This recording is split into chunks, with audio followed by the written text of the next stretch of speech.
Good evening, ladies and gentlemen, and welcome inside beautiful Labatt Memorial Park for a rare Tuesday night contest at the Forks of the Thames between the visiting Guelph Royals and the London Majors. It's a pleasure to have you with us tonight as two teams that look to climb the standings face off here in this one. The London Majors, winners of two of their last three games, and the Guelph Royals, who did the same just last week. These are two teams who have had recent success as we welcome you inside the Game Day London broadcast booth. Dylan Baker alongside Noah Smith. Noah, the Majors won 2 of 3 on the weekend. Exactly what the doctor ordered for them, including a big win against the first place Welland Jackfish on Friday and a big win in terms of run output on Sunday in Kitchener. Dylan, anytime you can get the bats going against two high-power offensive teams and pick up the wins, that's a big weekend for the London Majors. They do so in kind of a lower-scoring game against the top-seeded Welland Jackfish.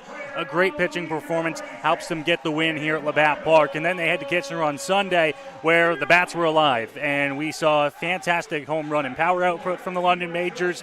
They're going to look to try and see if they can keep that rolling here through this week, which in turn ends up being another busy week here at Labatt Park. It sure is. We've got the Guelph Royals here tonight. The Toronto Maple Leafs are in town on Friday. The Brantford Red Sox come to Labatt Park on Saturday before the Majors go to Christie Pitts on Sunday. Last Sunday, just 2 days ago, Eduardo Deolio hit 4 home runs for the Majors en route to that victory and Player of the Week honors. Yeah, Dylan, he was honored with Player of the Week, of course, with that fantastic performance. Those were 4 of his 5 home runs last week.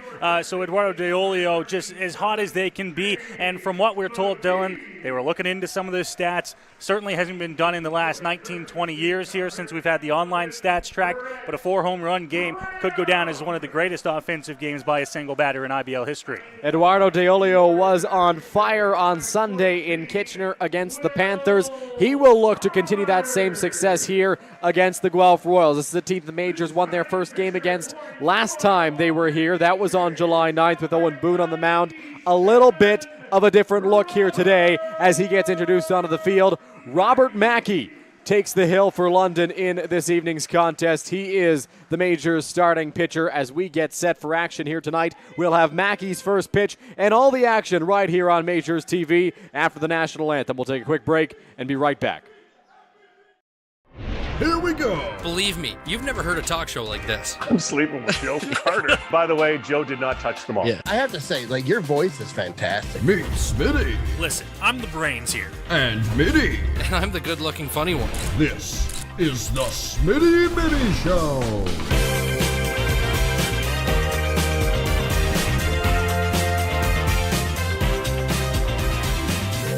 Catch new episodes of the Smitty and Mitty Show wherever you get your podcasts.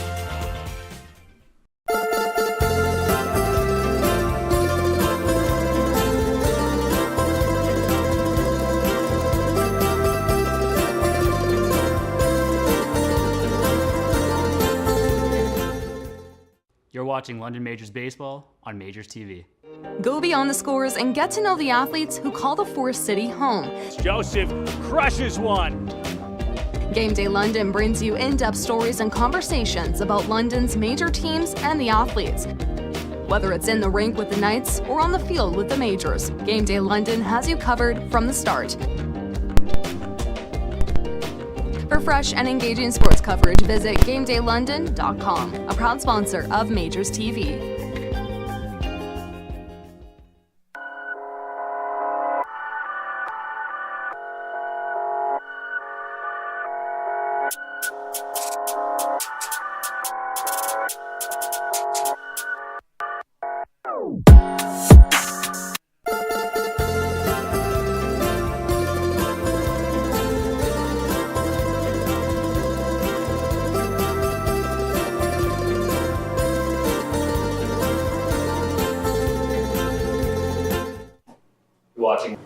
You're watching London Majors Baseball. London Majors Baseball. London Majors Baseball on Majors TV.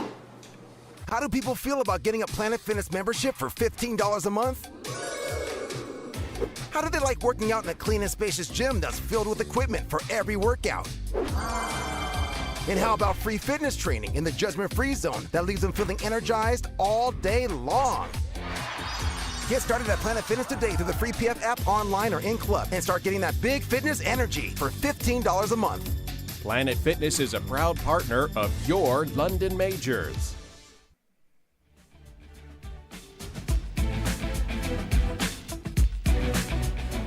National anthem complete. We are set for action here at Labatt Park between the Majors and the Guelph Royals. Noah, as mentioned just before the break, Robert Mackey gets the start with the Majors today. His first career IBL start. He's appeared in 10 IBL games for his career. It is his fourth appearance of the season and first time to start a ball game. Yeah, Dylan, as we talked about in the pregame show, it is another busy week for the London Majors, and with that, from what we understand, today could be some sort of a bullpen day for London. Robert Mackey will get the start for the Pinstripes, wearing those alternate blues on this home Tuesday. Has appeared in 3 games for the London Majors so far this summer, 4 1/3 innings pitched for the youngster, and has struck out 3 over those 4 1/3. This, although, as you mentioned, Dylan, his first start in the Inter-County Baseball League. Also pitched parts of the season with the Welland Jackfish back in 2021.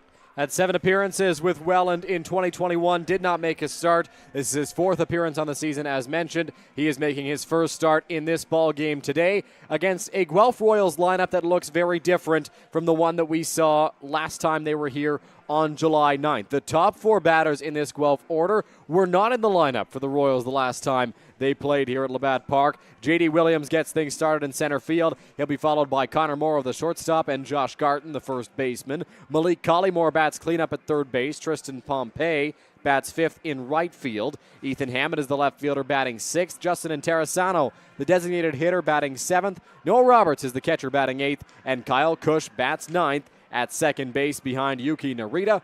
And this is a Guelph Royals lineup, Noah, that is looking for a little bit more offensive output. Yeah, they certainly are. They've struggled at points this season getting the offense going, but the thing about this Guelph Royals lineup, Dylan, is that when they do get it going, they've got some dangerous bats throughout the course of the 9 that we'll see tonight to start the ball game here for the Royals. So J.D. Williams steps into the batter's box here against Robert Mackey as we are nearly set for baseball at Labatt Park. The Majors coming in, trailing the Guelph Royals in the standings. We'll go in depth in the standings a little bit later on as Mackey goes into the windup and delivers the first pitch, called a strike by home plate umpire Bob Blake. First base umpire tonight is Justin Snively, and over at third it is James Deacon. The official scorer is Neil Sherwastowa. Here is the 0-1 from Mackey. That's off the plate outside, and it's 1-1. Mackey was able to get ahead with the first pitch to begin the ball game. You're going to see him try to be as aggressive as he can here in this first IBL start. That's on the outside corner. 1 ball and 2 strikes to Williams. Williams on the season batting .297, 2 home runs, 17 runs batted in. Here's the pitch, breaking ball, smoke towards third, past the dive of Brett Graham into left field. And J.D. Williams starts the ball game off with a hit for the Guelph Royals. Well, they got up on him there, 1-2 to begin the ball game, the first at bat, and then that pitch looked like it caught way more of the plate than it was intended to. Kind of just hung over the heart of the plate, and it was smacked into left field. It's a leadoff base hit. The Royals have the first hit of the ball game, and the leadoff man on here in the top of the first. Yeah, it looked like it was supposed to be a breaking ball to try to retire Williams. Couldn't do that as that one hung up all over the strike zone, and Williams smoked it into left field. Brett Graham, a good attempt with a dive, but came up empty as Connor Morrow steps into the batter's box. First pitch from Mackey's off the plate outside, 1-0. We'll see how aggressive the Royals are here in the ball game today. See if they can get on Mackey early, be aggressive at the plate, aggressive on the bases. That one on the ground, right back to the mound. Mackey, athletic, fields that one on the bump. Throw back to first. It's a double play. 1-4-3. The Majors turn it and erase the leadoff single. There are 2 away now in the top of the first inning. Well, for a second there, Dylan, I thought Mackey might have been better to leave that one and let it go up the middle. But as it turns out, that ball wasn't hit overly hard. And the best play and their only shot, as far as I'm concerned, to turn that double play was for Mackey to pick it up. And he made a nice throw over to 2 in time. And the throw back to 1 turned the double play. Just like that, he's got himself in a good spot to begin the ball game. Really good play over at second base as well by Jordan Schulafand. A very good turn from the Majors' new import acquisition as Josh Garton steps into the batter's box. Mackey into the wind-up. Garten ropes that one over the head of Kane McGee, and so the Royals immediately get a runner back on the base paths as Garten singles into right. Yeah, not wasting any time, the Royals here early on. I talked about the aggressiveness at the plate. They haven't seen a whole lot of pitches so far in the ball game. 2 outs on the board, but 2 hits for the Royals so far as well. So Malik Collymore will step into the batter's box, the cleanup hitter today for Guelph. Time called, not sure by who, but home plate umpire Bob Blake stepped out to ensure that Mackey saw the time call. Garten stands over at first base. Here's the first pitch to Collymore. That one off the plate outside, 1-0. It was 7 pitches to get through the first 3 batters. The Royals not seeing a whole lot of pitches early on, liking what they saw at the plate. 1 ball, no strikes, offering on its way to Mackey. Breaking ball, not a bad pitch, just missed, 2-0. They've gone to that a few times already here in the early going. Obviously, some confidence, some comfort behind that breaking ball, the off-speed stuff for Mackey. Here's the 2-0 on its way. That one in the dirt, blocked by Eduardo De Olio, the Majors catcher, and it's 3 balls and no strikes on Collymore.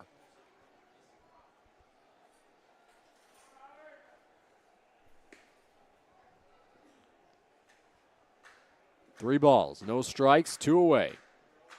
Mackey peeks over at first base at Garten. Good hitters count here for Collymore. Offering is well outside. That's ball 4 to the Royals' third baseman, and all of a sudden they've got 2 runners on with 2 away. Well, and Mackey, who had no problem really finding the strike zone through the first few batters of the ball game, struggled a little bit there. 4 straight wide ones, and De Olio a little step out in front of home plate there to try and calm down his young starter. Still a good pitch away from getting out of this top of the first inning. Tristan Pompey steps into the batter's box, number 5 hitter today for the Guelph Royals. First pitch on its way from Mackey. That one misses upstairs and outside to Pompey. It's 1-0. Whether to the lefties or the righties we've seen early on, what is missing for Mackey seems to be away from the batters. Mackey peeks back at second. Here's the pitch. Breaking ball. That's a good one. Finds a strike zone, and it's 1-1.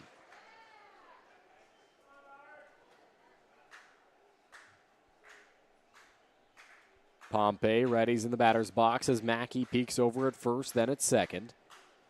Here's the 1-1 home. That finds the outside corner. 1 ball and 2 strikes.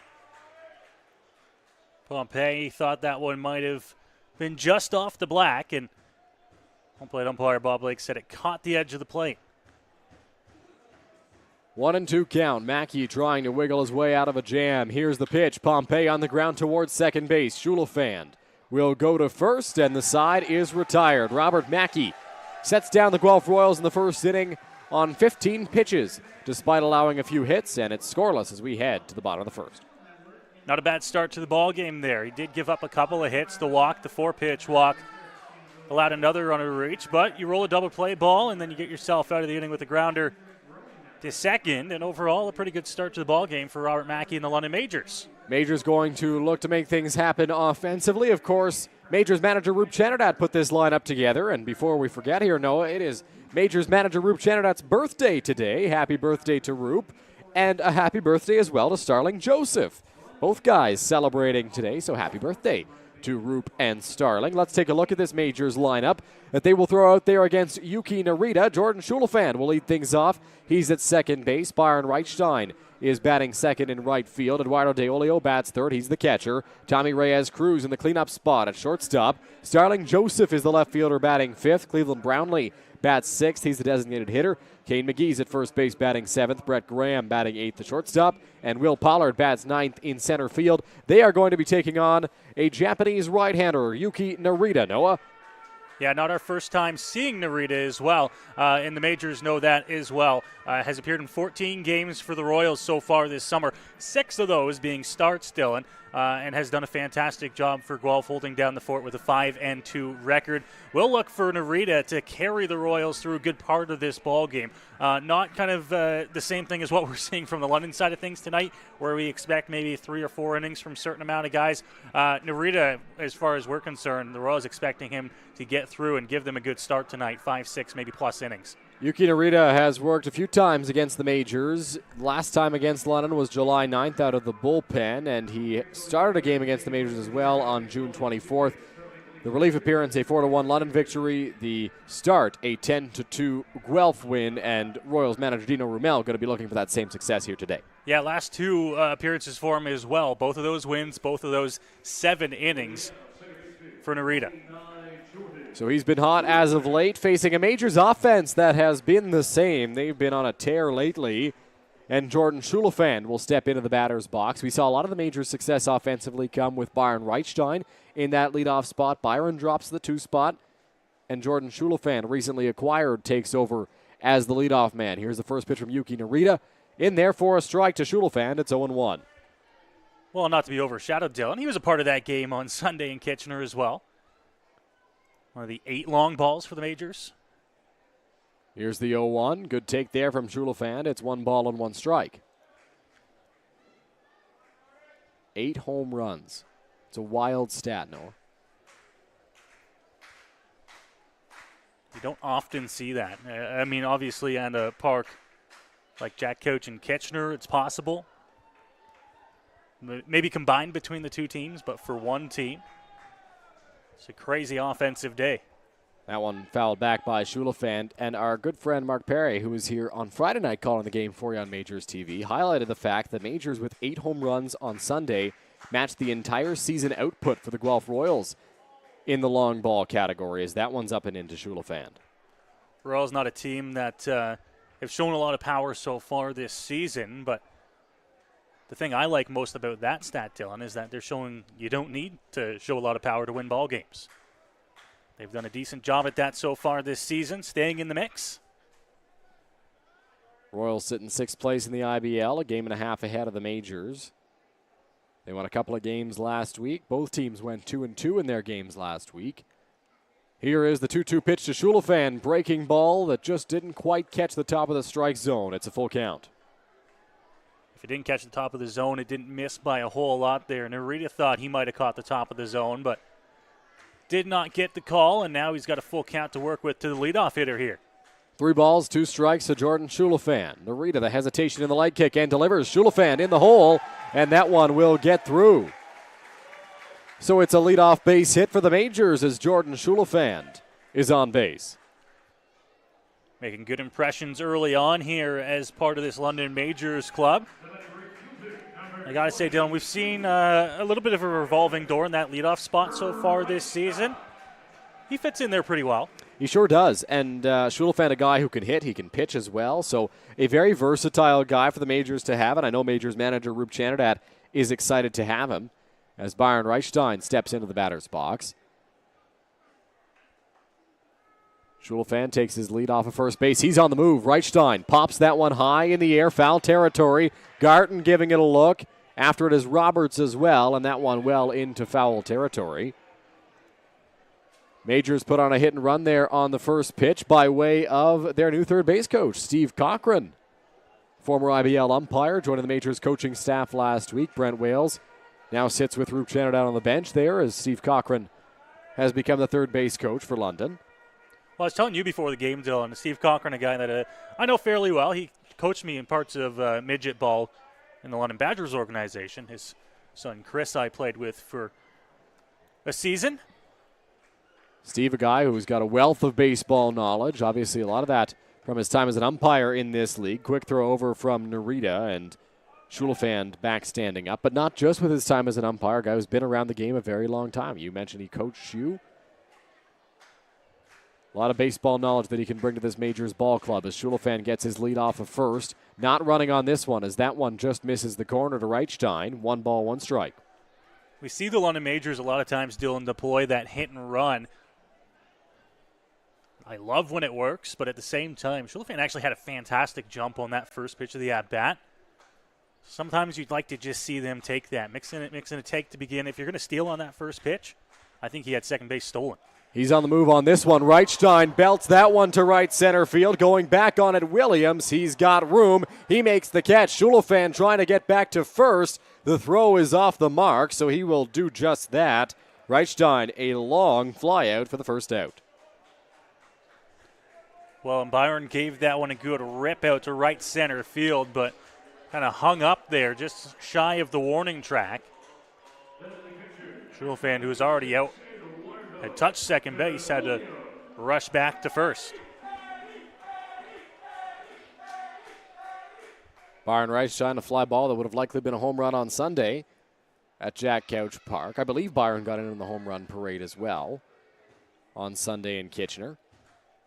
It was 4 for DeOlio, Brownlee, Joseph, Schulafan.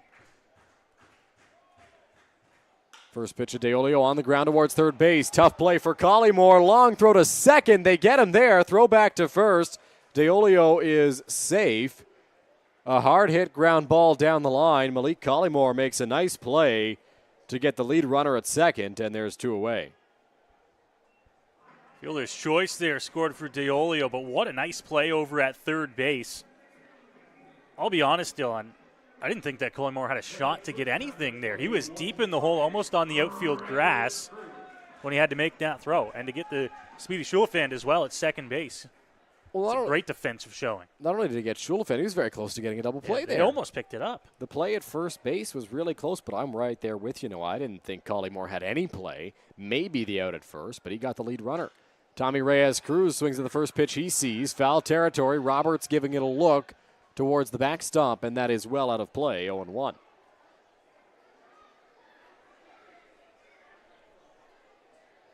So the Majors here with the runner at first, represented by DeOlio.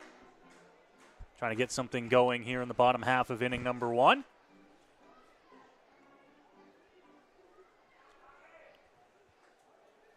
Reyes-Cruz behind in the count, 0-1.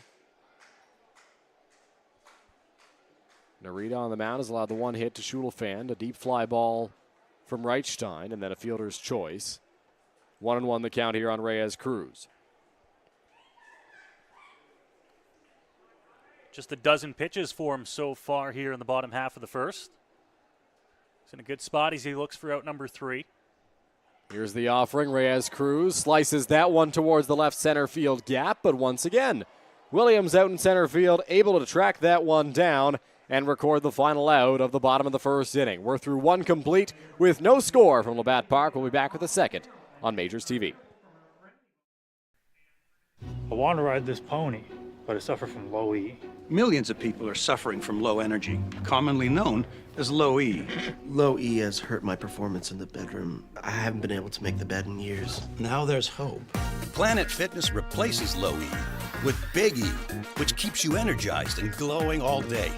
Simply join through the free PF app for only $15 a month. Planet Fitness is a proud partner of your London Majors.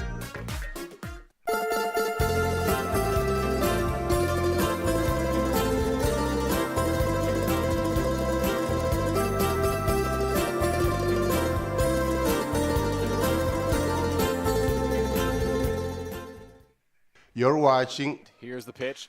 Joseph drills it to right center field. That ball's going back to the warning track, to the wall. Goodbye, baseball. Starling Joseph, a 2-run home run. London Majors Baseball on MajorsTV. Back here at Labatt Park for the second inning of play between the Majors and the Guelph Royals. Guelph had 2 hits in the first inning. Noah Majors had 1, but neither team with anything to show for it on the scoreboard. Yeah, nothing going in the first inning there. Fairly clean for both sides. Both pitchers doing a good job.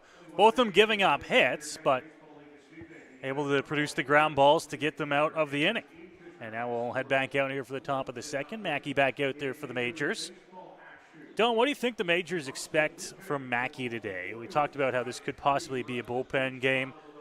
Is a good start for them, 3 innings worth of work? I think 3 innings is good. I think the Majors would look for a great day. I think would be 5 from Robert Mackey today, but that might be some wishful thinking. As mentioned, Mackey yet to start a ball game, not only this year, but in his entire Intercounty Baseball League career. I'm sure he's done it before, but his longest outing this season was 2 innings against the Welland Jackfish on July 19th. So he hasn't had a lot of length. Going back to his time in Welland, he threw 2 1/3 against the Barrie Baycats. So I don't know what to expect really from Mackey today. I think 3 innings is a good start, and then it's just going to be a collection of guys out of the bullpen after him. Yeah, I think the Majors are looking for guys to step up, to be honest with you. They're going to look for guys that can show that they can give them innings both here and then later on in the season. So if Mackey can come out here and look good through 3, maybe 4 innings, I think you let him ride. I think there does have to be a point where you say, all right, we're a little bit far into uncharted territory here. Maybe we let you throw 4 or 5 and that's it. But to be honest with you, if he's rolling, I don't think the Majors have a hard stop on him. No, I don't think so either, especially with how busy the week is. They don't want to have to use innings from other guys in this ball game if they don't have to. So they'll be looking for as long as they can get out of Robert Mackey in 15 pitches in the first inning. Not a bad way to start for the Majors right-hander as Ethan Hammond steps into the batter's box. First pitch he sees is in there for a strike. It's 0-1. Well, Dylan, one other thing to kind of note as we come on the broadcast here today, the Junior Nationals will start taking place in Manitoba later on this week, so the Majors will lose a couple of their Tomcats, and access to all the Tomcats this week. All of their Tomcats affiliated players will be off to the Nationals. We wish them the best of luck. There was talk they may not be here tonight, but they are in attendance as that one misses inside 2-1. And with them leaving later this week, that just highlights the importance of managing pitching well tonight and getting as much length as you can out of your starter, Robert Mackey. Here's the 2-1 on its way. That one in the air. Right center field. Reichstein and Pollard. That one falls in. Pollard will get that back into the infield, so it's a leadoff single in the top of the second inning for Ethan Hammond. That ball hung up a little bit more in right center field than I was expecting it to, but I don't think Reichstein, who had a long way to go, got a fantastic jump at it, and Pollard also had a long way to go out into that gap. It fell almost perfectly between the two. Could not have placed that fly ball any better. I thought that one of them was going to be able to catch it, but it just split them perfectly, and the Royals have a leadoff base runner as Justin Interessano steps into the batter's box. Interessano with 2 home runs on the season, batting .254. First pitch on the ground to first. McGee will touch the bag, and now they've got to tag Hammond as he sprints to second. McGee's throw, Reyes Cruz applies the tag, and it's a double play. Big 2 outs there for Robert Mackey on an interesting double play turn by Kane McGee and Tommy Reyes Cruz. Yeah, interesting to say the least. It was a hard hit ball over to first base. He picked it up quickly, and I think he almost even hesitated a little bit on what to do. When you go through the motions, whether that's in an infield or practice, a lot of times it's either touch bag and go right to 2 or go right to 2 and get back to your bag. But the runner standing no more than 3 or 4 feet off to his right side kind of caught him off guard. He had to touch the bag, then get the tag on at the out at second base, and it's a big 2 outs. Another quick play. Here's the offering to Noah Roberts as he laces that one into center field. So it's a 2-out single, just the same way we saw the first inning start for Mackey. Allowed a leadoff hit, then got a double play, and then allowed another hit for the Guelph Royals. Yeah, I mean, he's given up 4 hits so far in an inning and 2 1/3, but he's also rolled 2 double plays. So if you're going to give up the hits, and just singles albeit, he's going to get those double play balls, and he's shown a good job so far. Kyle Cush, the number 9 hitter and second baseman for the Guelph Royals, steps into the batter's box.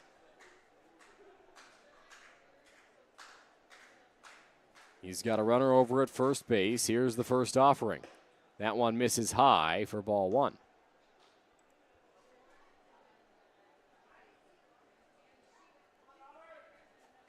Mackey looks in, peeks back at first, and comes set out there on the rubber.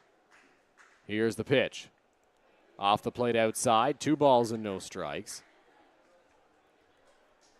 Once again, continuing on with that point back in the first inning, when he's missing, seems to be outside. He's done a good job at locating, bringing that curveball in when he needs to. 2 balls, no strikes. That one fouled off by Cush, and it's 2-1. but has also not been afraid to bring the fastball back when he does get in a little bit of a hole. Did there on 2-0. Looked like he came back with the fastball a little bit more on the inside portion of the plate. Cush readies for the offering on 2-1. Roberts not an overly big lead at first.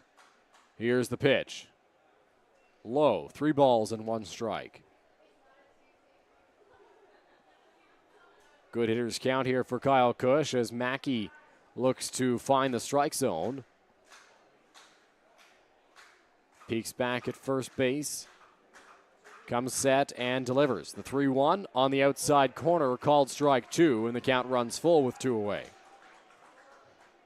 Count to full, 2 outs here in the inning, so Roberts will get that head start over at first base. Of course, making sure that Mackey goes to the plate here, as the Majors fans try to cheer on Mackey here with 2 out.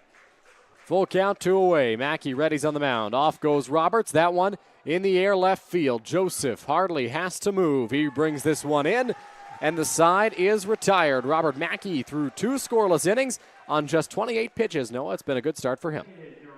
Yeah, great start for Mackey so far on the hill. You mentioned the pitch count, keeping it under 30 through the first 2 innings of work for him. 4 hits.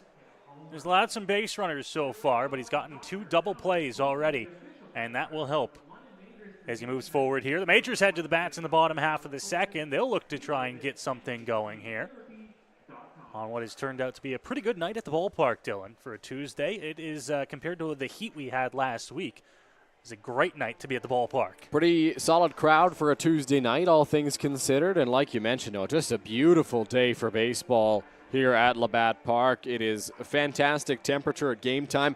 You mentioned the heat we had last week. I was in Iowa at the Field of Dreams with my little brother's team, and it was really hot out there. I think they played their first game in 42-degree heat or something like that, and I think that's what they had over here as well in London. So it's been a hot stretch, but has cooled off nicely for today's game.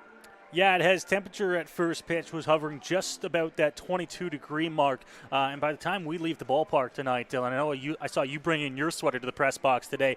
We could see temperatures around the 15, 16-degree mark, which when you're in now August, that's cold. It is. That's a cold night. It is a cold night, and that's why I thought ahead and I brought my sweater. Did you bring a sweater or a long sleeve any kind? I did. Good for you. I brought it in my my bag of treats that I bring. I've got just about everything you need in there. I never know what you're going to pull out from that bag on any given night, Noah. You've got all sorts of stuff. Sometimes it's a chocolate bar. Sometimes it's a sweater. Sometimes it's an energy drink. You've got all sorts of things in that It is the energy drink tonight as well. The energy drink, the sweater. Got it all. I actually think I might have 2 sweaters in there. Really? It's not going to get that cold, but you're getting ready for hockey season already. You can always be prepared. Hockey season. Yeah, I know for both of us. The Junior B schedule's released this week. So Yeah, it's an exciting time. That's how you know you're in August. If you're a junior hockey fan, you've got your schedule now. Preseason starting up soon, but we're focused on baseball for now. We don't want to lose the summer just yet. I don't know about you, but I'm hanging on to this summer as long as I can. And it's a beautiful night for baseball. Well, and it was one of those things we were talking about as well on the weekend. The Majors in a push here. This is when we start to see, especially with that extended schedule, the push for the playoffs now. August means you're right around the corner. And for the Majors, I think, 15 games left coming into tonight? Something They've got a chance to try lines, and put together some wins as well with their schedule. Some teams on there that they've had success against this season. I believe the Majors have 13 games remaining now. They're 10-19. They've played 29 on the year. As Starling Joseph strides into the batter's box. First pitch from Yuki Narita, fouled straight back to the screen. Our good friend Neil Shirostova, who is the official scorer for tonight's game, scoring the game from home and watching us on Majors TV, says you've got the backpack full of requirements. The requirements, yes. That is how we will word it. Joseph readies in the batter's box as Narita gets the sign he wants from Roberts and delivers the 0-1. In there for a strike, 0-2 to Starling. Bottom of the zone there against Starling, but a good spot, and that one called a strike all day, puts him in the hole 0-2. No balls, 2 strikes. Joseph ready in the batter's box, trying to stay alive here against Narita. The hesitation in the leg kick, and he comes home. That one popped up on the infield. After it, Garten. So is Cush. It'll be the first baseman, Josh Garten, calling the infield off and making the grab for the first out. Went off speed there on 0-2 to Joseph. Got him to kind of lunge a little bit towards that one and pop it up on the infield. And as we talk about Robert Mackey in the top half of the innings, Narita's looked good so far as well for the Royals as he gets set to face now Cleveland Brownlee.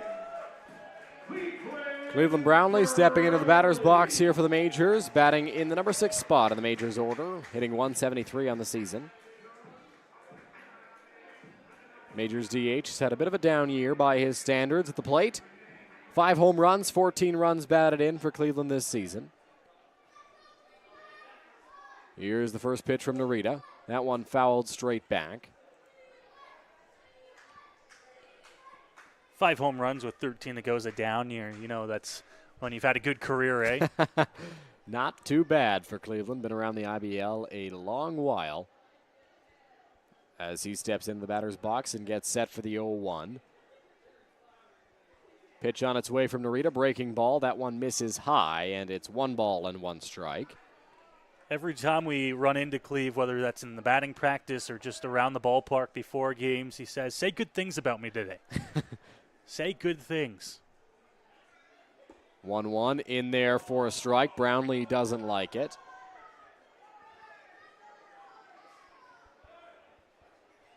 Same pitch location, kind of height off the plate there is the low one called to Joseph, but appears that's going to be kind of the bottom of the zone today. 1-2 on its way. Swing and a miss, strike 3. So Brownlee down on strikes, and Narita has 2 quick outs here in the bottom of the second inning. Yeah, two quick outs for him there after the pop-up, and now a strikeout to Brownlee through 2 dangerous right-hand bats for the Majors. Narita's looked good, and we've seen him kind of change up, use a lot of that off-speed against the righties. It's worked.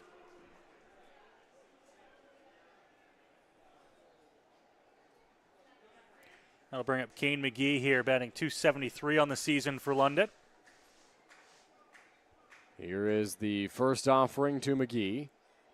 In the dirt for ball 1. Now, Noah, I believe Kane McGee hit his first home run in the IBL last weekend. Was that in the Kitchener game? It was in the Kitchener game, but it wasn't the most recent Kitchener game. Okay. I believe it was the one the weekend before, which, of course, with both of us being off last week, seems oh so recent to us. Yes. Want to know the count? Here's the pitch to McGee. Line drive into left field, a base hit. So the Majors staying alive here in the bottom of the second inning as Kane McGee lines a single into left. Yeah, we're starting to see him turn it on a little bit as well. That is 5 straight ball games with a hit for Kane McGee. Dating back to that game against Kitchener on the 23rd where he hit the home run, had 2 hits in that game, and then a hit against Hamilton, Welland, and Kitchener on Sunday. Now he's got one against the Royals here. McGee, a guy who has an on-base percentage over 400 to go along with his .273 batting average, and that's one of the things that I really like about Kane McGee's game. He gets on base a lot. He's a patient hitter as well, in addition to all the hits he racks up. He's on base once again here for London. Brett Graham in the batter's box. First pitch is in there for a strike, 0-1. And it's always good when, you know, guys that maybe haven't been hitting a whole lot to start the season start to heat up and at the good times as well here in August. If you can get a guy like McGee to give you a hit-a-ball game. That one in there for a strike, 0-2. It'll work wonders for you down the busy stretches into the playoff run.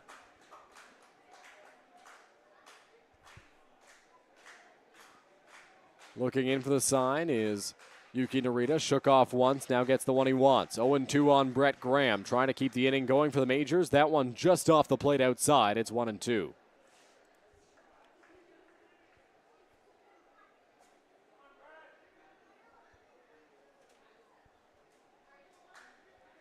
One ball, 2 strikes, 2 out. Kane McGee over at first base. Brett Graham in the batter's box. Narita delivers. On the ground, in the hole, tough play. That one gets through. Back-to-back hits for the Majors with 2 out, and all of a sudden they've got a man in scoring position. Well, and just when you think you're rolling, you get 2 quick outs against dangerous bats in the Majors order. And then McGee lines one the opposite way. He gets aboard. And then Graham lines one the opposite way. He gets aboard. 2 straight, 2 out hits. And the Majors will look to get something going with 2 outs here in the inning. So Will Pollard into the batter's box, the number 9 hitter and center fielder today.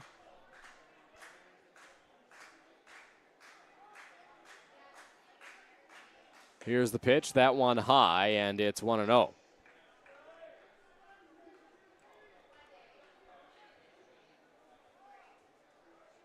If Pollard can extend the inning, top of the order would be on deck. Jordan Schulafand in the on-deck circle.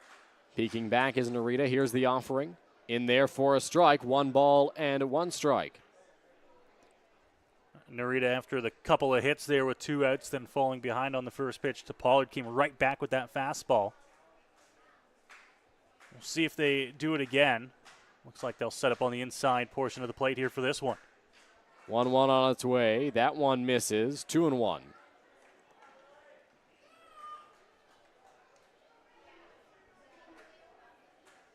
Pollard has seen limited action this season for the Majors. Just 28 at-bats on the year, hitting .214. Has come on as a pinch runner, defensive replacement, and the occasional pinch hitting appearance as well for him. That one popped foul, and it's 2-2. Yeah, 28 at-bats over 22 games for Pollard. I'd have to look back on the stat sheet, Dylan, but hasn't had a whole lot of starts. He's getting the opportunity here. We'll see if he can take advantage of it. Well, the Majors have a glut of outfielders. They've got Pollard, Miller, Lawrence, Schulafand, Reichstein, Joseph, Wilkie, a lot of guys who need at-bats in the outfield, and Pollard getting his shot here today. 2 balls, 2 strikes the count. Offering from Narita on its way. Cut on and missed. Roberts has to go get that baseball. Pollard running hard down the line, and he's out at first base as the Royals complete the strikeout and get out of the inning. The Majors push as they get 2 hits in the frame, but they are unable to get a run on the scoreboard. We'll head to break and be right back here on MajorsTV. Go beyond the scores and get to know the athletes who call the Forest City home. Joseph crushes one. Game Day London brings you in-depth stories and conversations about London's major teams and the athletes. Whether it's in the rink with the Knights or on the field with the Majors, Game Day London has you covered from the start. For fresh and engaging sports coverage, visit GameDayLondon.com, a proud sponsor of MajorsTV.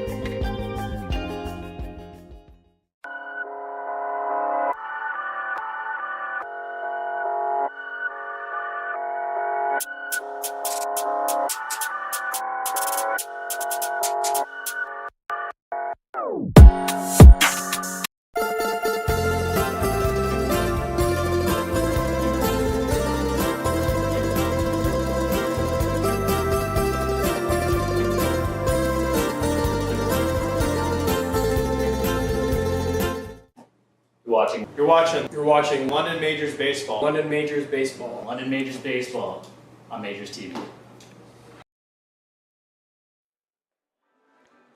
Back here at Labatt Park as the 3rd inning gets underway between the Majors and the Guelph Royals. So far, no score, but 7 hits combined through 2 innings between the 2 teams.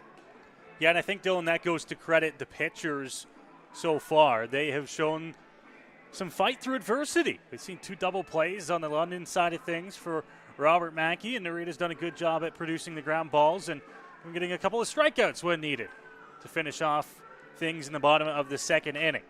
Mackey back out there for the Majors to begin the 3rd. And as he gets ready for the 3rd, we touch on that number once again, Dylan. 2 1/3 is the longest outing he's had in the IBL so far. So he's looking to surpass that here in this first career IBL start. Yeah, Mackey worked 2 1/3 innings back in 2021 with the Welland Jackfish. He's always been a reliever in his time in the IBL. This is his first career start. Majors manager Roop Chandradat feels he's up to the task, and we'll see if he can set a new career high in terms of innings pitched. Has to record 2 outs in this frame to do that. And it'll be right back to the Royals' top of the order as J.D. Williams, Connor Morrow, and Josh Garton are due up. Williams 1 for 1 today. First pitch from Mackey, that's well outside for ball 1. Well, 4 hits for the Royals the first time through the order. Also throwing a walk in there. They've been able to get on base. They just haven't been able to do anything with it so far. 1-0 into the windup goes Mackey. Here's the pitch. In there for a strike. It's 1-1. Williams took a hanging curveball and smoked it into left field in his first trip. Here's the 1-1. Mackey misses low. 2-1. Yeah, the first time around to lead off the ball game, they got up 1-2 on him, and then went to the breaking ball that missed its spot, hung over the plate a little too much, and was hit into left field. That one finds the outside corner, so the count evens up at 2 balls and 2 strikes now to J.D. Williams. See if they come back and see if they can perfect that curveball here now on 2-2. Here is the 2-2 offering, just off the outside corner. DeOlio tried to get that call for his starting pitcher and just did miss, so the count runs full now on Williams. Yeah, went full there. Fastball just off the plate.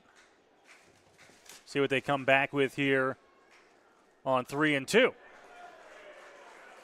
That pitch cut on and missed by J.D. Williams for the first out of the top of the 3rd inning. So Mackey able to get the first man he has to face. Yeah, came right back with it. Fastball there and got the swing and miss. Mackey's got a strikeout here to begin the top of the 3rd, and there's one gone as the Royals will continue on here.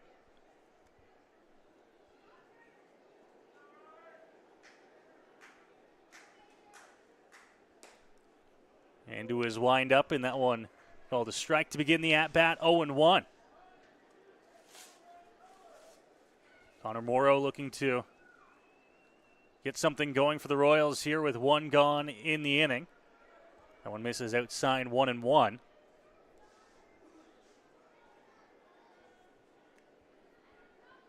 So for 1 so far in the ball game.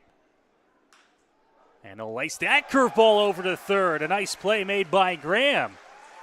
And quickly there are 2 gone here in the top of the 3rd inning. Nice hit by Morrow, but he couldn't get over top of the lunging 3rd baseman Brett Graham. And fairly quickly here, 2 gone for Robert Mackey, who with that out has now set a new career high. 2 2/3 innings pitched. Big second out there for the Majors right-hander. First pitch to Josh Garton, in there for a strike, 0-1. Had to deal with a bit of a situation up here. Welcome back, here in Dylan. the press box. Apologize. Nose started to bleed mid-game. First time that one's happened to me. 0-1, misses off the plate inside. 1-1. Thank you for taking over there, Noah. I appreciate that. Young broadcaster, but 5 years with the team. I don't think you've ever had a mid-game nosebleed. I don't think so either. I'm not a guy if you had that that on your bingo card tonight. It would only happen on a Tuesday game. It's always a Tuesday, as that one misses outside, 2-1. I don't know if there is many people out there who realized I picked up the play-by-play for all of 2 batters, but if they did, that's why. We'll fill you in on what's going on. 2-1, that one misses. 3 balls and 1 strike now. You missed a nice play over at 3rd, though. Yeah, I saw that. Brett Graham lunging grab on a hard hit line drive. 3-1 the count here on Josh Garton. Into the windup goes Mackey. Here's the pitch on the ground. That one fouled off, and it's 3-2.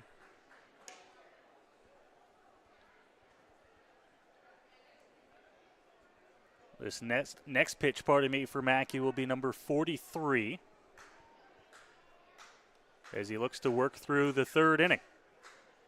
Not a bad place to be by any stretch in terms of pitch count if he can retire Garton here. The 3-2. Good job by the big lefty getting a piece, and it's 3-2 once more. Fastball again there that time. Kind of outer portion of the plate. Maybe raised it up a little bit in the zone as well, but Garton able to fight it off. 3-2 on its way from Mackey. Here's the pitch. Garton a drive. Deep center field. Back on it, Pollard. Warning track at the wall. It skips up against the fence. Garten around first. He will pull into second with a 2-out stand-up double, and the Royals have a man in scoring position. Well, that ball was ripped out to center field and deepest part of the ballpark, banged up against the fence in that sign just to the right of the 402 in center. And a 2-out double has the Royals up to second base and into scoring position here.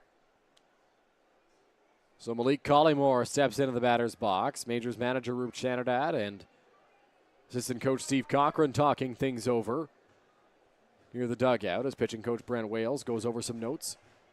Trying to figure out what the next steps would be here for London. Collymore, the cleanup hitter in the Royals order, walked on 4 pitches in his first trip, gets a first pitch strike there on a swing and miss from Collymore. Only concern I would imagine if you're the London Majors and their coaching staff right now would be if the Royals are starting to get some better looks the second time around against Mackey. See if that double was just an outlier. That one in the air, right field. Reichstein moving over. He's got a beat on it, and he makes the catch to retire the side. So Robert Mackey allows a 2-out double, but gets out of it. And we're still scoreless as we hit the bottom of the third. Well, he gets out of it, fly ball to right, and with no sign of action in the Majors bullpen, we'll imagine he'll come back out for the fourth. As he's done a good job so far, despite the 5 hits there for the Guelph Royals. He has been able to get through 3 innings of work relatively unharmed. It's been good for Robert Mackey, who has thrown the ball well through 3 innings on this Tuesday night. Noah, surprisingly, not the only game on this Tuesday in the IBL, as the Toronto Maple Leafs are in Kitchener. The Leafs are up 3-0 on a game that has some standings implications. Toronto and Kitchener right up there in the IBL standings. And the Guelph Royals and London Majors, another game with some standings implications tonight, as these two teams are battling it out for the 5 spot right now in the intercounty. 5 or 6 spot, pardon me, no, a 6 spot, I believe, in the Intercounty Baseball League standings. It's still pretty close as the Welland Jackfish start to gain some distance to the top. Yeah, they do start to gain some distance in that first place position here in the IBL, but as we move into the month of August now, there's still lots of jockeying for position. Nobody really set into their positions yet, of course, with lots of baseball to be played. Most teams, around that 10 to a dozen game mark left here in the regular season. One thing to correct, I said it was 3-0 Toronto. It's now 6-0. I was just going to say a 5-run top of the third. Wow. For the Maple Leafs.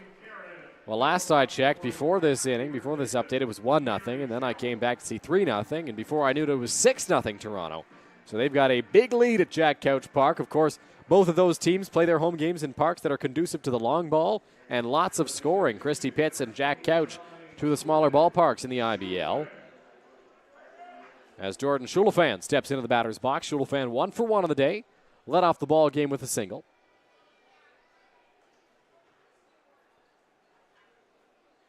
Narita delivers the first pitch. Schulafan smashes that one to left field, but it is well foul, and it's 0-1.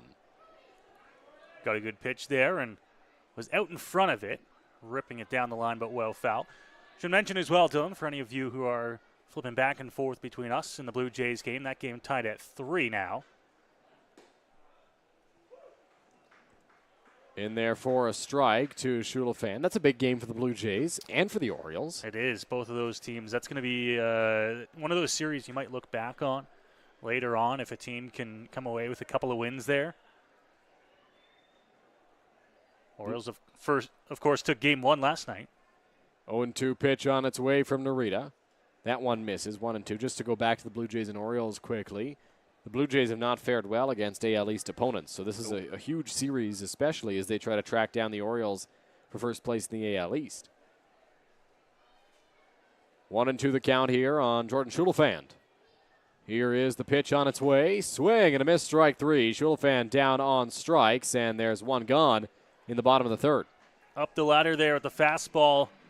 Get Schulafan down on strikes for the first out here. This is Narita now working through the order for the second time today. He gave up 3 hits the first time through the order. We'll see how he fares the second time through. Off to a good start, though, with the strikeout. So Byron Reichstein steps into the batter's box here for the Majors.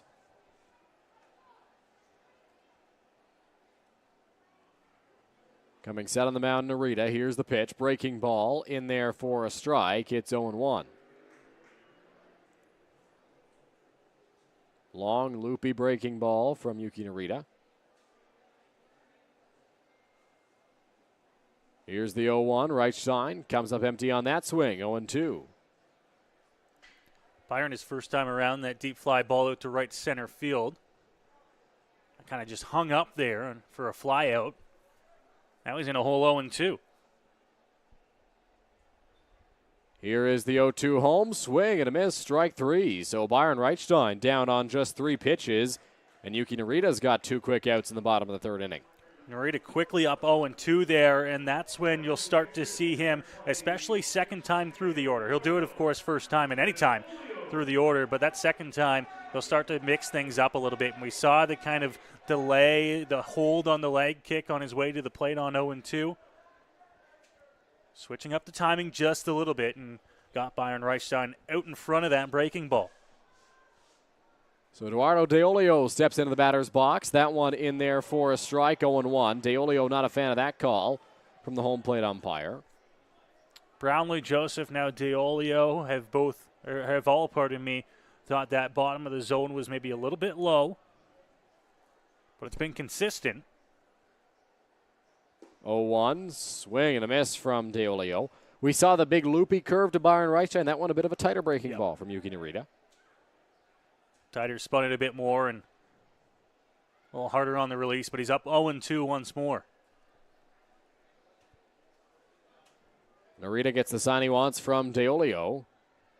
Pardon me, from Roberts to Deolio. That one cut on and missed. Strike three. Tag is applied, and the side is retired. So 3 quick outs there for Yuki Narita as he strikes out the side in order. We go to the top of the 4th inning. 0-0 between the Majors and Royals. Here we go. Believe me, you've never heard a talk show like this. I'm sleeping with Joe Carter. By the way, Joe did not touch the ball. Yeah, I have to say, your voice is fantastic. Meet Smitty. Listen, I'm the brains here. And Mitty. And I'm the good-looking funny one. This is the Smitty Mitty Show.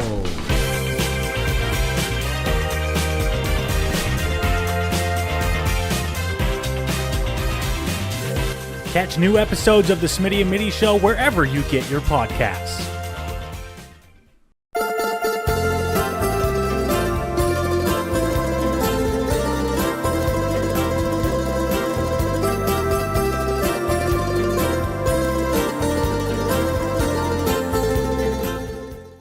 You're watching London Majors Baseball on MajorsTV. Go beyond the scores and get to know the athletes who call the Forest City home. Joseph crushes one. Game Day London brings you in-depth stories and conversations about London's major teams and the athletes. Whether it's in the rink with the Knights or on the field with the Majors, Game Day London has you covered from the start. For fresh and engaging sports coverage, visit GameDayLondon.com, a proud sponsor of MajorsTV.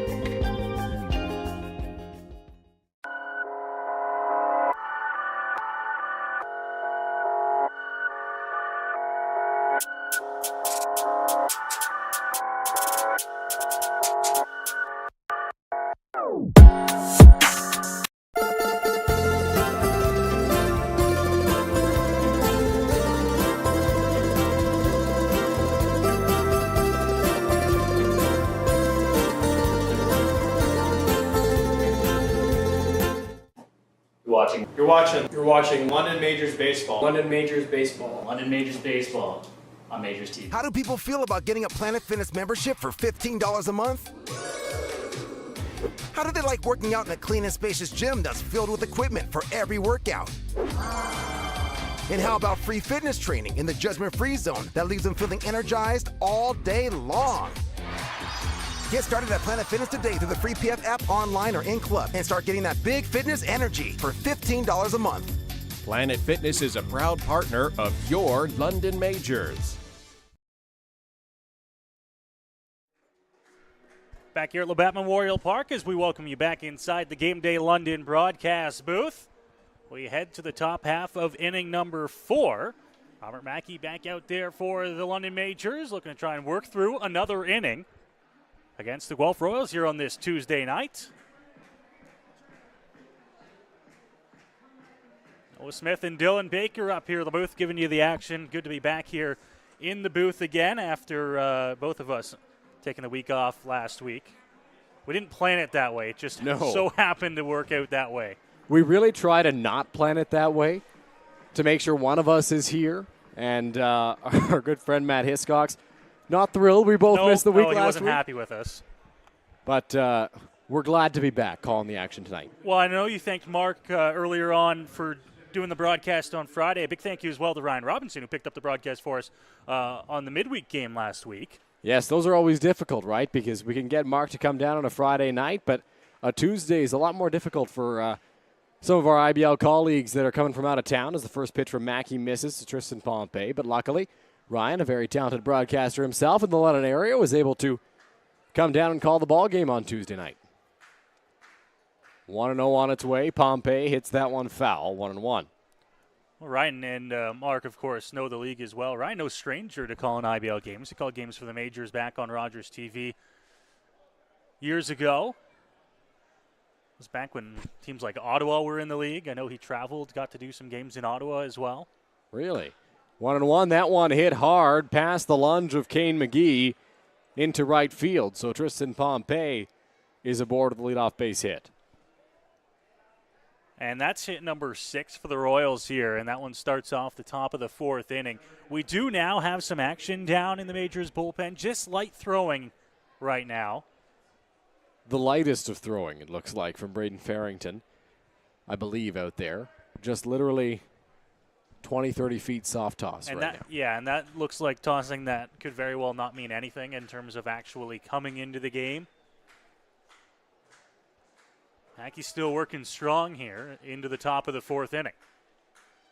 Here is his first pitch to Ethan Hammond, in there for a strike. Hammond 1 for 1 on the day.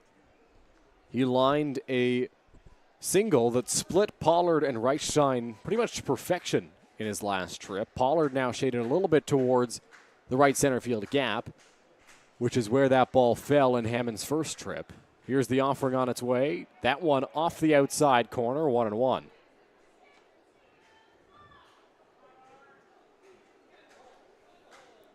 And as we talked about earlier with the kind of pitching into uncharted territory for Mackey here in terms of innings pitched in a ball game, we'll watch the pitch count as well, which is actually at a pretty good spot into the 4th inning here. That one sails on him, and it's 2 balls and 1 strike from Mackey to Hammond. That one right there, pitch 52. Through the first 3 innings of work for him, does have 2 double plays. He'll look to try and roll another one here. Here's the pitch on the move from first, Pompey. Good throw from DeOlio. Tag applied, and he's safe. James Deacon saw him get around the tag, and Majors manager Roop Chanadat is going to take a walk out there to chat with James Deacon, who is looking away right now. Well, the throw, Dylan, was a little bit high. It wasn't on the wrong side of the bag from DeOlio. It was a little bit high, and I think it was kind of bang-bang and getting the tag down in time. Well, they, of course, can run. From our vantage point up here in the booth, it looked like it could have gone either way. Deacon right there to make the call. He said that Pompey got underneath it. Shaking his head as Majors manager Roop Chanadat makes his point. And now heads off back to the dugout. So Pompey stands in scoring position. Reyes, Cruz, and Schulafan, the 2 middle infielders, sure thought that Pompey was out at second base, but they don't get the call. 2-2 count on Ethan Hammond, as that one was a strike. And the pitch comes from Mackey, bounces in the dirt. DeOlio tried to pick it, missed it, but Pompey doesn't move up. Well, and back to the stolen base quickly, Dylan. Credit where credit is due. A fantastic jump at first by Pompey. Was off and running quickly there for the stolen base. Full count now, nobody out. Mackey looks in for the sign. Comes set. And delivers. In the air, right center field, Reichstein Camps under it, gets ready to throw. Pompey not going to test the arm. It was a cannon from Reichstein. And that will keep Tristan Pompey over at second base as there's one gone in the top of the fourth. Well, you can bet Pompey knows the scouting report on the Majors right fielder Byron Reichstein. He knows that he's got an arm, and he's set up underneath that one in plenty of time to get a running throw. Would have been dead in the water had he gone. One gone here as Mackey continues on. He will face Justin Terrasano here with one out in the top of the fourth inning. Pompey stands over at second base. And Terrasano readies in the batter's box. Here's the first pitch. Breaking ball off the plate outside, 1-0. Terrasano batting .254 with 11 runs batted in for the Royals this summer. Deola is going to come out and chat things over here with Robert Mackey. I'm wondering if maybe they got crossed up a little bit on that last pitch. They may have.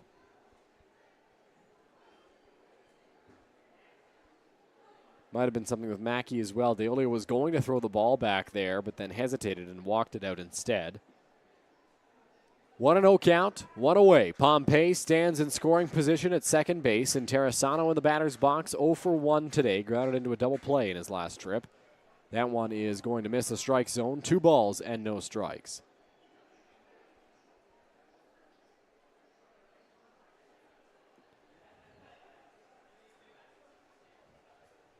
Two balls, no strikes, 1 out. And Terrasano ready in the batter's box. Here's the pitch.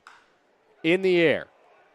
Got under it, shallow left field. Reyes Cruz going out. Joseph coming in. Joseph calls him off, and the ball falls. A fly ball into no man's land. Looked like Reyes Cruz may have had a beat on it. Joseph called him off and just couldn't make the play.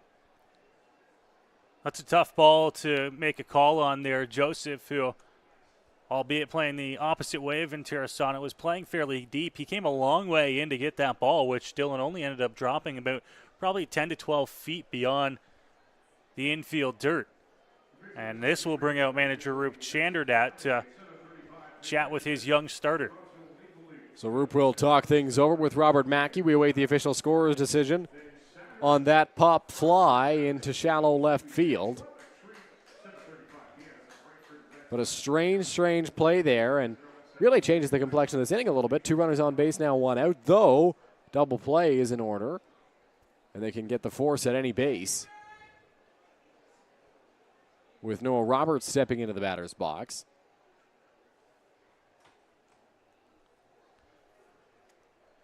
Roberts, the catcher here for the Guelph Royals.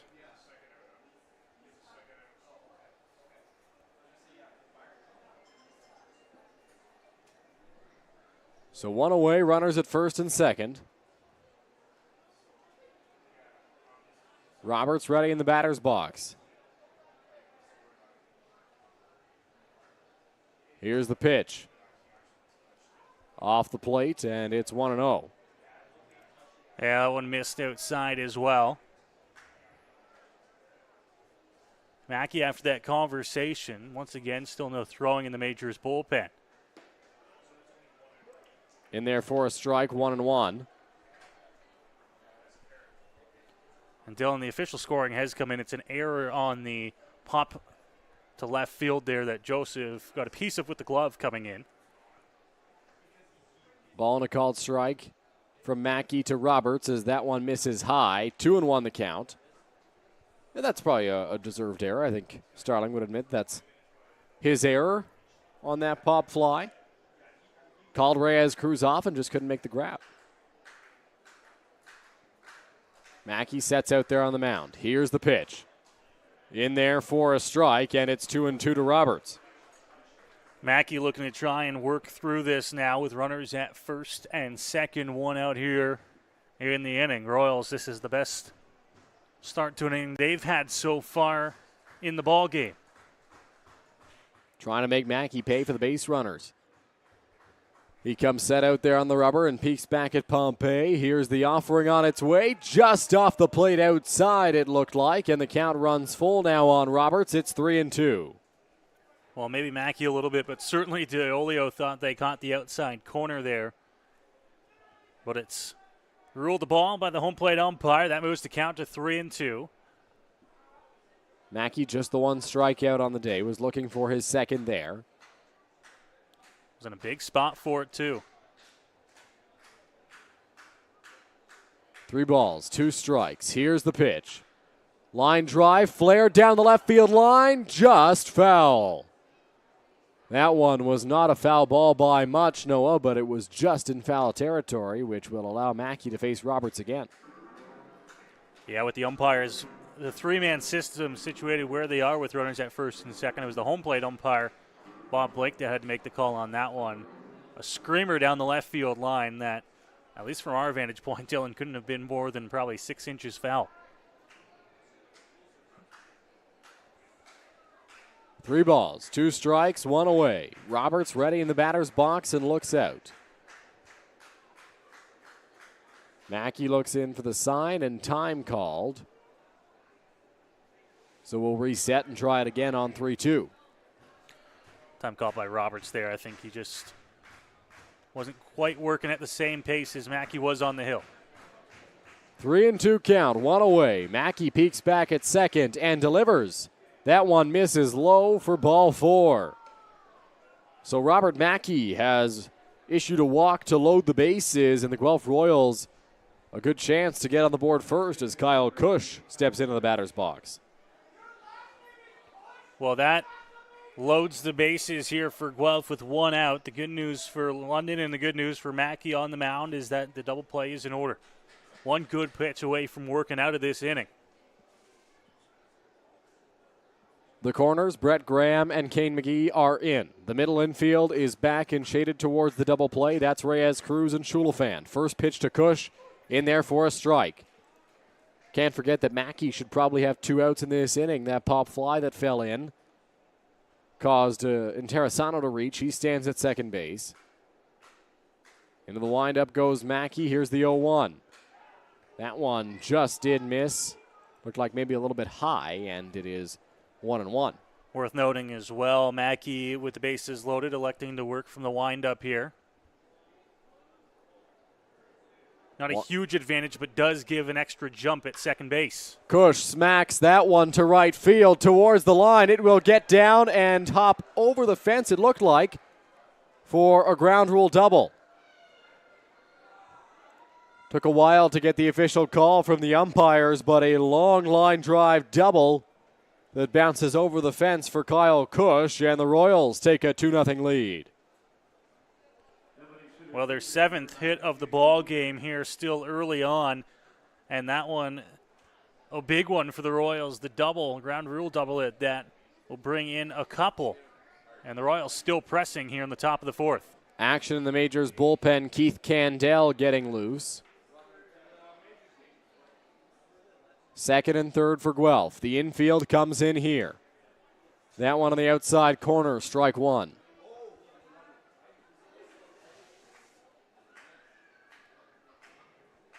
No balls, 1 strike, 1 out. Into the windup goes Mackey. Here's the offering on its way. Line drive, right center field. Pollard giving chase. He's not going to get to this one. It will roll up against the wall. Williams around first. He's into second. And 2 runs will come in to score on the play. It's back-to-back doubles for Guelph, and they lead 4-0.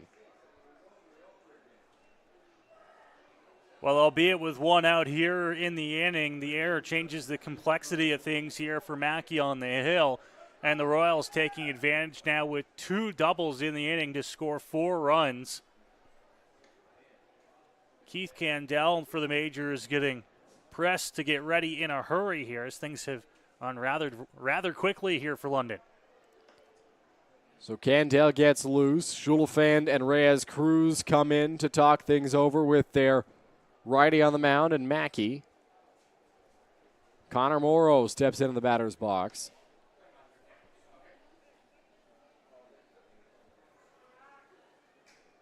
Mackey sets out there on the rubber. Here's the pitch. Breaking ball in there for a strike.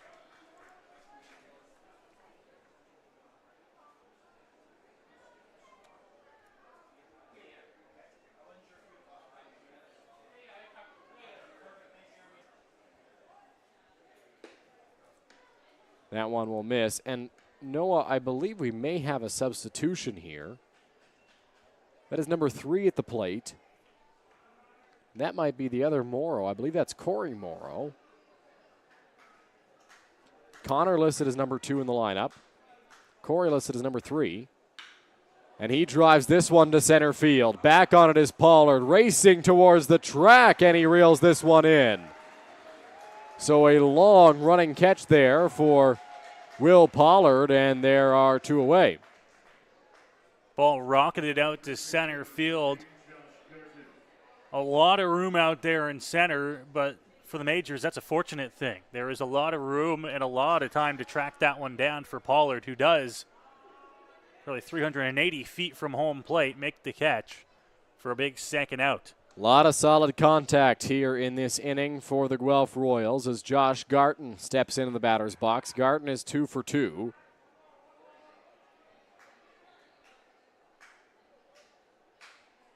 Here's the pitch. Inside for ball 1.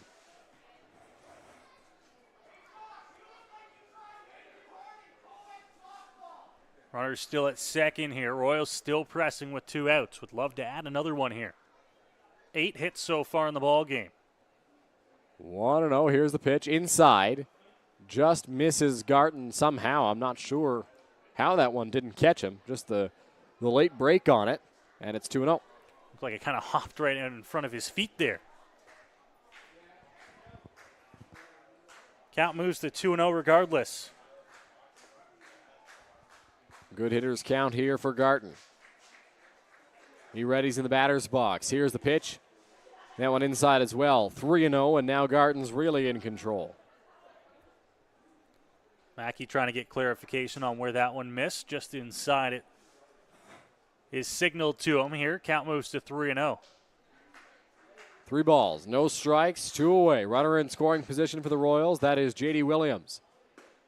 In there for a strike, and it's 3-1 to Garton.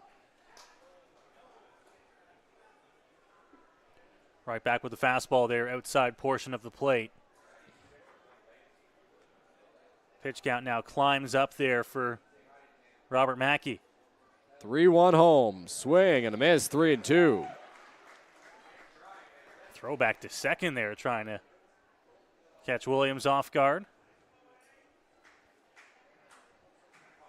3 balls, 2 strikes, 2 out. Williams will not be off on the pitch unless the Royals put a play on because he is not forced.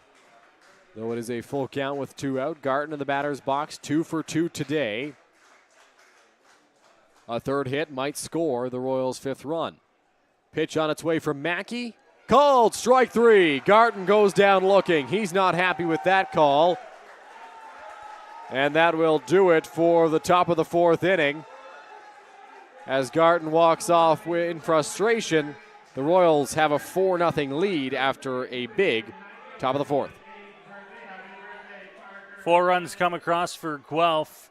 8 hits in the ball game, and they finally pick up the biggest 2 doubles to score a pair of runs each in that top of the 4th inning. And the London Majors will have to try to get some offense going in their half of the inning. Of note, the Majors' Keith Cantel has sat down, and Skylar Janice now warming up in the London bullpen. As we give you a look at the IBL standings, mentioned them a little bit last inning. The Welland Jackfish, a 3-game lead on the Baycats, 24-7. They're in first place. Barrie 21-10, Kitchener 20-12, Toronto 15-14. Hamilton has actually dropped to under 500 at 15-17. They're in 5th place. Guelph 13-19, London 10-19, Brantford 6-26. There's some jockeying for positioning that's still going to happen here, Noah. You look right at the top and in kind of that middle 4, 5, 6, maybe even 7 spots in these IBL standings. It's going to be a battle down the stretch. Yeah, Hamilton has lost 3 straight ball games. They are 2-8 in their last 10, Dylan, and have kind of stumbled a little bit here as we move into the month of August, which has really opened the door for teams like Guelph and London to possibly move up. London sits 3 games coming into today behind a team like Hamilton. And if London can start turning things on here, there's no reason why they might be able to climb up into that middle portion of the standings. But, of course, right now, they're going to take things a game at a time. And they've got to get the bats going here in the bottom of the fourth against the Guelph Royals. I think that's kind of what's going through the head of Majors manager Roop Chanardad. He doesn't feel the Majors are out of reach for fifth place, maybe even fourth, but realistically fifth. They're not that far out. They're 3.5 games back of the Cardinals, who have been on a downturn recently, but you would have liked to have picked up that game last Tuesday against Hamilton, probably that game against Barrie, and you can't win them all, but the Majors need to start stringing some wins together here in order to climb. Well, and you also can't count on, we use Hamilton as an example right now because of that stretch of games that they're on. But you can't expect teams to do that for the rest of the season. Right? A team like Hamilton is too good to continue on the way they've played their last 10 games. They're not going to do that through the month of August to finish off the season. They're going to pick things back up. So the Majors, now when they get into these stretches, that's when you got to start making up some ground. Even if that's, making up a game a week. That'll add up here as you move in. Now you're running out of weeks to do it, but be a good time to start here as the Majors have a busy week with a lot of home games. They do 3 home games this week of their 4 games played as that one misses. Majors would like to win this one, not allow Guelph to gain any ground or gain any further momentum ahead of them. And then they've got Toronto on Friday and Sunday. That one lined into shallow center field. It will get down as Tommy Reyes-Cruz leads off the bottom of the fourth with a base hit. Well, and that's a great way to lead off the inning here for the Majors after giving up a 4 spot in the top half. Get the leadoff man on with your 4th hit of the ball game. See if you can get something going here against Narita. So Reyes-Cruz stands over at first base, and Starling Joseph will stride into the batter's box. Joseph is 0 for 1. Popped out to Josh Garton in his first trip. Garton made that play right around the pitcher's mound. Had a long way to run to get it, but was able to track it down.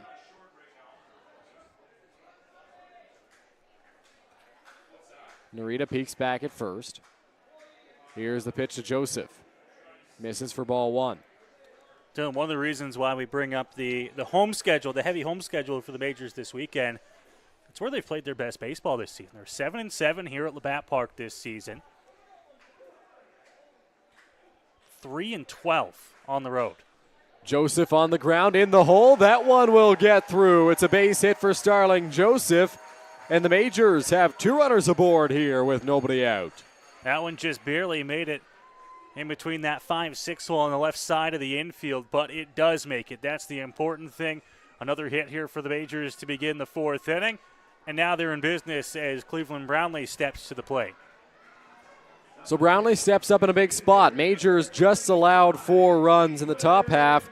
They'd like to get at least 1 or 2 back here. Brownlee has Reyes-Cruz in scoring position at second base. Starling Joseph stands over at first.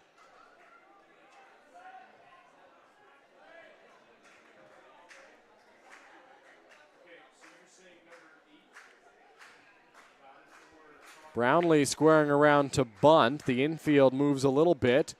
Steps back as Brownlee pops this one up. Garton going after it. Infield fly is called, and there's one away. Well, Cleve with a square around to bunt there, trying to maybe draw the infielders a tad, but then was aggressive at the plate, swinging at the first pitch and popped it up. So a big first out there for Narita on the mound and the Royals in the field as McGee comes to the plate. He's 1 for 1. A base hit might be able to score Tommy Reyes-Cruz as Kane McGee steps in.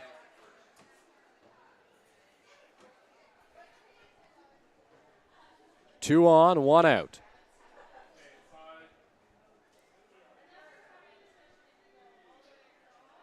Narita comes set out there on the rubber. Here's the pitch. McGee takes the first pitch for a strike, 0-1. Spot here in the order for the Majors that would love to try and contribute where they can.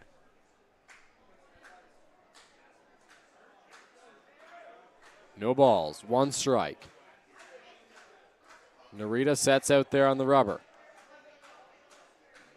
0-1 offering. McGee takes that for strike 2. First pitch, it almost seemed like McGee was waiting to see a pitch to begin the at-bat. That time I don't know if he was expecting, the fastball. Took it at the bottom of the zone. Now Narita way up in the count here, 0-2, where we've seen him go to that curveball numerous times already tonight. No balls, 2 strikes, 1 out. Reyes Cruz in scoring position, Joseph over at first. Pitch on its way, swing and a miss, strike 3. A big second out there for Yuki Narita as McGee goes down on strikes. Well, the Majors with back-to-back at-bats now where they haven't been able to even get a ball to the outfield, try and move some guys up after the back-to-back leadoff singles to begin this inning. And he'll bring up Brett Graham here to try and see if he can do some damage. Graham is 1 for 1 today. Went the opposite way his first time around. Here's the pitch. In there for a strike, 0-1. Good spot with the fastball again. Another at-bat here where Narita has started with that fastball away. It's been successful for him so far. It appears Kyle Kush has switched over to shortstop, and Corey Morrow, assuming he stays in the ball game, is at second base. And now, has a balk been called? It has. Yes. It's first base umpire Justin Snively who made the call, and now the umpires will get together, I think the home plate umpire called time, and then Snively called the balk. That's what the Royals are arguing. Dino Rumel, Roop Chanadad are both out of their dugouts. Well, in the that they're going to make the correction there. Justin Snively, of course, is just going off of what he sees over at first base, and if he doesn't verbally hear Bob Blake make that time call, then he's not going to know. So they get together, they make the right call. The runners will head back to first and second. And while Narita may have balked coming off the mound, didn't matter. Time was called anyway by the home plate umpire. So he had to step off. Exactly. And break there for the Royals, perhaps. 0-1 on its way. Here's the pitch. Swing and a miss. 0-2. Narita right back into it. Doesn't miss a beat. Gets up 0-2 there on Brett Graham with the breaking ball. Now we'll look to try and put him away.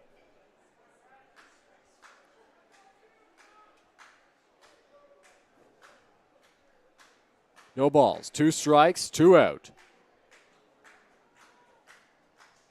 Graham ready at the plate. Here is the 0-2 pitch. Swing and a miss, strike 3. Narita allows the first 2 to reach, then gets a pop fly and 2 strikeouts to get out of it unscathed. Guelph leads 4-0 after 4 innings here in Labatt Park. I want to ride this pony, but I suffer from low E. Millions of people are suffering from low energy, commonly known as low E. Low E has hurt my performance in the bedroom. I haven't been able to make the bed in years. Now there's hope.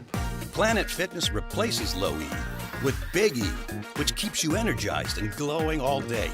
Simply join through the free PF app for only $15 a month. Planet Fitness is a proud partner of your London Majors.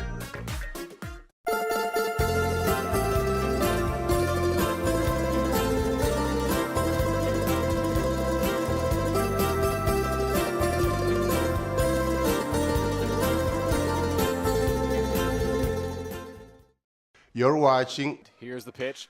Joseph drills it to right center field. That ball's going back to the warning track, to the wall. Goodbye, baseball. Starling Joseph, a 2-run home run. London Majors Baseball on MajorsTV. Back at Labatt Park now for the top of the 5th inning as the water balloon toss gets underway at field level right now. And Noah, a little bit surprising, I think. Robert Mackey's back out to the mound. Dylan, it certainly appears that he is back out there from our vantage point here in the broadcast booth. And if that is the case, it appears that the Majors are trying to get a little bit more out of him today. Mackey has thrown 4 innings, 79 pitches over that time, has conceded 4 runs, only 3 of them earned, 2 walks, 2 strikeouts, 8 hits. That's the one thing that jumps out at you if you are the majors and the coaching staff. He's allowed 8 hits, which is a little bit more elevated than you'd like to see after 4 innings of work. Yeah, he has. He was able to get a couple of double plays through the first 2 innings, which helped him get out of some jams, but eventually ran into a little bit of trouble in the 4th there, where 2 doubles were able to bring across 4 runs. That is where we sit as we start the top half of inning number 5. Guelph 4, London nothing here on Majors TV. First pitch to Malik Collymore is hit hard on the ground to shortstop. Reyes Cruz gobbles that up. Throw to first just in time to get Collymore, and there's one away.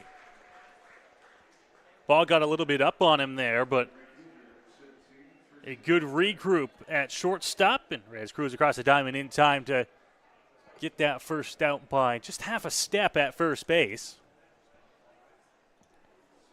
It was a very close play over there. Keith Candell is back for the Majors, warming up down the third base line as that first pitch is called a strike.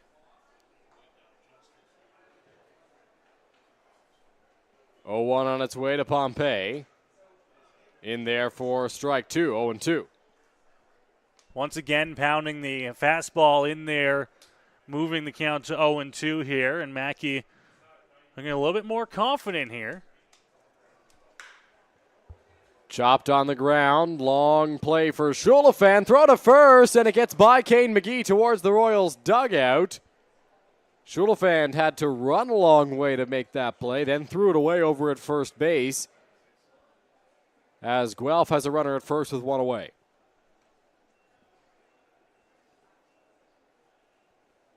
Well, a tough play to make for sure at second base. Had to range way over up the middle to his right. And Schulafan's throw in the dirt, unable to be picked. On what will go down as an error.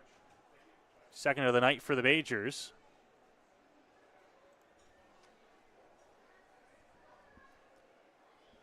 That'll bring up Ethan Hammond. Here's the first pitch to Hammond. That one is high for ball 1.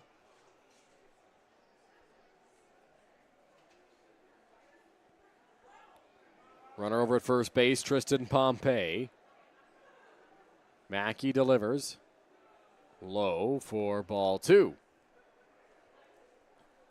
Moves the count to 2-0. We talk about the Royals with their 8 hits, of course, Dylan, but 2 walks for Mackey isn't a terrible number. Of course, 2 errors, of course, adds to the base runner total so far.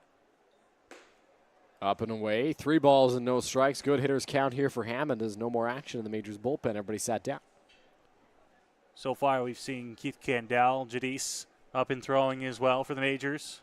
Farrington has played a little bit of catch, but not thrown off the mound yet. Mackey readies. Here's the 3-0 on its way. In there for a strike, 3-1. Goes to show you the Majors looking at a few different options here. Into the midway portion of this ball game. 3-1 count, pitch on its way, low for ball 4. So Hammond works a walk, and there's 2 runners on with 1 out as Justin and Terrasano will step to the plate, and throwing resumes in the Majors pen. Keith Candell up and throwing, and Roop Chanderdat will now make the walk out towards the mound. Keith Candell stands onwards, and you got to wonder if we'll see the change here, Dylan. Candell hasn't been throwing very long, but he's a guy who can get warm very quickly. So we'll see what the decision is here for the Majors skipper. That's going to be it. So that'll be all for Robert Mackey in this ball game. 4 1/3 innings. The 2 runners on base are his responsibility. As Roop Chanderdat makes the call to the Majors bullpen. We'll be back with Keith Candell's numbers on the mound after this. I want to ride this pony, but I suffer from low E. Millions of people are suffering from low energy, commonly known as low E. Low E has hurt my performance in the bedroom. I haven't been able to make the bed in years. Now there's hope. Planet Fitness replaces low E with Big E, which keeps you energized and glowing all day. Simply join through the free PF app for only $15 a month. Planet Fitness is a proud partner of your London Majors.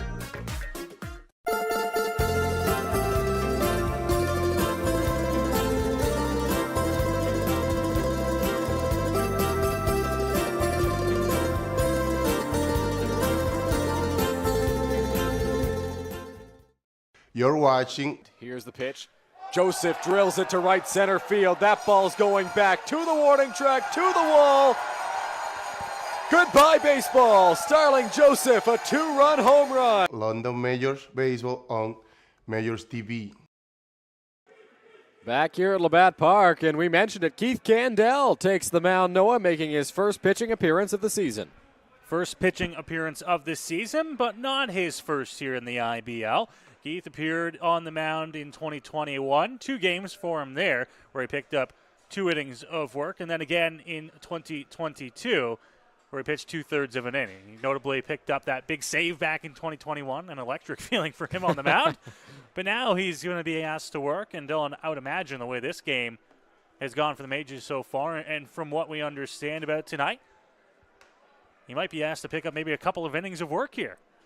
Right now he's got to work with a couple of runners on. 1 gone here so far in the inning. Keith Candell has never worked more than an inning in the IBL. He got that save against the Hamilton Cardinals on July 31st, 2021, then pitched just about a week later against the Brantford Red Sox and threw 1 inning, allowed 2 runs, neither of them earned. Then last year he got into 1 game. It was a blowout in Kitchener, taking on the Panthers. Pitched just 2/3 of an inning, issued a walk, did not strike out a batter. He struck out the side in his save against the Hamilton Cardinals, and I'm just chuckling, reliving that moment in my head because that was a wild game that Candell finished. He'll have to face Justin Interessano, his former teammate in Guelph. Candell, the former Royal, as that one is up and away for ball 1. Notably there on the stats for Candell, has appeared in 3 pitching appearances with the Majors over the last 2 seasons. All of those turned out to be Majors wins. On the ground, that one will just get foul. Candell, no stranger to trying to run a ball down, chased after that one and ensured that it stayed a foul ball. So 1-1 to Interessano. Well, I was going to say, Dylan, one of the nice things about having a guy like Keith Candell who can come in and give some innings for you, natural infielder. He'll be off that mound quickly. I wouldn't bunt on him. No. It's like having 5 infielders out there. Now, granted, the mound does throw a wrench into things sometimes, coming off the elevation, but we'll see what Candell can do in this appearance on the rubber. Peeks back at second a few times and delivers, and Interessano takes a breaking ball. That one misses. It's 2-1. Going to have to be a little bit creative here to get through this Guelph Royals lineup.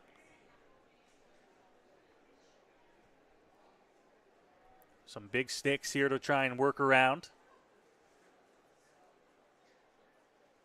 Candell, long hold on the mound, delivers that pitch on the outside corner for strike 2.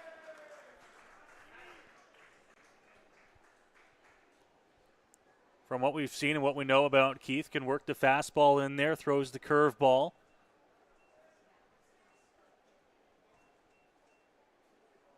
Will work from side to side, and we've seen over the years, Dylan, we'll change up the speed on the curveball at times as well.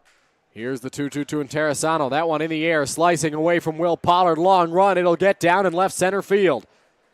Around third, getting the wave home is Tristan Pompey. He will score without a throw, and the Royals lead 5-0. Well, a ball hit and placed perfectly out in left center field. And as you mentioned, slicing away from the center fielder. It'll be an RBI single, 9th hit of the ball game for the Royals. Makes it a 5-0 lead. So no Roberts steps into the batter's box here for Guelph. Roberts is 1 for 1 today. Here's the pitch. Breaking ball high for ball 1. Roberts in his last trip walked and singled the first time he came up.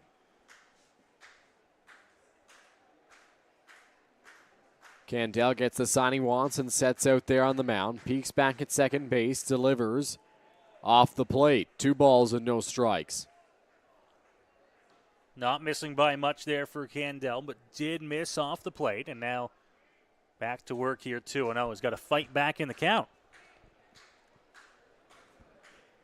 2 balls, no strikes. That one skied in the air. Left field. Joseph going back towards the warning track. He tracks that one down. Tagging from second base is the runner Hammond. Throw into third is not in time. Heads up play there by Ethan Hammond. to pick up an extra 90 feet and put himself at third base with 2 away. Well, a heads-up play indeed. That ball was hit deep, and a lot of times when a ball is hit to left field, you won't see them try to tag. But he saw that ball get all the way to the warning track, and it actually worked out in his favor. That Starling kind of went almost into the fence a little bit there before he got the throw back in. Took enough time that he was able to get up to third fairly safely. Now runners at the corners, 2 outs here. And he's out. Oh, they're going to call him out for leaving early. Wow, Keith Candell, an appeal throw to second base, and they got him. So that'll do it. Guelph manager Dino Rumel will go out to talk to James Deacon, the third base umpire, but Keith Candell stepped off the mound, threw to second base, and the umpire called him out. Hammond can't believe it. Well, Dino Rumel is out there talking to the third base umpire, James Deacon, and now he'll have a word with Justin Snively as well. Royals can't believe it. Called out for leaving early. Ends the threat in the top of 5, but they do pick up a run to open up their lead to 5-0 here at Labatt Park. So Guelph up by 5. That's a huge out to get out of the inning.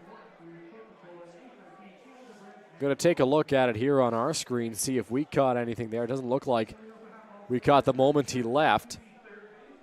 But third base umpire, James Deacon, said he left early. So that'll do it for the top of the 5th inning. As we head to the bottom half, we remind you the Majors' next game is on Friday right here at Labatt Park. We'll have all the action for you on Majors TV once again. Noah and I will be up in the Game Day London broadcast booth to call that one. It's a busy weekend, as we've touched on. Majors back here on Friday, as you see on your screen, against Toronto. Then they host Brantford on Saturday at Labatt Park. And then on Sunday, they are at Christie Pitts in Toronto to face those same Maple Leafs once again. Yeah, it's a busy week for London here with the midweek contest, of course, and it really just continues on into the weekend. 2 at home here. Fortunately for the Majors, not a whole lot of travel Friday, Saturday, of course, but downtown Toronto on Sunday to take on the Maple Leafs. Looking to try and pick up some wins here on a big weekend. See how they fare. They will get a couple of days off before their next contest, though, Dylan, but then they're back in action on Wednesday. Home here against the Hamilton Cardinals. We were talking to some Majors fans before the game. You said there's no shortage of midweek games in the next little stretch. Last week, a game on Tuesday. This week, a game on Tuesday. Next week, a game on Wednesday. So the Majors are going to be seeing a lot of their fans during the week over the next little bit. That's what happens when you got a 42-game season. You're trying to jam into the time frame that the IBL has to play their games. You'll see some midweek games. Dylan, the following Wednesday as well. Really? So if you include this week, last week, 4 straight weeks with midweek contests here at Labatt Park. You can't say you don't have your chance to come down to the park. Lots of opportunities down the stretch as the Majors try to climb in the standings. Here's the first pitch from Yuki Narita to Will Pollard. Cut on and missed for strike 1. Majors have 5 hits so far in the ballgame, but haven't been able to get any runs across against Narita so far. 0-1 on its way. Outside corner, strike 2. Narita now working with that extra lead, pushed up to 5 after the run in the top half of the inning.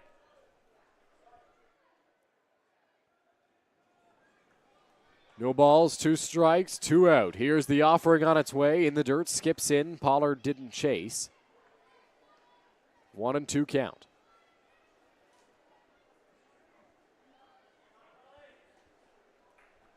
For those wondering, the regular season wraps up, if on schedule, will be August the 20th. For the Majors, 1-2 misses high. 2 balls and 2 strikes to Pollard here.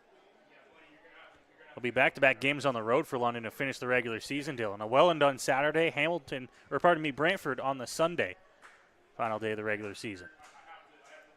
Here's the 2-2. Check swing from Pollard, fouled off, and we'll try it again on 2-2. Some oohs and ahs from the crowd. Did that one go into the Guelph bench, or did the fan just miss it out there? No, it was up above into the first base grandstand.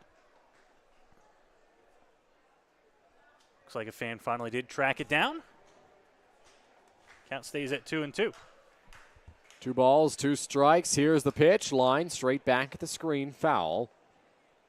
And we'll do it again on 2-2.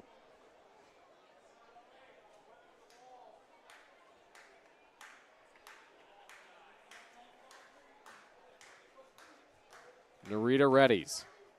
2-2 on its way. On the ground, right back up the middle. Narita kicks at it. It's past the dive of Kyle Cush into center field. So Will Pollard leads off the bottom of the 5th inning with a single, and the Majors have a base runner. Well, a great job there by Will Pollard getting things started here on the bottom of the 5th. Got that at bat to 2 strikes, but then I was able to line one right past the pitcher up the middle. So Jordan Schulafan steps into the batter's box, 1 for 2 on the day. Struck out swinging in his last trip.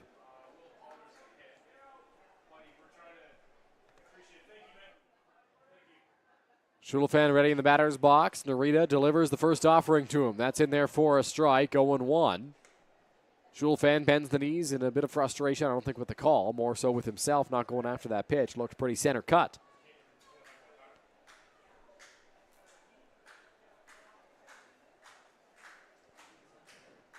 Oh, 1 count. Pitch on its way, squaring around Schulafan. That one misses low and outside, and it's 1 ball and 1 strike. Schulafan's got some speed, Dylan. The infield isn't really watching a whole lot for the bunt by the looks of it. Corner's playing somewhat in. The Majors unable to get anything going so far. You wonder if maybe they'll start to get a little bit creative here. Narita readies and delivers. Squaring around again. Schulafan bunts that one hard towards third base. Off the bag. Collymore the throw. Pulled Garten off the base. Tag applied on Schulafan. And they get him for the first out. Garten will go check on him, make sure he's all right. A bit of a collision there between the two. But a sacrifice bunt for Jordan Schulafan moves Pollard up to second base. Well, the bunt does its job, moves the runner up into scoring position.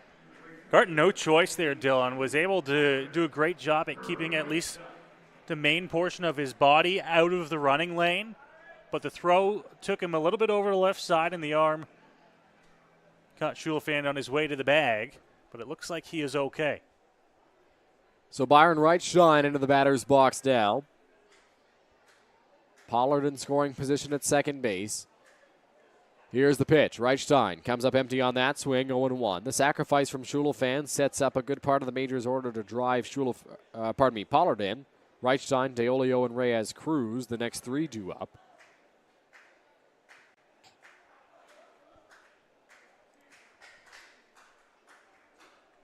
Narita will step off and look Pollard back.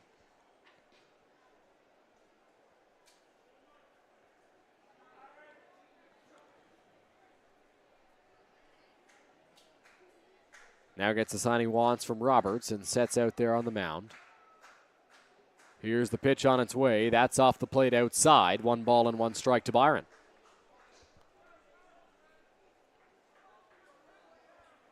Well, with Narita working well so far, we haven't seen any glimpse of action down in the Guelph bullpen so far.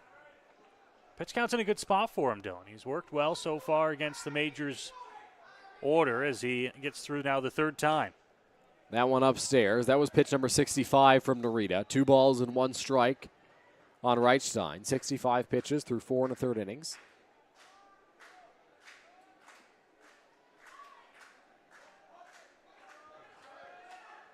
Reichstein ready in the batter's box.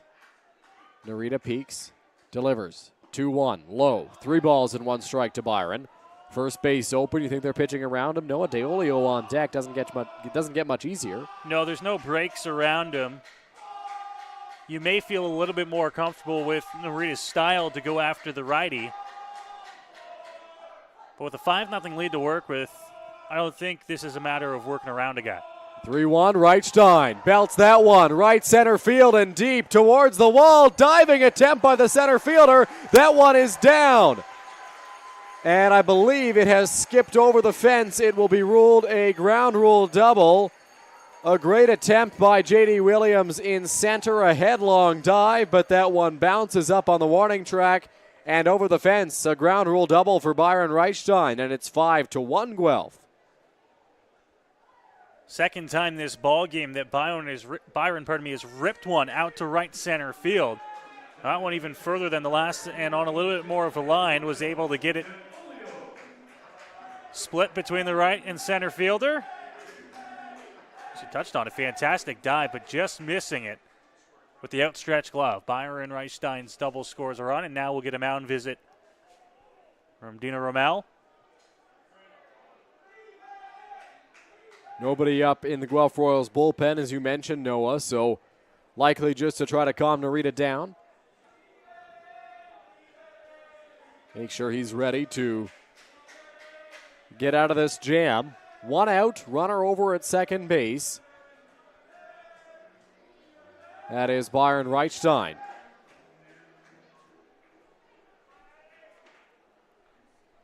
Touched on the stats for Narita at the beginning of the ball game. His last two starts, 7 innings each, a win over Hamilton and a win over Brantford. Gave up just 3 and 4 hits in those ball games. That is the hit number 7, for the Majors here tonight. First run just coming across on the Reichstein double. DeOlio ready in the batter's box. Here's the pitch. Line straight back at the screen, 0-1.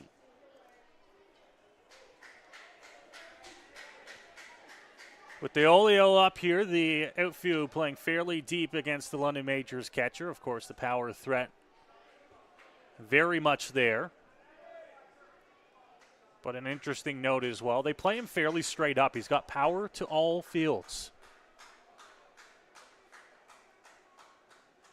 No balls, 1 strike. Here's the pitch. DeOlio in the hole. That one through for a base hit. Reichstein getting away from Steve Cochran. He's on his way home. Throw to the plate is not in time.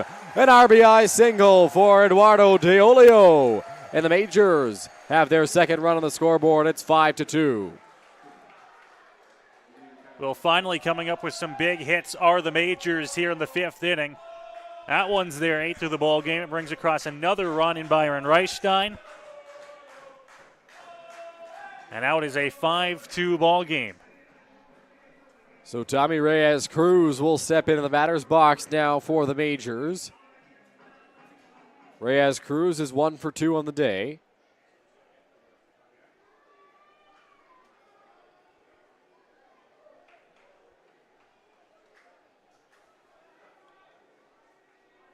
Here's the pitch. Ripped over the head of Garten. That's down the line into right field. Around second, charging for third, DeOlio. Pompey picks that one up, throws to second, and it's not in time. Tommy Reyes-Cruz delivers a 1-out double. And the Majors have 2 runners in scoring position now for Starling Joseph. Well, and they keep on hitting here. They finally seem like they've got something going here against Narita, and that'll get some movement in the Guelph Royals dugout and some players heading down to the bullpen as the Majors have struck here in the bottom of the 5th inning. Finally getting through against Narita with 2 runs already across, another 2 in scoring position.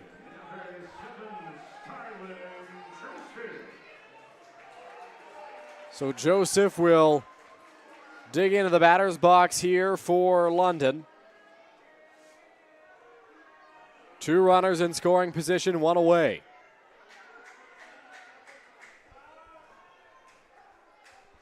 Well, we've talked about the Majors pitching and how they've got a busy weekend ahead. The Royals have the exact same. They play Thursday, Friday on the road before Saturday at home. Inside, that one nearly clips Joseph on the first pitch, 1-0. Fastball inside, Joseph bends out of the way.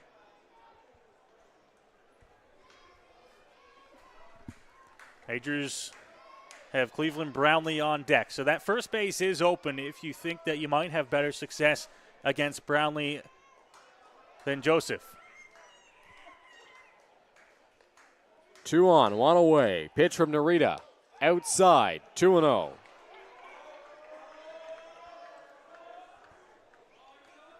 Inside with the first pitch, outside with the second.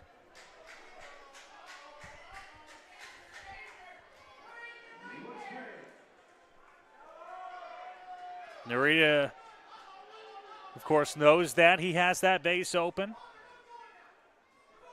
Doesn't have to groove something here for Joseph. 2-0 the count. Here's the pitch.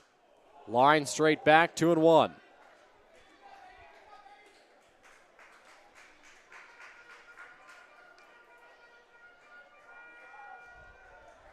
Two balls, 1 strike, 1 out. Time called.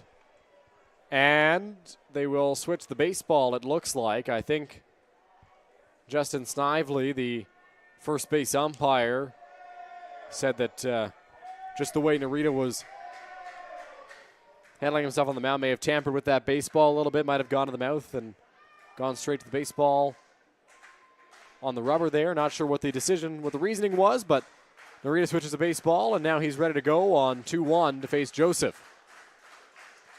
Here's the pitch. Joseph breaks his bat on the ground to third. Collymore is going to have to hurry. The throw to first is in time to get Starling Joseph, but a run will come in to score, and the Majors get their third run of the ball game. It's 5-3.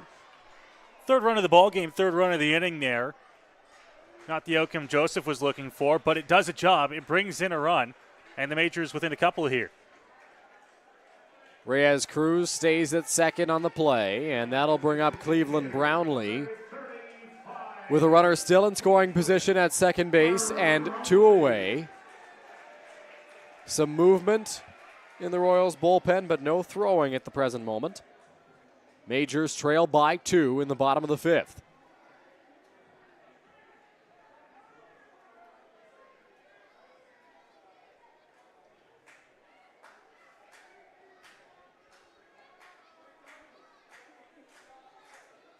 Coming set is Narita. On the move, Reyes Cruz got a great jump, and he'll move up to third base with a stolen base.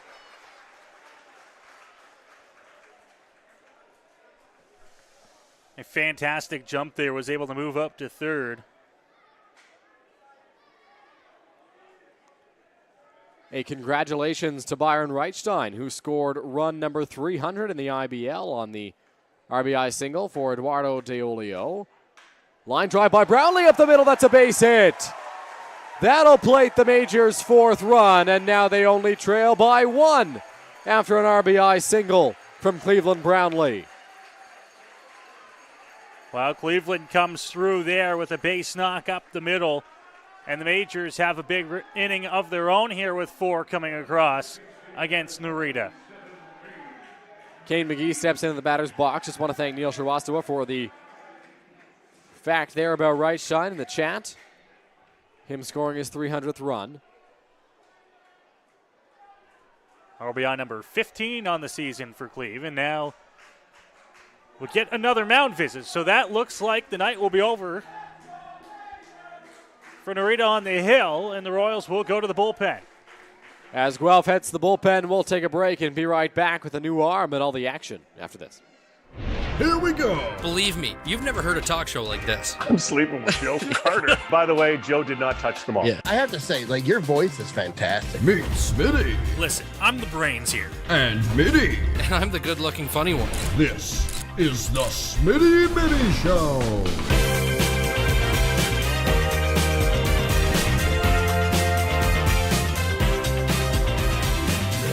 Catch new episodes of the Smitty and Mitty Show wherever you get your podcasts.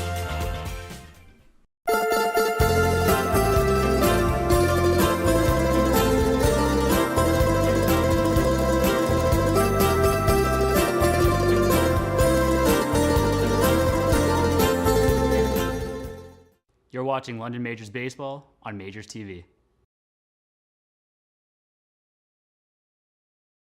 I want to ride this pony, but I suffer from low E. Millions of people are suffering from low energy, commonly known is low E.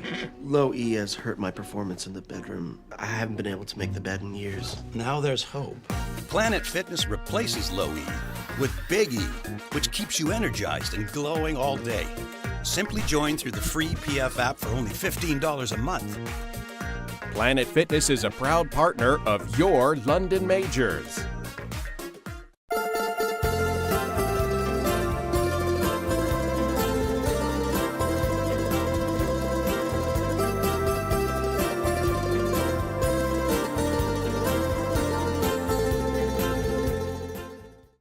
You're watching. Here's the pitch. Joseph drills it to right center field. That ball's going back to the warning track, to the wall. Goodbye, baseball. Starling Joseph, a 2-run home run. London Majors Baseball on MajorsTV. Lefty to the ball game here for the Guelph Royals. It is Kyle Thomas taking over.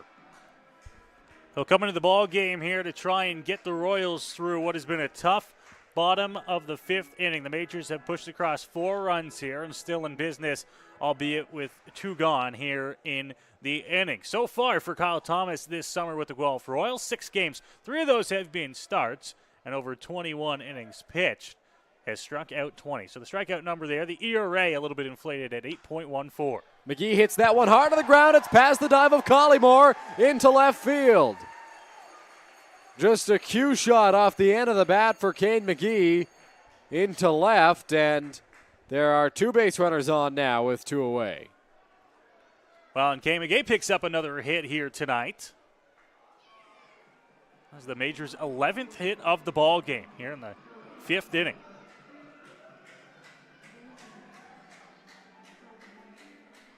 Welcome to the ball game there for the lefty in from the bullpen. Brett Graham steps into the batter's box, 1 for 2 on the day.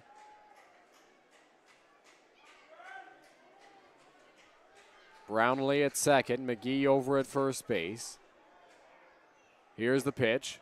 High for ball 1. Not a ton of speed on the base paths. The ball would have to get into the gap to score Brownlee more than likely. Though Cleveland would beg to differ if you asked him. Well, I mentioned earlier in the ballgame, he say nice things about me on the broadcast. At the start of the season, he told me to tell people he's still got the speed. Here's the pitch, cut on and missed there from Brett Graham, 1-1.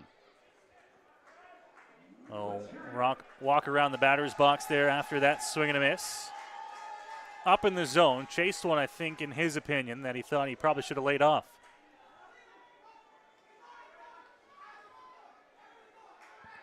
Thomas ready.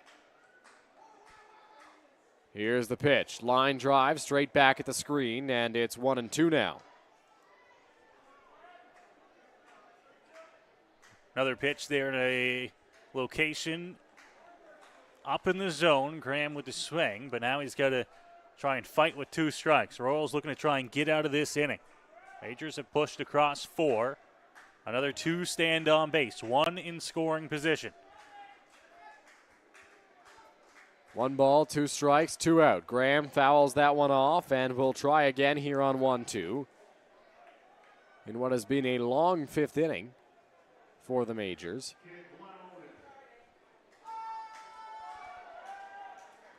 Long inning for everybody out there.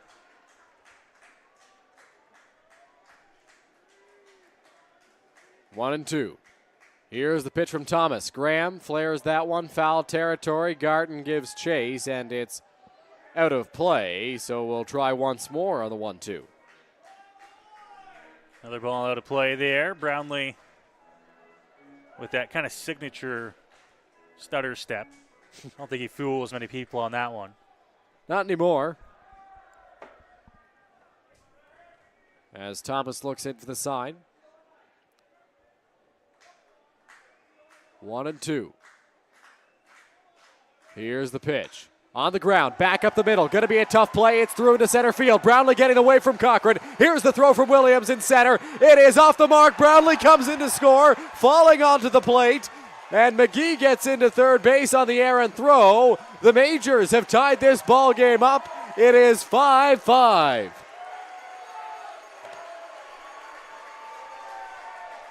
Well, and Brownlee will get some handshakes and high fives on his way back to the dugout after the base hit scored him from second. He took a tumble there coming across home plate, so we'll see if he's okay moving forward. But the Majors have tied the ball game at 5 with 5 here in the bottom of 5. Lots of fives going all around right now for the Majors, and Brett Graham delivers. 2 runners in scoring position here for Will Pollard. He singled in his last trip to the plate, which was to lead off this inning for the Majors.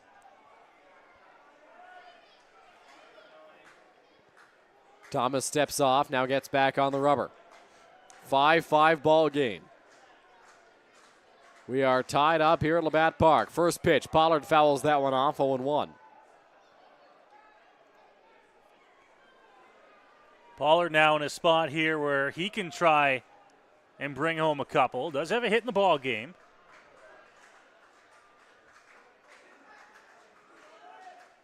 Thomas sets and delivers. Pollard fouls that one off, 0-2. Yeah, now he's in a hole, so he's got to protect and just trying to put something in play here. Make the Royals work for this final out of the inning.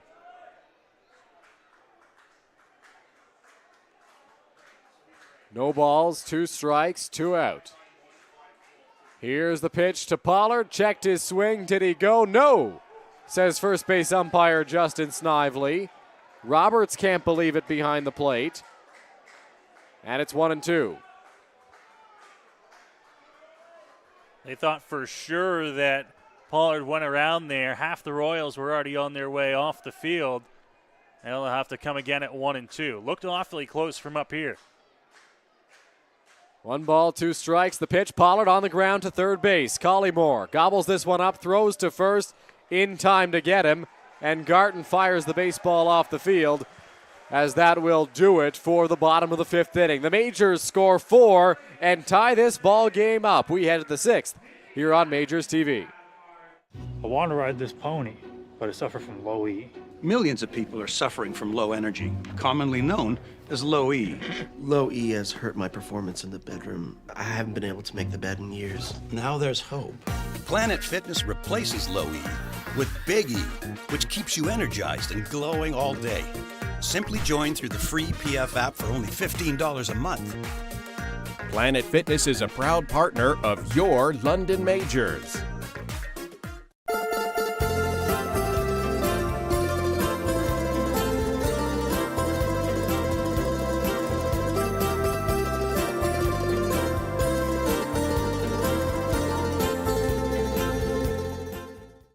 You're watching. Here's the pitch. Joseph drills it to right center field. That ball's going back to the warning track, to the wall. Goodbye, baseball. Starling Joseph, a 2-run home run. London Majors Baseball on Majors TV. How do people feel about getting a Planet Fitness membership for $15 a month? How do they like working out in a clean and spacious gym that's filled with equipment for every workout?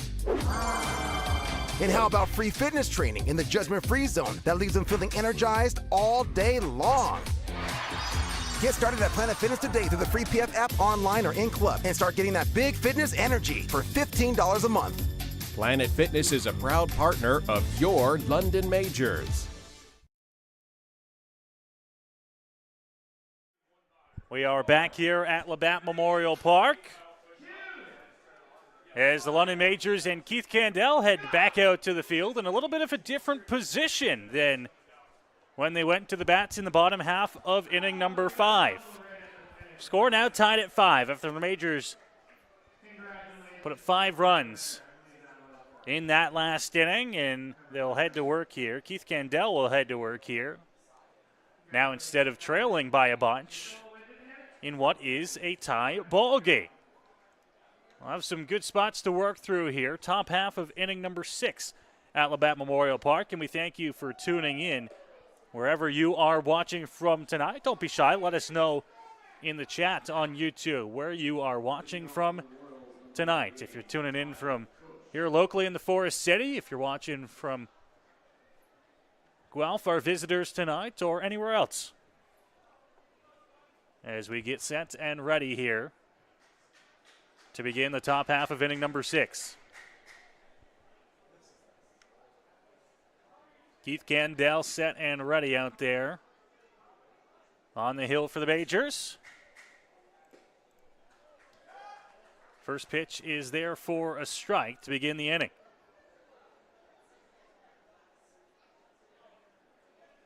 Candell readies again. Pitch just off the plate, looked like a breaking ball there. And it's ball 1.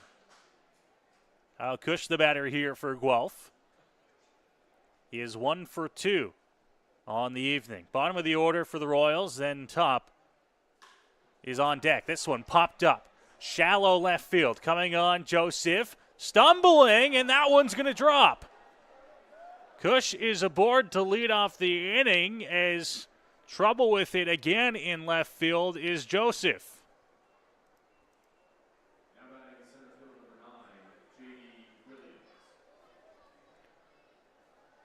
Well, Williams will come to the plate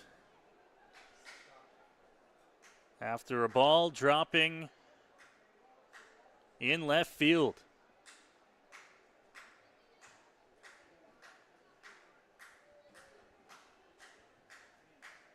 Brady Williams to the plate now.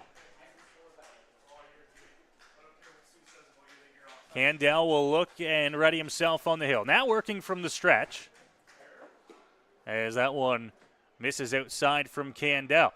1-0 here on Williams. No, he scored a signal apparently.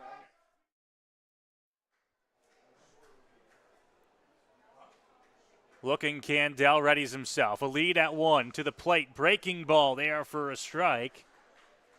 And the count evens up at 1-1 now here on Williams.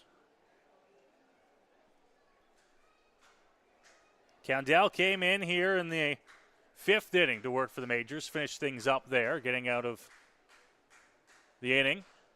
Having tasked the work as that one is swung on and miss. And now it's 1-2 for Candell. Good pitch there from Keith Candell, generating the swing and miss.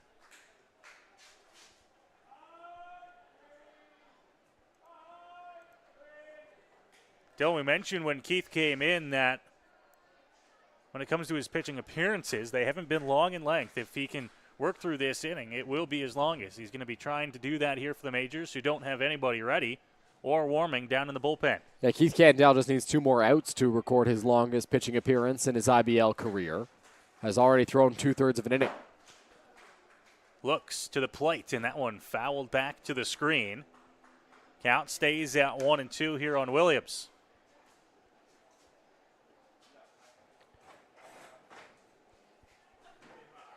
Home plate umpire will clean off the plate there as Candell tries to put Williams away. He's been a tough out for the Majors today, 2 for 3. A single, a double, and a strikeout swinging. That double brought home the Royals' 3rd and 4th runs of the game. 22 combined hits so far in the ball game. Candell readies himself on 1-2. Fastball just off the plate. Couldn't catch the edge, and it's all evened up at 2-2. Pretty solid pitch there from Candell. Just did miss the outside part of the plate.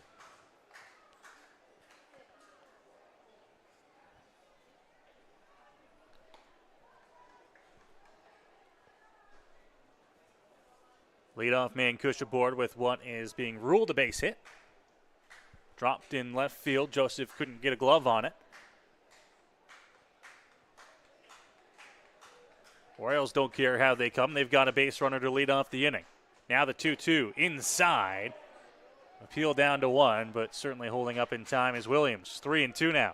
Yeah, pretty close one right there, but Williams did hold up on that offering. Candell tried to bust him up and in to get the out, but was unable to get the chase. Barry Baycat shortstop Carson Burns in the chat, Noah, cheering on his IBL shortstop counterpart in Keith Candell as he makes an appearance on the mound. Keith looking for the strikeout here on 3-2. This one into left center. Joseph over. A little bit of miscommunication there, but the catch made by Pollard in center. And that's a big first out for the Majors. It's been a bit of a tough night out there in the outfield for the Majors. Will Pollard able to track that one down and make the catch for the first out. Majors are lucky that that one didn't drop as well. Looked like the two didn't collide at all. It just Pollard cut in front of Joseph and caught Joseph off guard for the first out.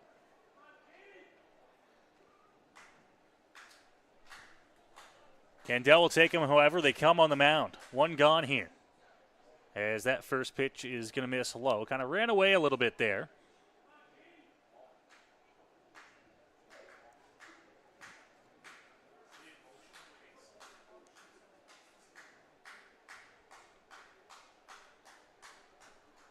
Little look towards the runner. Now to the plate. That one swung on and missed. And the count evens at 1-1 here on Morrow. Corey Morrow is 0 for 1 today. Lined out to center field in his first trip. Hit that ball pretty hard, if I recall correctly, Noah. Just didn't get anything to show for it in the hit column. Now a little bit of a delayed steal as now the throw goes down to 2.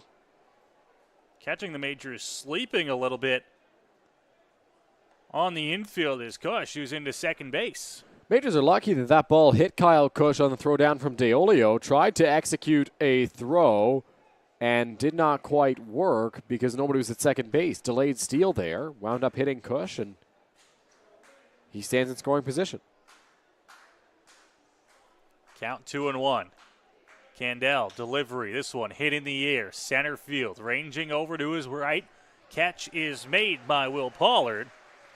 And there are 2 gone. Pollard has recorded each of the 2 outs so far in the top of the 6th inning for the London Majors. Cush reached on the single on the fly ball in the left field. And so that out, Dylan, does put Keith Candell into the spot of his longest pitching outing. You think we see him get a start later in the season? Might be wishful thinking. I would think Keith would be on board for it if it was allowed to happen. Yeah. Right now he's focusing on this ball game and trying to get the Majors through the top half of the 6th inning. First pitch is a swing and a miss for strike 1. Josh Garton, the batter, he is 2 for 3 on the evening.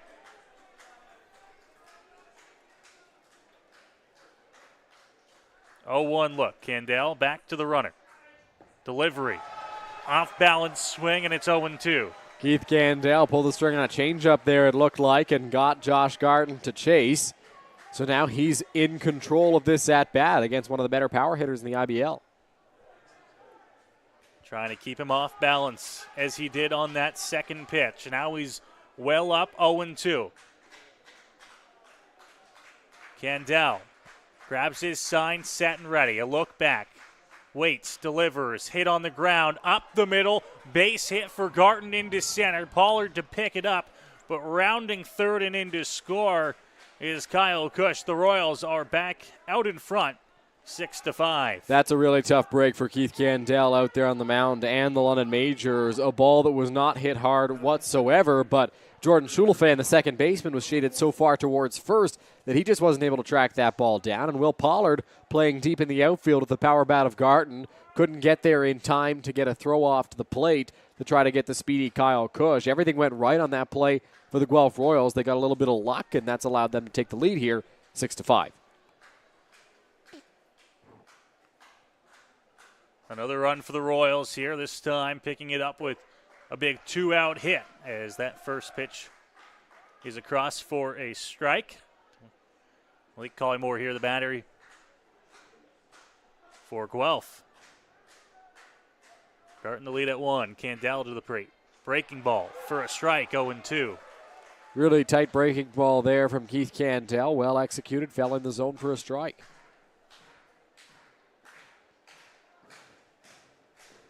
Up 0-2 again here, looking to get the Majors back onto the bats. 0-2, swing and a miss on a pitch in the dirt.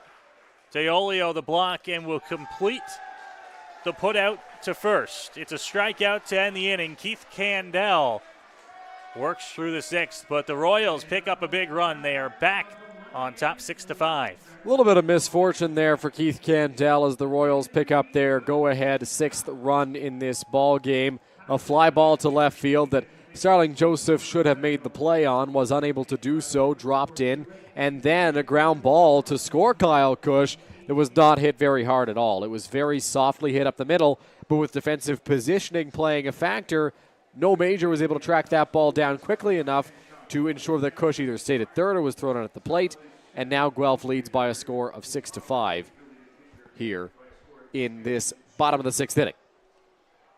Dylan, why don't you go ahead if you're at home, sitting on the couch. Give us a follow on social media.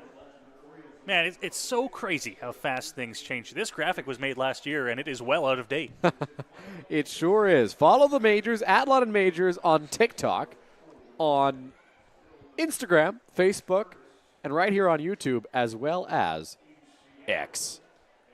So I got a question for you. Okay. If anyone doesn't know, Twitter is now apparently going by X. Not apparently. It is X. No, It's on my phone as X. But are you calling it X? There's no way. There's no way we stop calling it Twitter, right? I don't think so. I don't think anybody can stop calling it Twitter. That's just crazy stuff. It's been Twitter for a decade plus now. It might be Twitter longer than you've been alive. It might be. Okay, I don't know if it's that old. When was Twitter founded? Because I was born in 2005. Oh, it might be close. I think Facebook might be older, but I don't know about Twitter. Let me go to the old trusty Wikipedia. All right, let's see this, because now I'm curious. Okay. You're a little bit older than Twitter. How much older? March 21st, 2006. Wow. Literally 3 months older than Twitter. Unbelievable. Anyways, give us a follow there. Call it whatever you want. It's the app that we use to give you up-to-date Major scores and what's going on as we get ready for the bottom half of inning number 6. Majors will look to get that run back that they surrendered in the top half. No, a quick little fun fact that Carson Burns shared with us in the chat. When he and Keith Candell play each other, they leave little fruit snacks for each other at shortstop, every time the Majors see the Baycats. I would hope it's in some sort of packaging. Yeah, I don't know if you want to leave that on the infield dirt. I might have to start playing some shortstop if there's some snacks being left out there. Oh, yeah. Pitch will miss inside to move the count to 1-1 here. 2-1 on Shulafand, who will try to lead things off here for London in the bottom half of inning number 6. He's 1 for 2 tonight. 2-1 offering. Upstairs, they'll appeal down, say he held up in time, and it's 3-1. Shulafand just barely able to hold back on that high fastball, attempting pitch. You think you can hit it, but was able to hold back. Ready here is Thomas, the lefty on the hill. Pitch to the plate. That will miss. Shulafand is aboard with a walk to start the inning. Good patience there from Jordan Shulafand. If you'll recall, earlier in the ball game, he struck out on a high fastball. He's able to hold up on that pitch, does not chase, and works a walk. So Byron Reichstein will come to the plate. Ground rule double his last time around. He's hit a couple of balls hard so far tonight.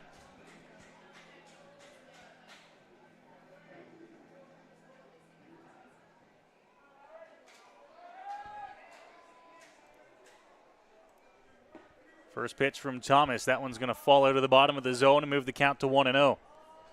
Reichstein 1 for 3. A line out, a strikeout, and a long double.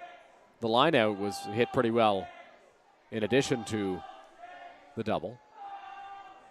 Now they've got a pickoff move, throw to second, and the ball gets away. Shulafand into second base with a little bit of help from the ball in the dirt. Well, Kyle Thomas on the mound had Shulafand picked off. He could tell he was running, good pickoff move. But Jordan Shulafand, to his credit, didn't try to get in a run down, just sprinted to second base, wanted to see if he could beat it. And Garton's throw was in the dirt, too hot to handle for Kyle Kush. Pitch to the plate upstairs. Reichstein with an easy take, moving the count to 2-0. So Noah, the ball 4 chants rain down at Labatt Park here normally, but they don't typically continue after ball 4. Right now they're on ball 7, this crowd. Looking to get it. That one's going to be called a strike on the outside edge, so they won't get their wish, but the count still remains in Byron Reichstein's favor at 2-1. Reichstein still in a pretty decent hitter's count here at 2 balls and 1 strike. Thomas has to come right after him.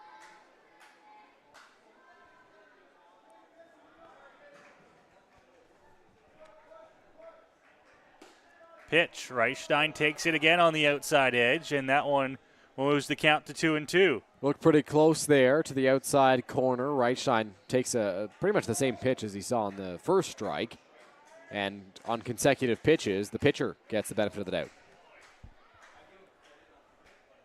2-2 here. Thomas looking for the put-away pitch against Reichstein. Runner at second, nobody out. Fastball up and away, count full.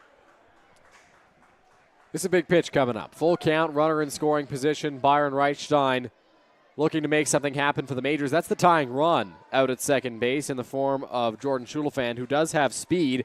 So you'd think if Reichstein can get a base hit here, Schulafan could score. 3-2. Inside, Reichstein takes the walk, and the Majors have the first 2 runners on here in the 6th inning. Some frustration from Kyle Thomas out there on the mound as he issues his second walk of the ball game. Some movement now in the Guelph Royals bullpen as this is the heart of the Majors order, and Thomas getting set to throw with 2 runners on base and nobody out. Just quickly before Deolio steps up, Noah, Neil Sharastawa sharing with us that the fans almost got to ball 8 last week, and that is the furthest I think we've heard the chant go in the past, but it's back-to-back walks issued here for Guelph. Royals do have some action down in the bullpen. Majors have Deolio at the plate here. As that one's going to skip and get all the way to the backstop. Schulafan's going to look and round third hard, but he's going to go back to third base. He really did think about it. But with nobody out here, probably the smart play to remain at third. No, you know what I think? I think he thought he could have made it because he went back jumping, took his helmet off, but he hesitated. And that's a smart play. If he's going to try it, he cannot hesitate. Yep. And the second he stopped, he knew he was not going to be able to score. So if he had continued straight from second, maybe he scores that run. Would have been very close. But because that hesitation, could not move up, Majors will take it anyway. 2 runners in scoring position. Count 1-0 here on Deolio. You got nobody out here. That moves runners to second and third. Deolio, Reyes, Cruz, Joseph, and Brownlee due up here. It's a good spot to try and get some runs across. That one's inside to Deolio, 2-0. Good take there from Deolio. Ahead, 2-0 in the count. You mentioned Reyes, Cruz on deck. He lined a double in his last trip, 2 for 3 on the day. Deolio is 1 for 3. Looks, and that one's in the dirt. 3-0 here to Deolio. They do have a base open. I would imagine they'll try to stay away from him here on 3-0. Deolio way ahead in the count. Action in the Royals bullpen, a righty. Inside, ball 4. A walk loads the bases with nobody out here. And Thomas is going to get a visit from his catcher as Reyes Cruz gets set to come to the plate. 3 straight free passes here for Kyle Thomas. And as mentioned, action in the bullpen. It looks like the arm angle of Claudio Custodio, but the pitcher has the sweater on, so we can't see a number right now as Dino Rumel heads out there to the mound. And whoever it is in the pen will take the sweater off. It is not Claudio Custodio. Appears to be Yomar Concepcion. And he will be coming into the ball game here as the Royals make a move to the bullpen. Majors pressing here with the bases loaded, nobody out in the bottom half of inning number 6. It's a short break for us here on Majors TV. We'll come back with all the numbers on the Royals move to the bullpen. How do people feel about getting a Planet Fitness membership for $15 a month? How do they like working out in a clean and spacious gym that's filled with equipment for every workout? And how about free fitness training in the judgment-free zone that leaves them feeling energized all day long? Get started at Planet Fitness today through the free PF app, online, or in club, and start getting that big fitness energy for $15 a month.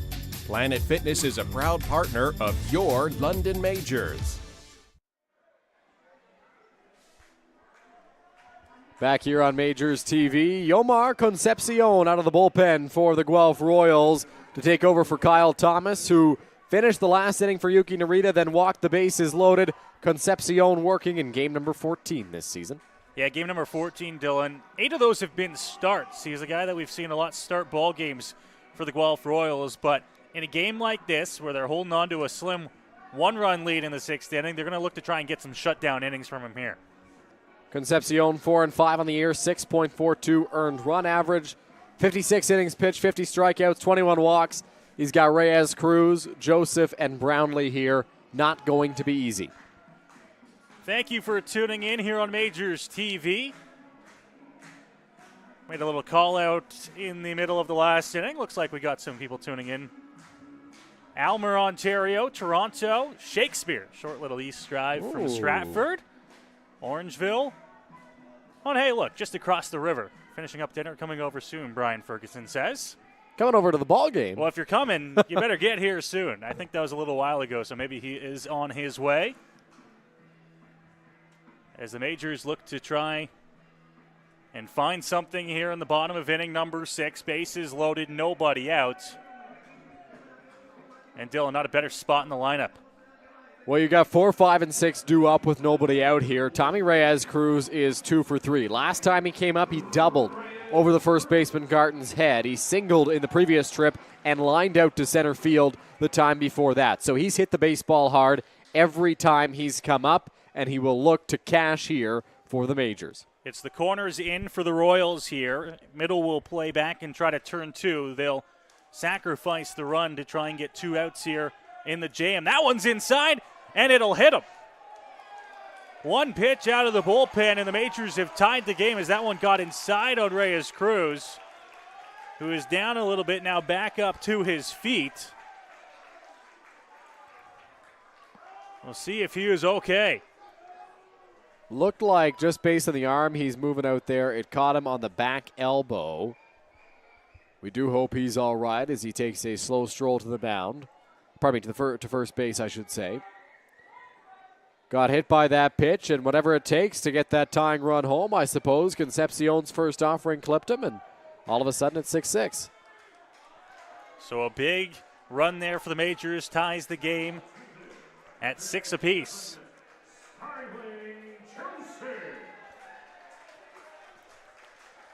And Starling Joseph will come to the plate now, looking to see if he can bring some damage and some runs across here with nobody out in the inning.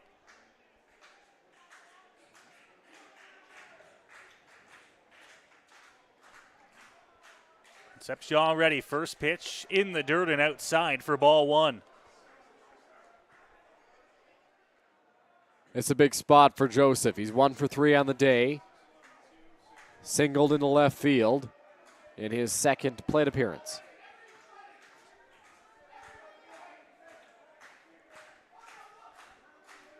The look, Concepcion to the plate. That one popped up, but will get out of play, foul. Up into the screen, count now 1-1. Good cut there from Starling Joseph, getting a piece of that one and fouling it straight back. This is a big spot for the Majors. They've got the go-ahead run just 90 feet away. To the plate, and that one fouled off there by Joseph. Moves the count to 1-2. Got Joseph off balance there with that offering. Lunged at that pitch from Concepcion.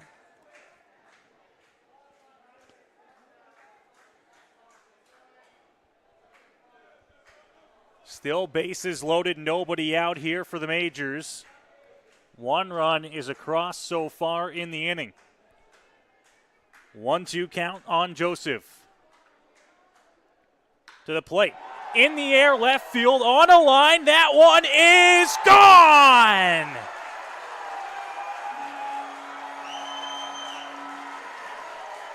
Bases clearing blast for Starling Joseph. And the Majors tack it on here in the 6th.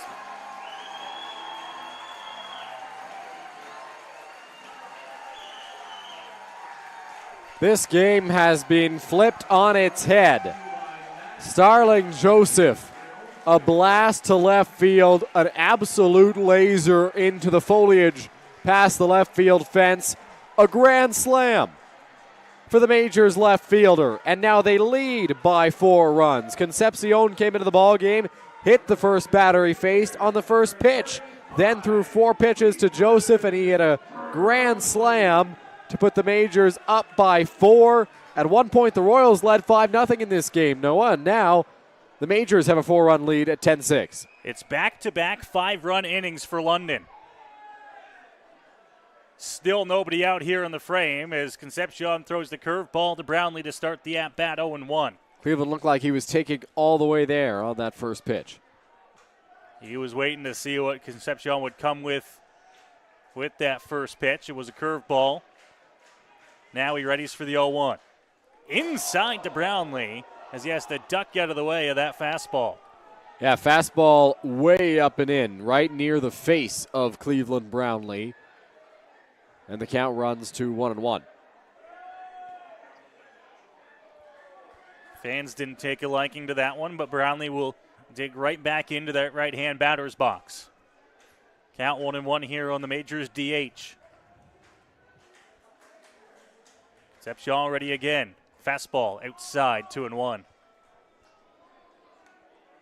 Brownlee in control of this at-bat. He was taking all the way on the first pitch, took a strike, and then Concepcion has missed badly with the last 2 offerings.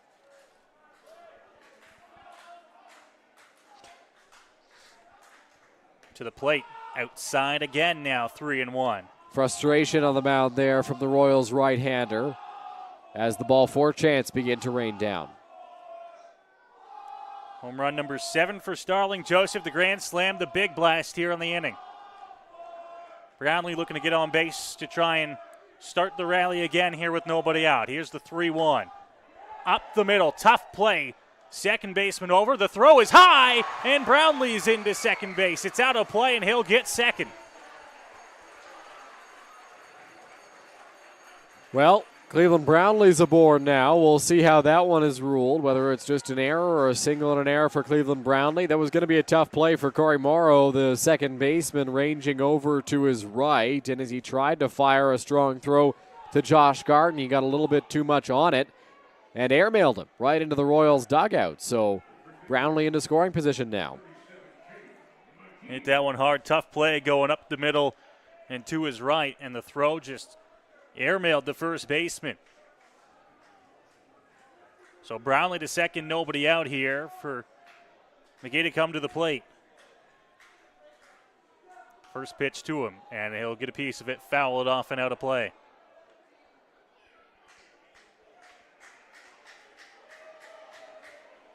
Kane McGee looking to keep this inning going for London.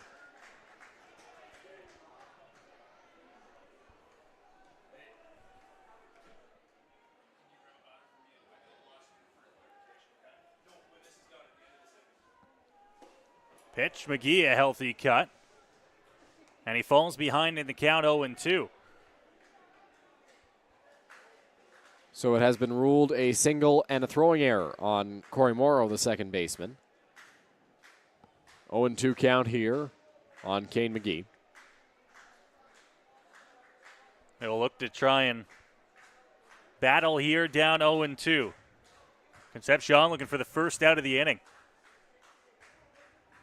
To the plate, back up the middle, base hit McGee. Brownlee is going to get held at third this time around. And the Majors continue to bat around here. Runners at the corners, nobody out. That last point, Noah, crazy. Nobody out in the inning. The Guelph Royals have still yet to record an out as Brownlee moves up to third base. McGee goes to first. Runners on the corners, and a mound visit here for the Guelph Royals.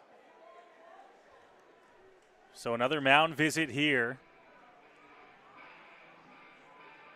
The Majors at one point in the ball game, and I say 1 point, it was just over an inning ago. Trailed 5-0 in this ball game. 5 runs in the 5th, another 5 so far here in the 6th. And they're battling with runners at the corners, nobody out. The inning started with a walk to Jordan Schuflin. Byron Reichstein walked. Eduardo Deolio walked. Tommy Reyes-Cruz was hit by a pitch, and then Starling Joseph hit a grand slam into the bushes in left. That followed by back-to-back singles. Gets you up to date on where we are here in the bottom of the 6th inning. Still nobody out. It's crazy. It's been a long, long 6th inning. Curveball popped up on the infield. Ranging over anybody there, and it is going to be caught just behind the pitcher's mound. There is the first out of the inning for Guelph.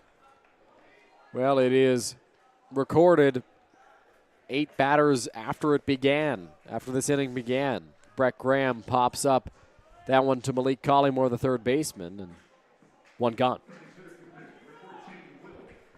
So Will Pollard will come to the plate now for London. Still in a good spot to try and get another run across here for the home side. Breaking ball just inside from Concepcion, and that one moves the count to 1-0. Pollard 1 for 3 on the day. Struck out, singled, and then grounded out. To the plate, fastball. Outer edge called a strike, 1-1.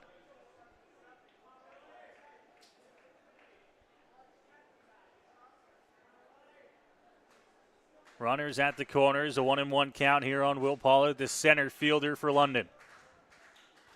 He is 1 for 3 today, as that one's called a strike on him. 1-2. Couple of called strikes that the crowd hasn't liked. Home plate umpire Bob Blake, though, says they're in the strike zone.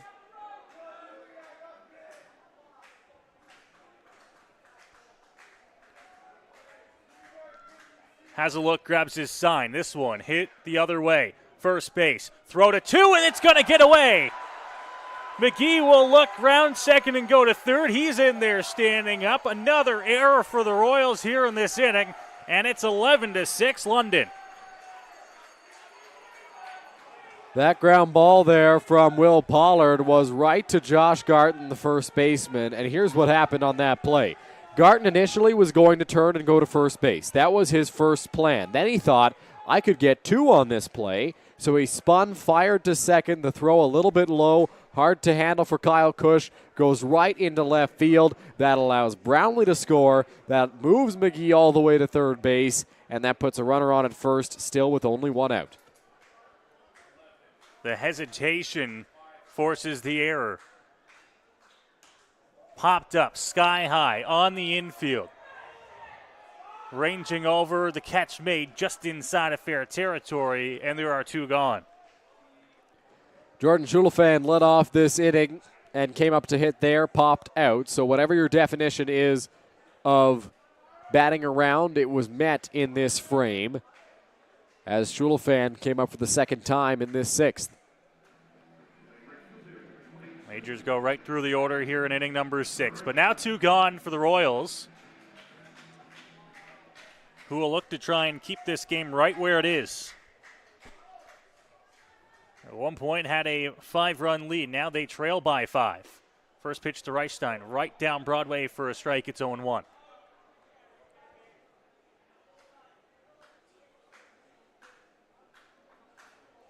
Runners still at the corners here for London.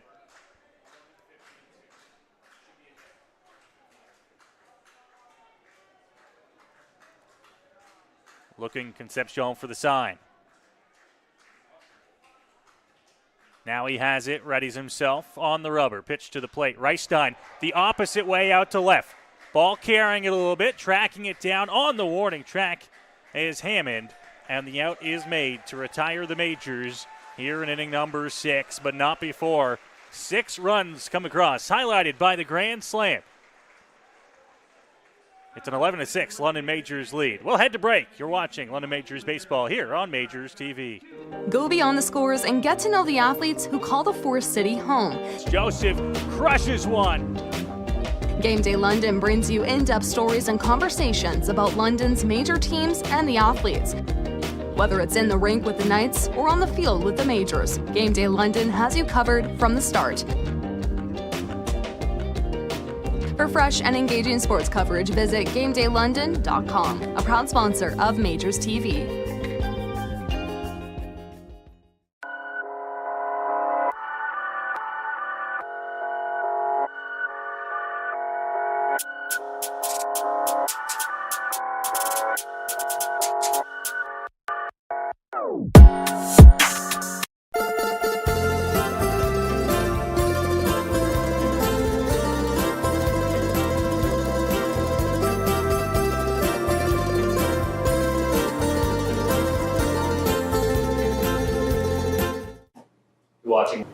You're watching London Majors Baseball. London Majors Baseball. London Majors Baseball on Majors TV.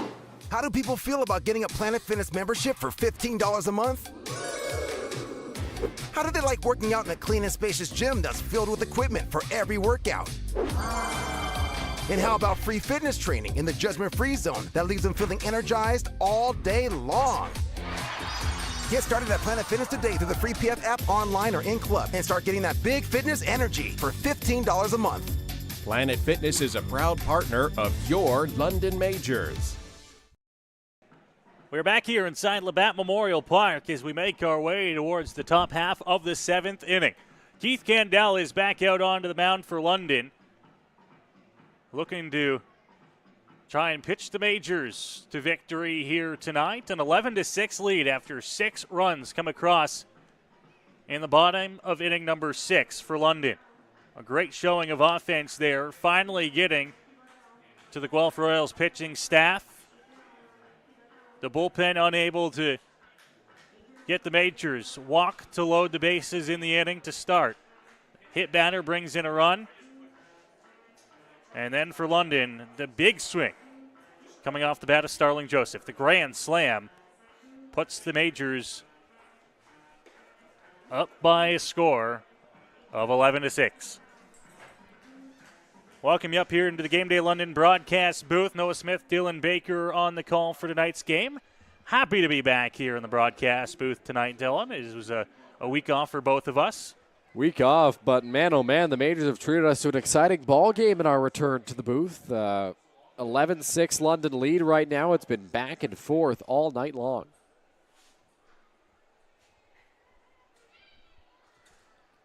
Candell ready, and they'll start the at-bat with a strike on the outside edge to Pompey, who thought it might have been off the plate, 0-1.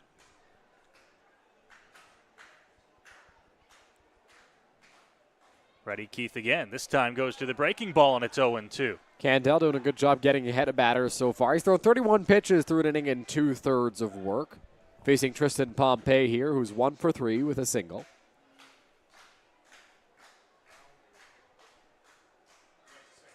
Here's the pitch, fouled back.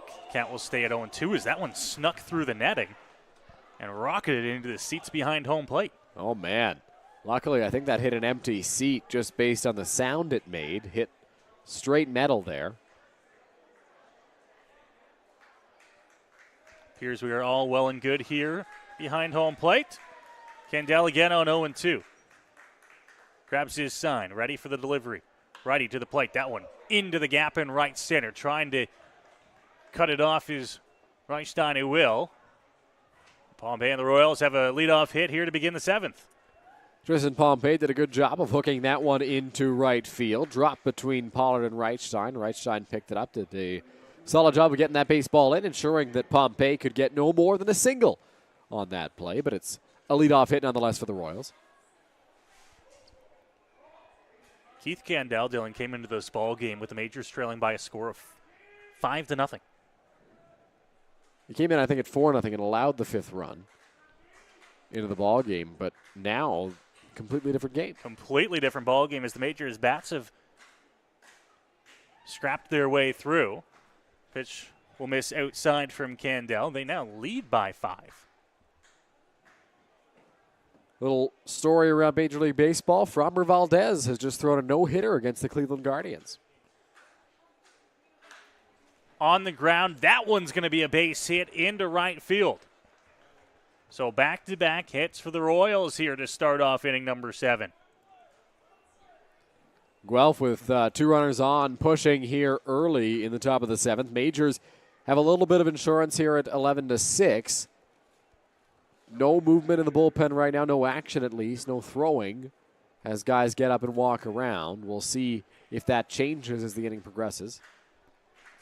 The Majors might feel a little bit more comfortable at a 5-run lead if they haven't already seen one of those evaporate tonight. Of course, that being on the side of the Royals, who will look to try and battle back here. They have 13 hits of their own. A swing and a miss out in front of that one. Interessano, it's 0-1. A big swing there from Justin Interessano. Candell facing Interessano for the second time today.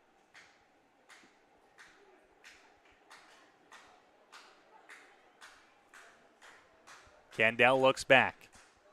0-1 delivery ready. This one ripped into right field.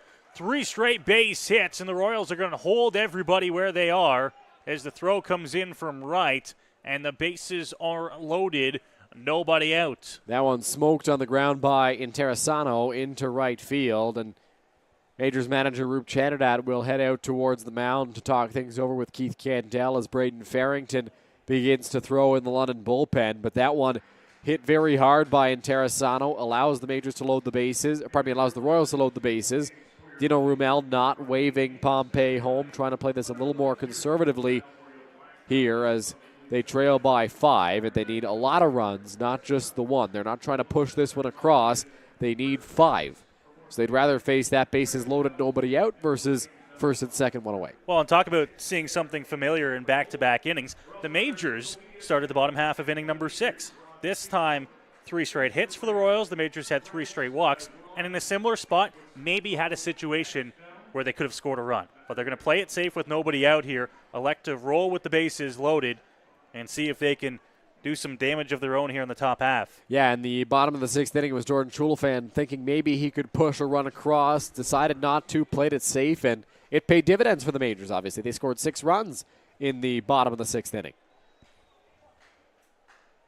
Majors still going to try to protect the run on a ground ball if they can here with the corners in. This one popped up.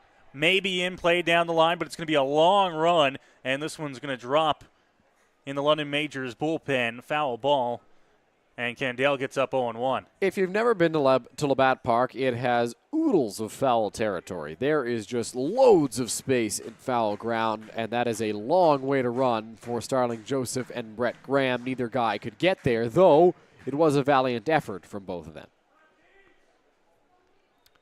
The seats down the lines here at Labatt Park angle towards the foul poles, but they open up because the bullpens are there, and there's a lot of dirt after the grass ends. Swing and a miss, 0-2 here. Candell way ahead now. Has some options to go to, some pitches to work with here. Looking to try and find his first out of the inning. From the full windup. Pitch from the Majors righties in the dirt, 1-2. Solid offering there from Candell on 2 strikes, trying to get the chase from Roberts, and he was able to lay off.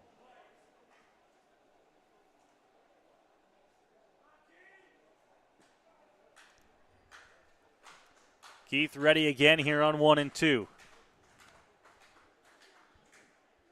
Looks, steals, and that one's going to miss. 2 balls and 2 strikes here. Royals pressing to begin the 7th inning. Candell did a good job getting ahead of Roberts here, but now throws a ball there, and it's 2-2. He got ahead of Pompey with 2 strikes before Pompey singled, looking to avoid the same fate with Roberts at the plate. He's ready. This one's hit on the ground. Double play ball to second. Shovel to short. Throw back to 1. Hops off the glove and heads over to the Royals dugout. Stays in play, but in to score are a couple. Now a big round at second.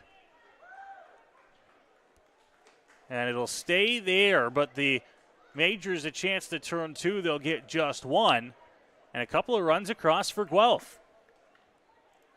Well, that's a tough break for the Majors because it was a tailor-made double play ball. Right on the ground to the second baseman, Schulafan, shoveled over to Reyes Cruz, and the throw just got dropped by Kane McGee over at first base. We'll see where the error lies on that one.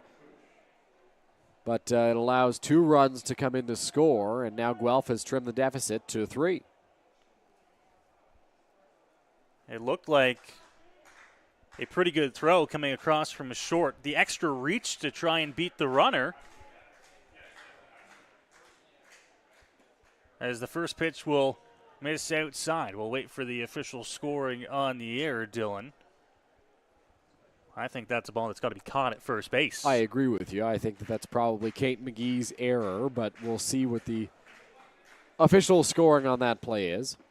Pitch is going to fall out and away on the outside of the plate.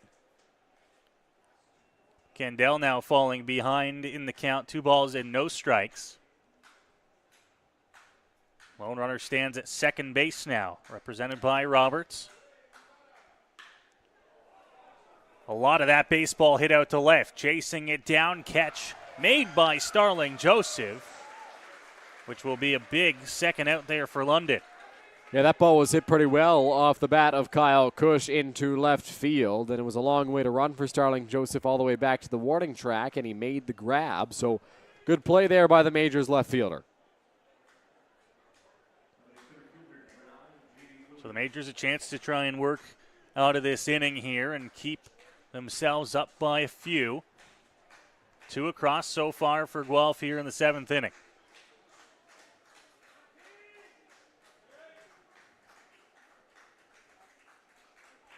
Candell ready. Curveball starts the at-bat. Catching the zone for his strike, 0-1.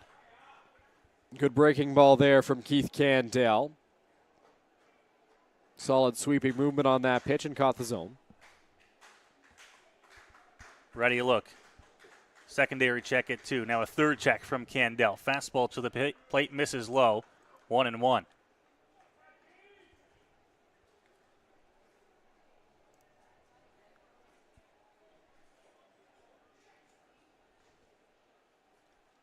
Candell here trying to work through this top half of the 7th inning. Ball off the end of the bat into right field. It's going to drop, a fair ball. In to score from second comes Roberts, and the Royals add another here in the inning. That's a tough break there for Keith Candell. A little flare into right field, just caught the line in right, and that will allow Roberts to come in to score. J.D. Williams comes up clutch once again with a big hit. That one cuts the deficit to 2. Royals still pressing here with Candell still on the mound. It appears to be Braden Farrington ready in the Majors bullpen if they need to go to him here in the 7th. Candell will pick over to 1, back easily there.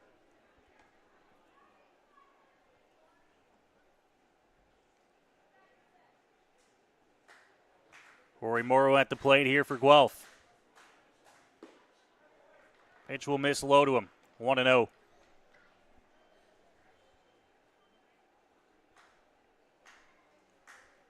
Majors will have DeOlio, Reyes Cruz, Joseph to the plate in the bottom half. This one skied into left. In is Joseph, catch is made, and Keith Candell and the Majors get out of the inning, but not before the Royals pick up a few more runs here. It's a ball game. Majors lead 11-9 as we head to the break. Well, Guelph has made it close once again. As you mentioned, Noah, they score 3 in the frame, and a little bit of bad luck there for Keith Candell. A couple of balls that dropped in, an error in the inning as well. But doesn't matter how you do it, Guelph continues to trail by just 2 runs. Yeah, this game just keeps on going back and forth. We talked about how the Majors came back from a 5-run deficit and how they know very well the Royals could do the same thing. They get 3 back there. Now it's the heart of the Majors' order to try and see if they can add on a few runs here. Dylan, we should give a thank you to one of our sponsors today. Kachina Italian Kitchen just across the river in the Covent Garden Market. Yeah, Kachina Italian Kitchen, our food sponsor. A new one for us today as well. Yes, a switch up in the food. Normally we've got pasta, and it's delicious pasta, but we had subs today. And the subs are very good. Chicken parm subs. Chicken parm subs. We've seen them on the commercials for Kachina. Yes. And finally we got in the ear of Matt Hiscox, our manager, and said, hey, get us some of those chicken parm subs. Why don't you? And he did. Hooked us up today, and it was a nice little change-up for us here on a Tuesday night. We've got a stretch of games coming up, so anytime you can switch it up here, you do it. Here's a look at the crowd here at Labatt Park. We touched on it today. A decent one for a weeknight here on a Tuesday in the Forest City. Good weather, of course, contributing to that. Yeah, it's a really nice night for baseball here at Labatt Park. Not too hot, nice and warm. Really great temperature for a game. It's cooled off a little bit as the night has progressed, but really no better night to catch a ball game than right here tonight. I'd like to try to give you our honest opinions on the crowd tonight. I think around the 500 mark is a fair estimate given what we saw in the first few innings of the ball game. We now do see at the 7th inning stretch some of the youngsters starting to make their way towards the gates. School may be out for the summer, Dylan, but it starts to get late here on these midweek games. Mom and Dad got to go to work in the morning. They want to get some rest as well. That's true, as those young kids will miss an exciting finish to the ball game here. 11-9 London as the bottom of the 7th gets underway. Eduardo DeOlio steps in on the batter's box for the Majors. 1 for 3. Yomar Concepcion back out there on the mound, has thrown 1 inning, 21 pitches. Allowed the grand slam to Joseph, hit Tommy Reyes Cruz. Here's the pitch. Outside corner, strike 1. Going to get ahead here for Concepcion. He'll look to have a clean inning here because he can start with a fresh slate. Can start with nobody out, nobody on, and try to work through that. Breaking ball, hit hard, and past the dive of Malik Collymore, the third baseman. Eduardo DeOlio leads off the bottom of the 7th inning with a base hit. Well, we mentioned he gets the fresh slate to start the inning, but he gets the tough part of the order with DeOlio leading things off, and he's got a base hit to begin things here in the bottom of inning number 7. So DeOlio stands over at first base, and that will bring up the number 4 hitter, Tommy Reyes Cruz. 2 for 3 on the day, a line out, a single, a double, and got hit by a pitch. That plated a run in his last trip to the plate. That was the tying run that scored on the hit by pitch. Then Joseph followed it up with an exhilarating go-ahead grand slam. Pitch to Reyes Cruz, up and away for ball 1. Yeah, the Majors got their first 5 runs of that inning on just 1 hit. That's true. 3 free passes, a hit by pitch before the big swing brought in 4. Coming set on the mound, Concepcion. Not an overly big lead for DeOlio at first. Here's the offering off the plate outside. 2-0.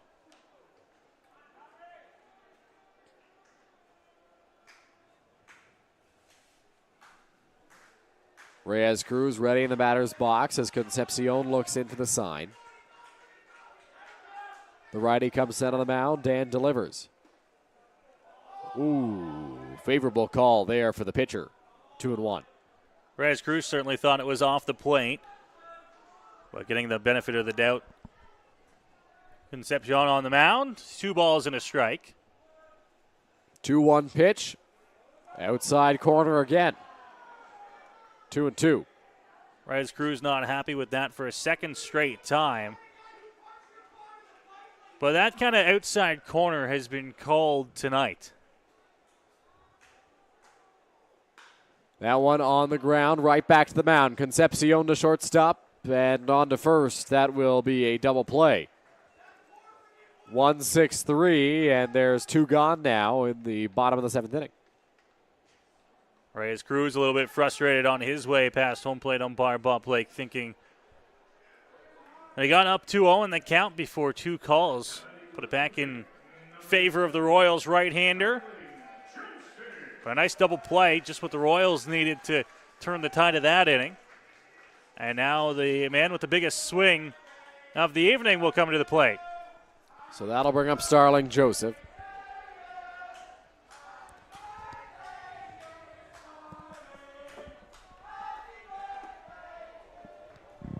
Not sure if you could hear it there, but the fans sang happy birthday to Starling Joseph before that first pitch. Joseph with a birthday go-ahead grand slam. Not too shabby. Yeah, not a bad day at the ballpark for your birthday. Concepcion ready on the mound. Here's the offering on its way. Inside. 1-1. Came inside with that one. Maybe took a little bit off it as well. Changed up the speeds against Joseph. That pitch is up and away. 2 balls and 1 strike to the Majors left fielder. Bottom of the 7th here as the Majors look to try and see if they can add a run. 11 for them tonight. 5 came in inning number 5. 6 in inning number 6. That one way outside from Concepcion, 3-1. Ball well outside there. Joseph will take anyway on base if he can here.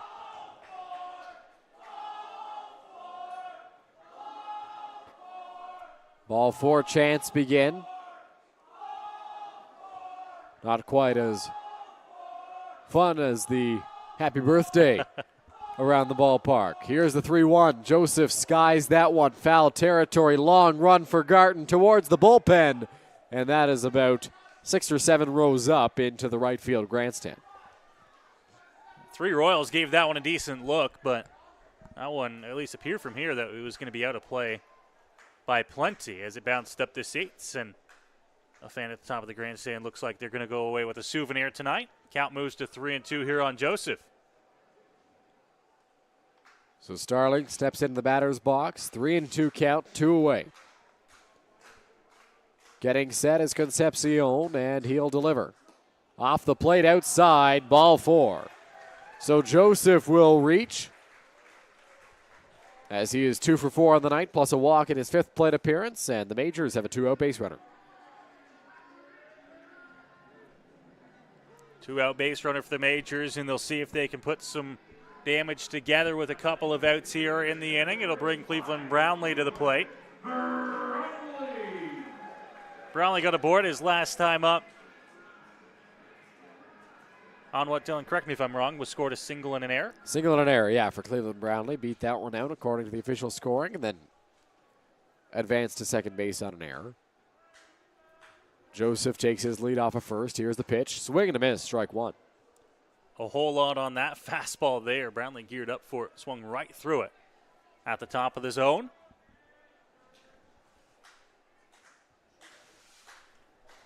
Brownlee is 2 for 4 today. That'll help boost the average a few points. Here's the pitch. That's off the plate outside. 1-1. That one had Roberts spinning around a little bit in the dirt behind home plate. Fastball in the left-hand batter's box, well outside to Brownlee, the right-hand batter. 1 ball, 1 strike, 2 away. Joseph the lead off of first. Brownlee awaits Concepcion to come set, gets the sign he wants, and now Reddy's on the rubber. Here's the pitch. Joseph on the move. Brownlee in the hole. Going to be a tough play. It's a base hit, a hit and run executed to perfection as Joseph strolls into third base, and the Majors have put runners on the corners with 2 away. So the Majors get creative with 2 outs here and put the hit and run on. Joseph had to lean out of the way of that one as it made its way into right center. The 17th hit of the night for London comes off the bat of Cleveland Brownlee. Runners at the corners, 2 outs here as they've got something put together here with a couple gone. So Cade McGee into the batter's box, 3 for 4 on the day. Has a chance to drive home another run. Pardon me, his first run of the day. No runs batted in, despite the fact that he's 3 for 4, as that one's fouled off. has put together a pretty good day at the plate here. Seeing a few different arms and battling differently in each at-bat, but able to find his way on base now. Concepcion ready. Here's the 0-1. Up high. 1-1. With 3 hits on the day, Kane McGee's average has been boosted to .305 on the season. We'll see if he can boost that even further in this trip to the plate.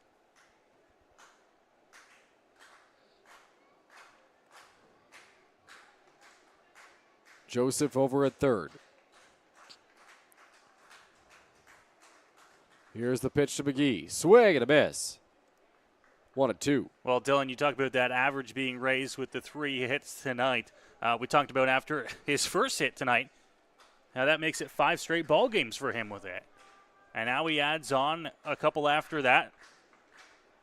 3 in total for the evening.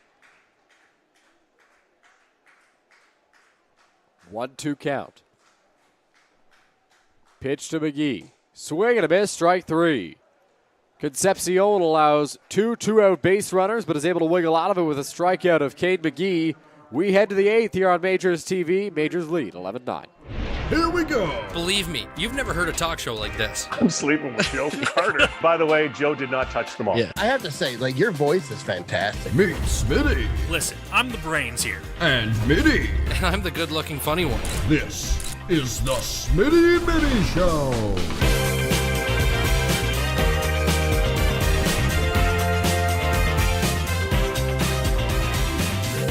Catch new episodes of the Smitty and Mitty Show wherever you get your podcasts.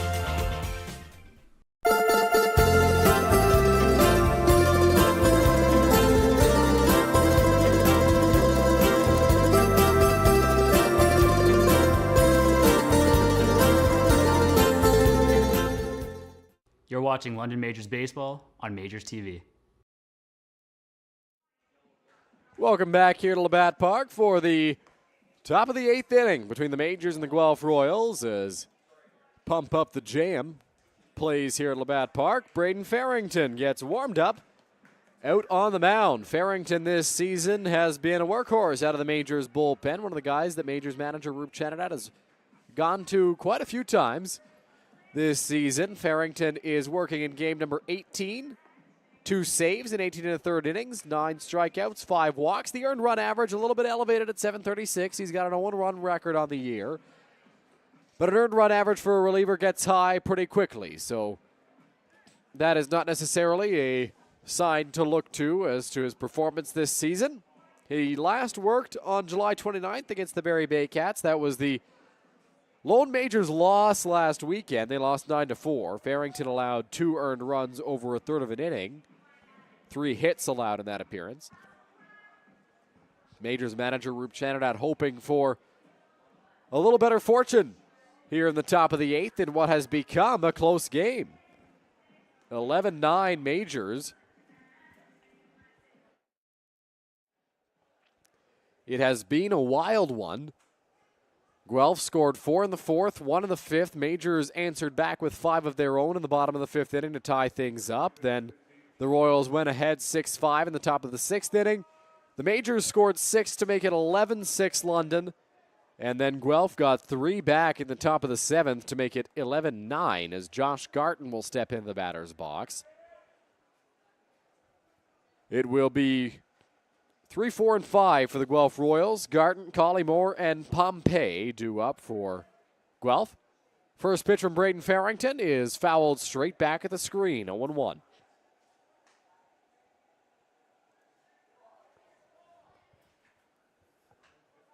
No balls, 1 strike the count. Garton on the day is 3 for 4.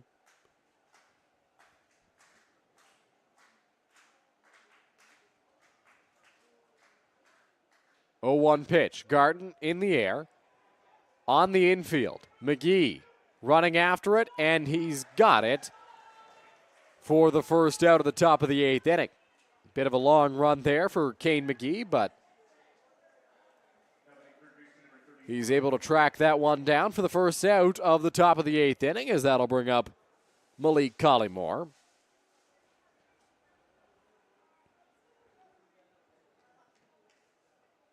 Collymore is 0 for 3 this evening. Facing Farrington now, trying to get into the hit column and potentially get a rally going for the Guelph Royals. Squaring around a bunt is Collymore. Pops that one up. Going to be a tough play for Graham. Charging hard, and he misses that one, which will allow Collymore to reach. He's got a bunt base hit, and the Royals have a base runner with one out here in the top of the 8th inning. A bunt that was kind of popped up. It was a long run for Brett Graham, and he couldn't come up with it, allowing Collymore to reach the base hit. Matt asking in the chat, who are the umpires tonight? Bob Blake behind the plate, James Deacon at third, Justin Snively over at first base. Tristan Pompey steps into the batter's box here for the Guelph Royals as Braden Farrington sets out there on the mound. Collymore stands over at first. Here's the pitch, off the plate outside for ball one. Farrington got a quick pop out to start the inning off the bat of Josh Garten. Then a bunt base hit from Malik Collymore has the tying run at the plate in the form of Pompey.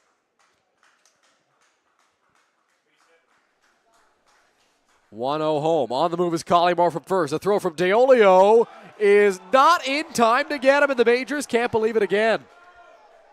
DeOlio, a pretty solid throw, but Collymore beats it out. Well, they can't believe it, Dylan, but I tell you what, I think that he just did beat the tag. It's another one of those bang-bang plays, and unfortunately the tag had to travel just a little bit to get to the right side of the bag. But once again, another strong throw from DeOlio that the Majors just missed out on. So Collymore now in scoring position for Tristan Pompey. Pompey is 2 for 4 today.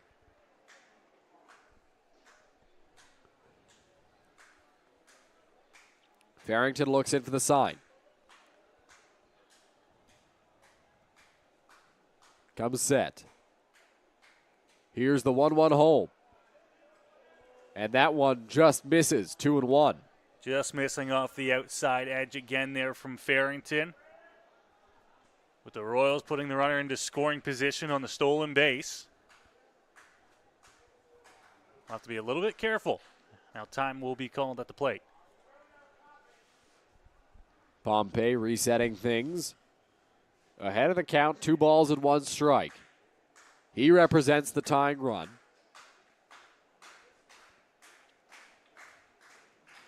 Farrington ready on the rubber. Here's the pitch. Off the plate outside, 3 balls and 1 strike now. Farrington is now falling behind 3-1. And once again, with the base open at first, you have the option here. You don't have to groove one. You don't have to give him something really good to hit. Here is the 3-1 home. Pompey in the air. Right center field. Long run for Pollard, but he gets there. Tracks that one down. Tagging from second is Collymore, and he will get into third base. So a fly out for Tristan Pompey. Advances Malik Collymore to third with 2 away. Big second out there for the Majors and Braden Farrington. Runner does move up to third on the play, but it's a trade-off they will take here. With 2 gone now here in the top of the 8th inning.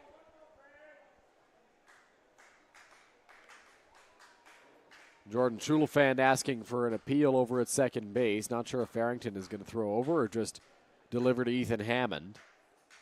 Looks like he'll just throw the pitch. Well, now he steps off. And they'll check over at second. They got it once tonight. Try it again there. Usually when you see that once, everyone's a little bit more careful the rest of the ball game. So first pitch on its way to Ethan Hammond as that one is off the plate outside. Didn't really see a signal from the umpires on that one at all, so I assumed the call was all good. And sure there enough, was a safe signal from the first base umpire whose call that was. Okay. 1-0, breaking ball, drops in there, 1-1.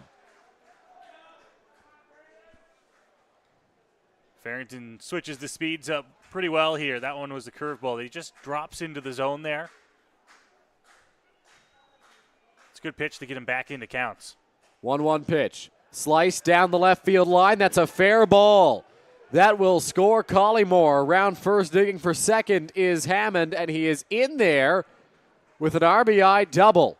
So Guelph trails by 1 run, and now Schulafan and Hammond exchanging words over at second base. Umpires trying to keep these guys on their benches here. Schulafan tried to apply the tag. And now I'm not sure what just happened here. Well, Hammond pushed Schulafan after Schulafan kept the tag on a long while. I think Hammond might have just got tossed on. I think you're right, but I didn't see it myself. He's visibly frustrated.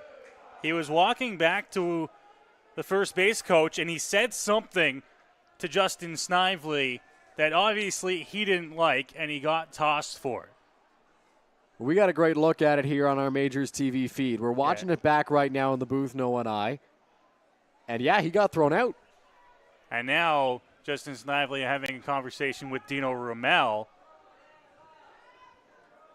about why his player got ejected. Well, it was a strange play. The throw kind of took Schulafan across the base, and he bumped into Hammond. That's for sure. Yep. I don't know if it was intentional, but he bumped into him, and then he kept the tag on, and Hammond said, "Get off me," and pushed him. And so a pinch runner now. Well, and Dylan, if you go back a couple pitches earlier, Schulafan was looking for the second appeal of the ball game, and I know the Royals, there was a few of them on the bench there that didn't like him going for yet another appeal at second base, which was ruled in the Royals' favor. He did take off on time. So the Royals will have to bring a pinch runner into the ball game at second base. We'll try to bring that to you when we can. Well, listed as Ashton Patterson online. No number 50 at the lineup card. So we'll assume it's Ashton Patterson. Pitch taking to the over plate. at second. Strike one called there. After Hammond got ejected, so Patterson takes over at second base. Would make sense, Patterson an outfielder. If that is who we have into the ballgame, like you said, our lineup card given to us lists no number 50. And Terrasano ready in the left-handed batter's box. Here's the 0-1. Off the plate, it is 1 ball and 1 strike. So a runner at second, 2 out here in the inning. Royals trying to find a way to bring home that tying run. Farrington looking to try and get out of the inning with just 1 run across. 1 ball, 1 strike, 2 away. And Terrasano 2 for 4. Here's the pitch. Swing and a foul off, straight back at the screen. 1 ball and 2 strikes. Now a big pitch coming here for Farrington. He's got up in the count now. It's 1-2. And now he'll look to try and get out of this inning. 1 ball, 2 strikes, 2 out. Patterson at second base. In Terrasano in the batter's box. Tying run in scoring position. Here's the pitch. Check swing. Did he go? Yes, says the third base umpire, and Terrasano is livid. James Deacon called that a swing, and Terrasano walking towards him, and Dino Rumel trying to keep his designated hitter in the ball game. There have been some close calls, and now Terrasano's been tossed by third base umpire James Deacon, and he's going to get his money's worth. Here comes Terrasano. Running out towards James Deacon here. There have been some close check swings that have gone the Majors' way earlier with them at the plate, and Terrasano didn't think he went around there. And now he and James Deacon are going back and forth here about that ejection. Garton's going to come in here and try to bring him out of there. Well, as Justin and Terrasano heads towards the bench, the Majors have a 1-run lead through 7.5, and with a 1-run lead, they are going to be searching for some insurance. If you are searching for insurance, our insurance guy, Eric Gagne, has some tips for you. This week's insurance tip, we're talking about the use of your vehicle. Are you someone that is now using your vehicle for Uber Eats, Skip the Dishes, or are you working for Amazon, doing some deliveries? Your insurance company needs to know if you are doing deliveries or if you've changed the use of your vehicle. There are many people that get involved in doing deliveries and don't realize that if the insurance company doesn't know, because a lot of them won't cover for deliveries, they'll deny the insurance claim if you're in an accident. So make sure if you've changed the use of your vehicle, if you're doing deliveries, something that may be different than what you used to use it for, make sure your insurance company knows so that you're not caught with no coverage. I'm Eric Gagne with our insurance guy. Now back to you guys in the Back here at Labatt Park after an eventful top of the 8th inning that saw 2 ejections, Noah. 2 ejections in that top half of the 8th inning, both on the Guelph Royals side of things. The most recent one, Justin Terrasano got tossed after a check swing, gave the Majors a strikeout to get out of the inning. And that is a tough spot, Dylan, because the umpire that you have to appeal on when there's a lefty batter and a 3-man crew has the umpire situated behind home plate and on the first base side is you got to go to the guy who's behind the pitcher's mound, And that is a tough place to make that call from. Absolutely it is.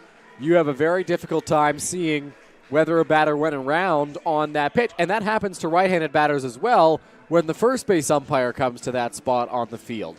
So it's a difficult call for an umpire to make. James Deacon says Terrasano went around, and in the argument afterwards, he got ejected. So 2 ejections at the top of the 8th inning. Hammond for a play at second base and Terrasano for the check swing argument. And the Majors trying to add on as they lead by a run. It's been an offensive ball game on both sides so far, Noah. The Guelph Royals have runs, Dylan, at least a run in the last 5 innings of play. 4 runs got them started in the 4th inning. Then they picked up a run each in innings 5 and 6. 3 runs in the 7th, a single run in the 8th inning to get them back within 1 run of the London Majors, whose 11 runs tonight have come in bunches. 5 runs in the 5th, 6 runs in the 6th innings. 17 hits aside in an offensive ball game here as we move to the bottom half of inning number 8. So it'll be 8-9-1 for the Majors. Brett Graham, Will Pollard, and the top of the order, Jordan Schulafand for London. 1-0 the count on Graham. Neil Trawasso, the official scorer, telling us in the chat, rule doesn't require all subs to be listed on the lineup card. I didn't know that, Noah. It's interesting. Here's the pitch, cut on and missed, 1-1. You'd think that you'd have to list all the subs. I was going to say, my Senior B Baseball League requires all subs to be listed on the lineup card with proper numbers. Maybe it's something the IBL looks at in the future to adopt as a rule. 1 ball, 1 strike the count. Here's a pitch from Concepcion. Cut on and missed, 1-2. Great fastball there from Concepcion, who still remains in this ball game for Guelph, who has battled back themselves from a 5-run deficit to bring it back within a run. 1 ball, 2 strikes. No action in the Royals bullpen. Concepcion sets on the mound. Here's the pitch. In the air, foul territory. It'll be a long run for Garton towards the fence, and it is out of play. It remains 1-2. Once again, another foul ball that was well out of play down the line. Count 1-2 here as Concepcion looks to try and get a first out here in the bottom of the 8th inning.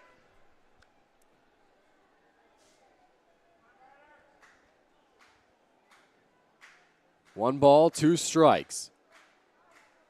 Concepcion ready. Here's the offering on its way. On the ground towards shortstop. That's Kyle Cush. He'll throw on to first, and there's one away. Big first out to be getting this bottom half of the inning for Concepcion. Gets the ground out, and there's one gone here. Majors trying to tack on anything they can to add some insurance to that one-run lead. Will Pollard comes to the plate. We do have a final score in the IBL tonight. One of two games going on tonight is here at Labatt Park. The Toronto Maple Leafs, a 14-4 win over Kitchener at Jack Couch Park. Here's the first pitch to Will Pollard. It there for a strike, 0-1. Curveball to get ahead there.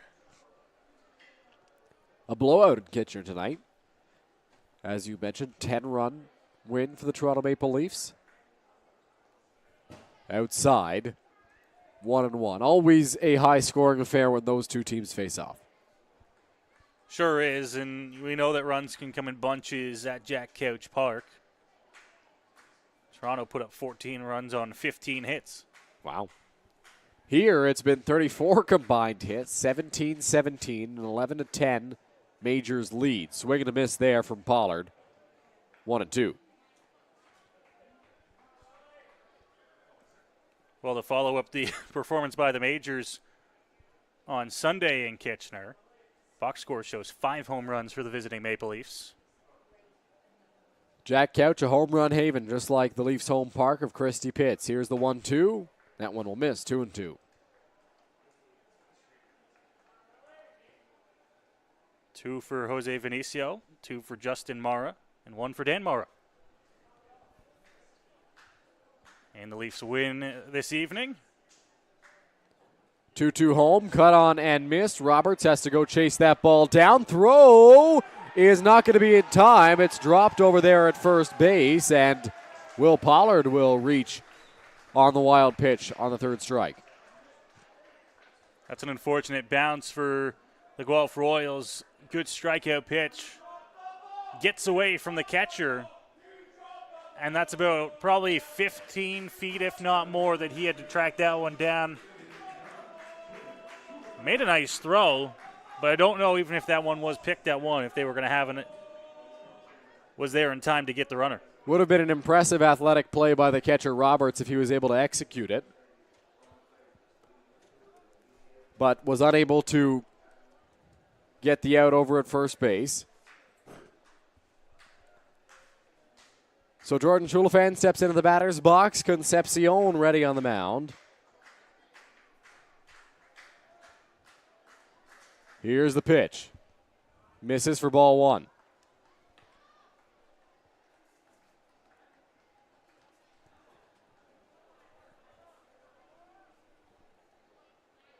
Pollard over at first base. Schulafan ready in the batter's box. Quick throw over, back with the dive is Pollard. It is just a one-run game here at Labatt Park, so we will see Concepcion check over and make sure the Majors don't have a play on here, because it is a close ball game and every runner counts. Here's the 1-0. Swing and a miss. 1-1. Just one gone here at the bottom of the 8th inning, but as we look ahead to the Guelph top of the 9th, it will be 8-9-1. Roberts, Cush, and Williams, barring any pinch hitters for the Royals.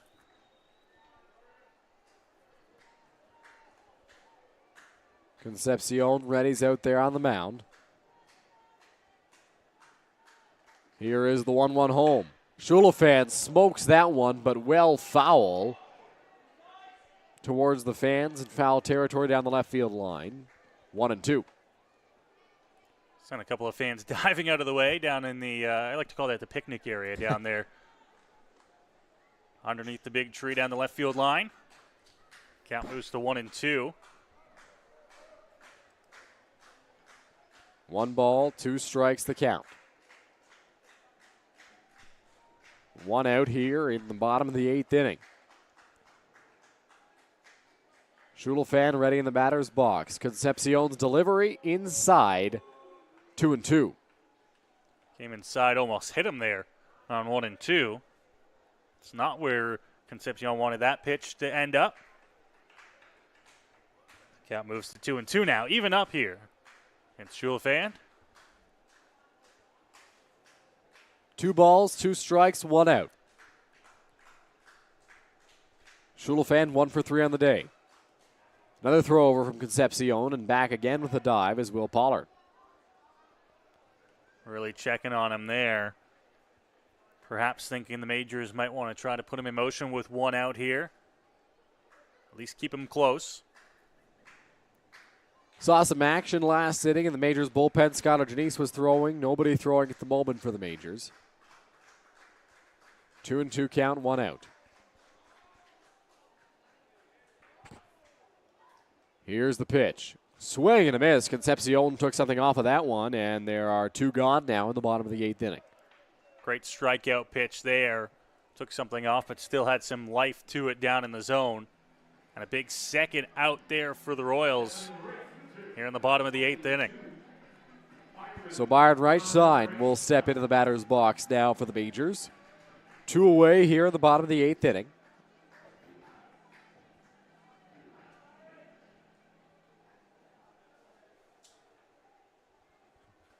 Pollard over at first base. Here's the pitch. Up and away, 1-0. Starts him with a fastball there. Once again, this one outside and didn't get a chase from Reichstein on the pitch that missed.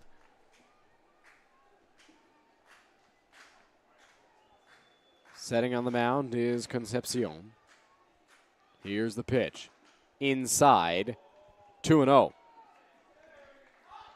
Changing up sides of the plate there against Reichstein, this time missing in. Has him backing up out of the way, 2-0. Concepcion on 57 pitches through 2 2/3. The righty, ready's on the mound and delivers to the plate. Swing and a miss, 2-1. Healthy cut there from Byron. He was geared up and ready to go. Got a pitch he thought he wanted, swung right through it. 2 balls, 1 strike, 2 out.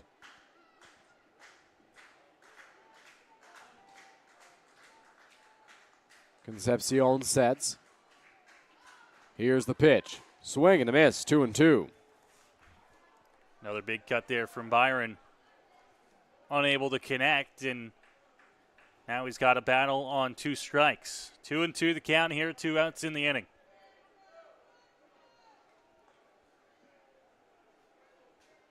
Two balls, 2 strikes, 2 out. Pollard is lead off of first base. A little bit bigger than we've seen on the past few pitches. Not running. That one up and away. Count runs full now at 3-2.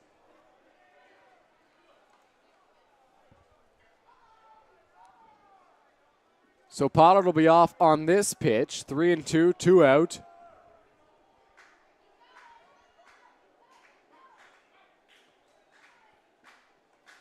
Reichstein ready in the batter's box. Concepcion sets. The full count pitch. Swing and a miss, strike 3. Reichstein down on strikes, and that'll do it for the bottom of the 8th inning. Majors lead by 1. They'll look to close things out when we come back on Majors TV. I want to ride this pony, but I suffer from low E. Millions of people are suffering from low energy, commonly known as low E. Low E has hurt my performance in the bedroom. I haven't been able to make the bed in years. Now there's hope. Planet Fitness replaces low E with Big E, which keeps you energized and glowing all day. Simply join through the free PF app for only $15 a month. Planet Fitness is a proud partner of your London Majors.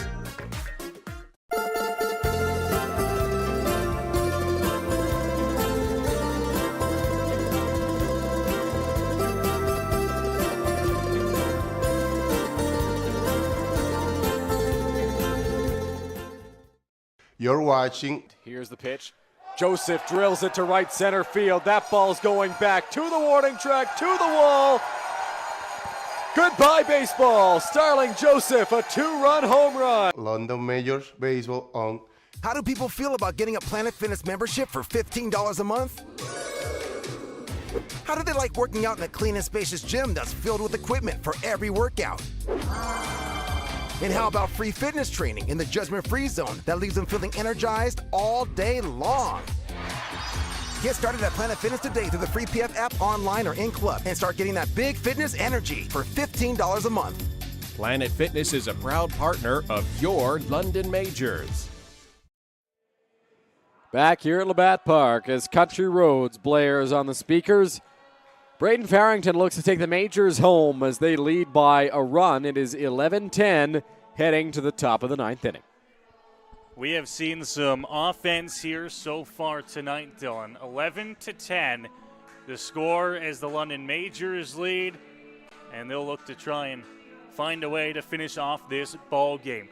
17 hits aside here at Labatt Park, and Braden Farrington will look to try and see if he can get the Majors a win here on this Tuesday. So Farrington will face for the Guelph Royals here in this top of the ninth inning, 8, 9, and 1. It will be Noah Roberts, Kyle Cush, and J.D. Williams. Roberts is 1 for 3. And credit to this crowd, Noah, they are still very into it despite the fact that it is 11:11 p.m. on a Tuesday night. Looking to try and see if their Majors can pick up a big win to kick off a busy week. They are 3 outs away from doing so. But they've got to get through a Royals team who is down just a single run. Roberts gets set in the batter's box. Royals scored 1 off of Farrington in the 8th. Here's the pitch. Good breaking ball, 0-1. There's no margin for error here in this top of the ninth inning. Janice loosening up in the bullpen in case he is needed in the middle of this ninth frame. Farrington trying to end this one and record the save. Fouled off, 0-2. Royals will look to try to find any way to get on and lead off the inning. They haven't been shy at being aggressive on the base pass tonight. With a few stolen bases, and they might try to add another if they can get the runner on to lead off. But right now it's an 0-2 count for Braden Farrington as he looks to try and end this ball game. 0-2. Roberts ready in the box. Here's the pitch. Breaking ball. Swing and a miss. Strike 3. Farrington sets down Roberts with the first out of the top of the ninth. Great breaking ball there, and he gets the swing and a miss for a big strikeout to get the first out of the inning. And that sets the tone early here. Farrington's ready to try and shut the door. Kyle Cush steps in. Cush is 1 for 4. That one plated the first 2 runs for the Royals on a ground rule double. Trying to repeat some of that success and get on base here. In there for a strike, 0-1. And if he just keeps pounding the zone with strikes here, he'll have success.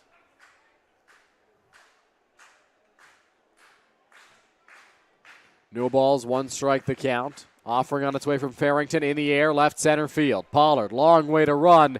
And he dives. Did he make the catch? No, it's past him all the way to the wall. Cush is rounding second. He's on his way to third. Here's the throw from Starling Joseph. Not in time. It is a 1-out triple for Kyle Cush. And the Royals have put the tying run at third base. That ball just kept on tailing away, slicing away with the left-hand bat. Pollard couldn't track it down. Dives to try and make the catch, but it rolled past him all the way to the wall. And a huge triple there puts the tying run at third base with 1 out. So J.D. Williams, 3 for 5 on the day, steps into the batter's box. The infield has to come in. They've got to cut down a run at the plate. The 2 times Williams has been retired, it's been a strikeout and a flyout. And here comes Roop. He wants to chat things over on the mound.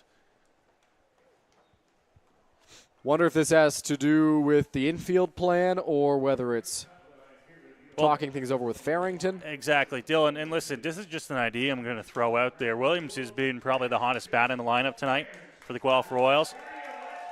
Do you think about putting him on? That puts the double play in order. It does. Corey Morrow is on deck for the Guelph Royals.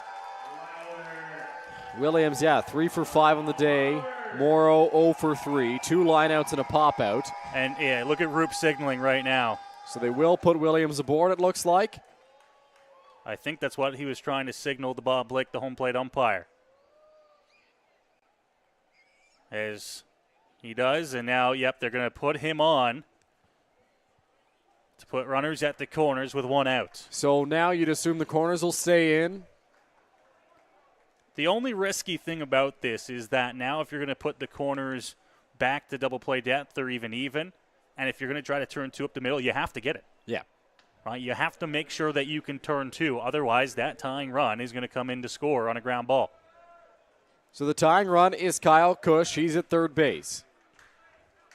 The go-ahead run is at first base, J.D. Williams. He's also got some speed. Corey Morrow at the plate.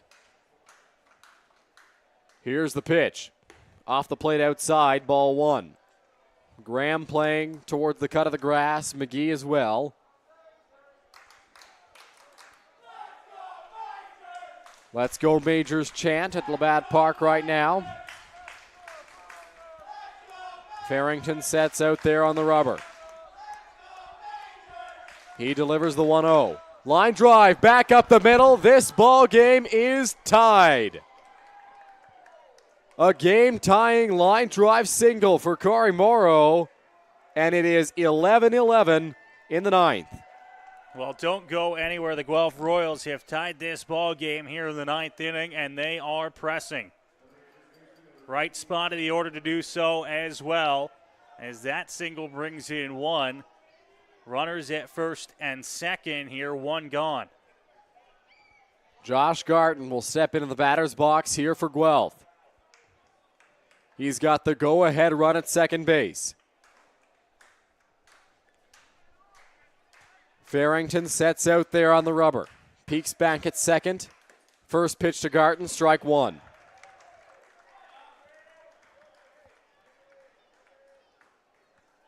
Infield has the force at any base. Double play is in order. It would get them out of this inning. You'd have to think anything into the outfield. Any single into the outfield, Williams scores. Here's the pitch. Swing and a miss. 0-2. Outfielders playing fairly deep here, Dylan. You got to respect the power of Garton at the plate. Pollard way back in center. The only thing that does is makes it awfully tough on a ground ball into the outfield to get the runner at home, but they're going to play to try and protect that deep ball. 0-2. Pitch from Farrington. Low, 1-2. Couldn't get him to chase, went below the zone there. Still up 1-2 here, and we'll see what they go with.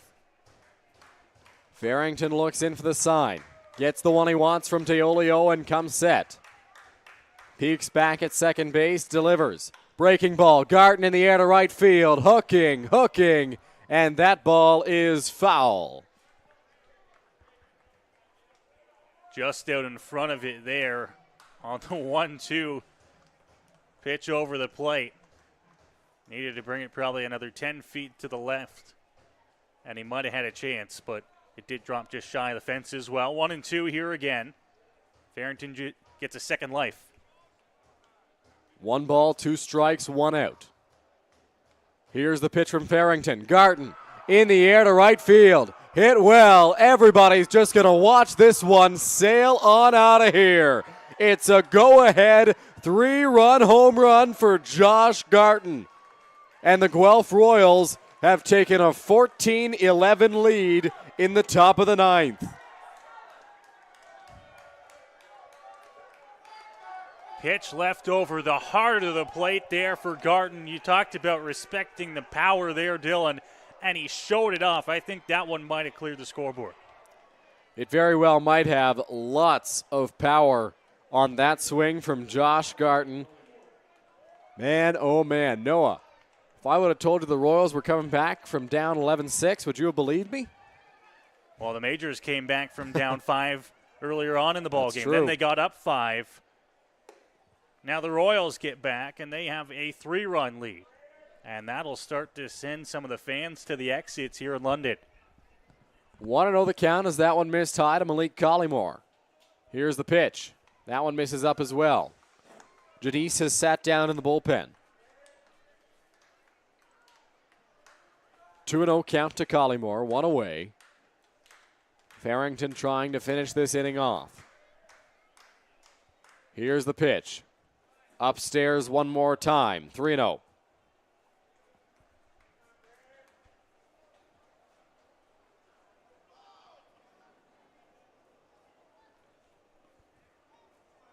Three balls, no strikes. Here's the pitch.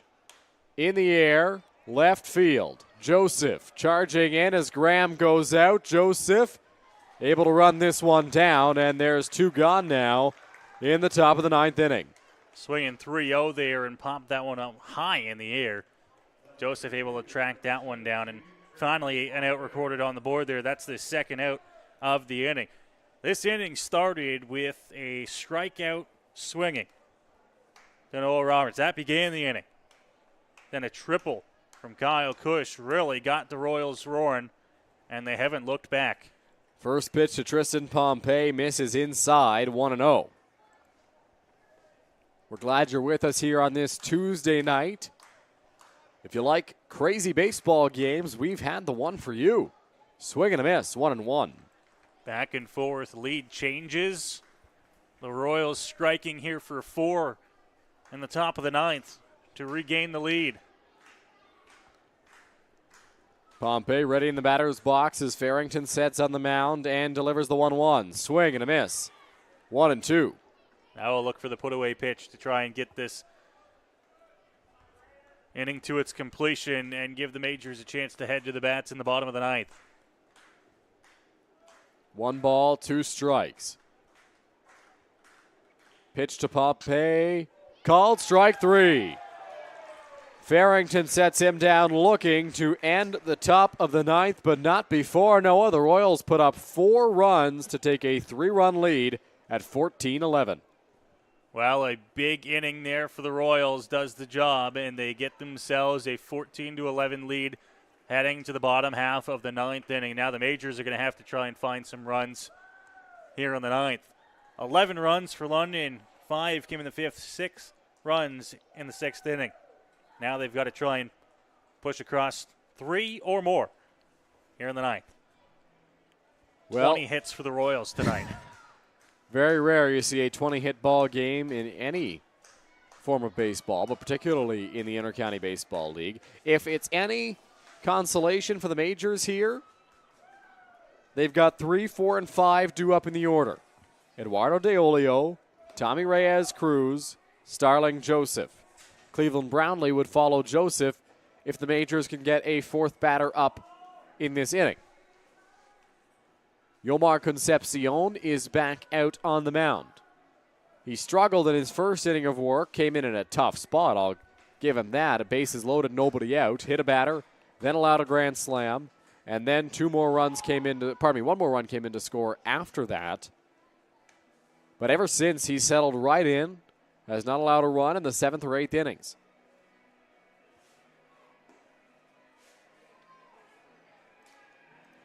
It will not be an easy task here in the bottom of the ninth. Well, they'll try to muster up some energy as well here. The wind really taken out of the sails after that 3-run shot in the top half of the ninth inning. A lot less energy in this crowd than we saw heading into the top of the ninth, as they try to cheer their Majors to a come-from-behind victory in the bottom of the ninth inning. Once again, De Olio, Reyes, Cruz, Joseph due up for London. Eduardo De Olio strides into the batter's box on the day. He's 2 for 4. A fielder's choice, a strikeout, and in his last 3 plate appearances, 2 singles and a walk. So he's been on base recently. We'll see how Concepcion works to him.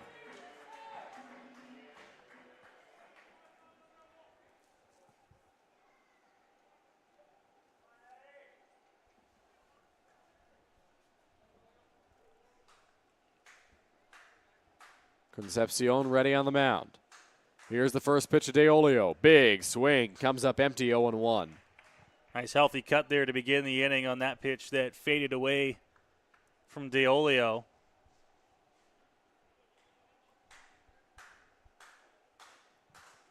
No balls, 1 strike. Here's the pitch.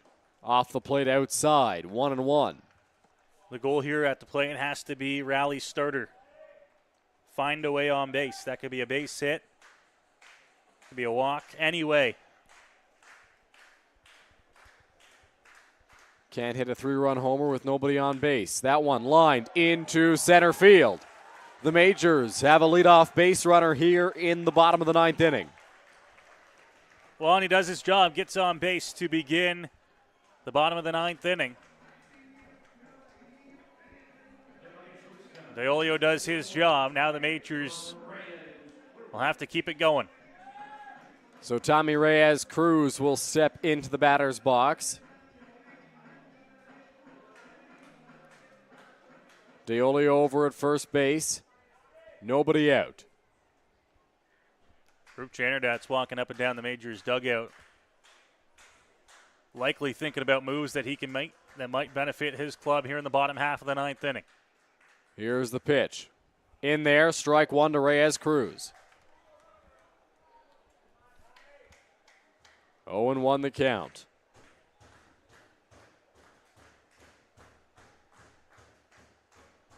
Concepcion ready. 0-1 home, off the plate outside, 1-1.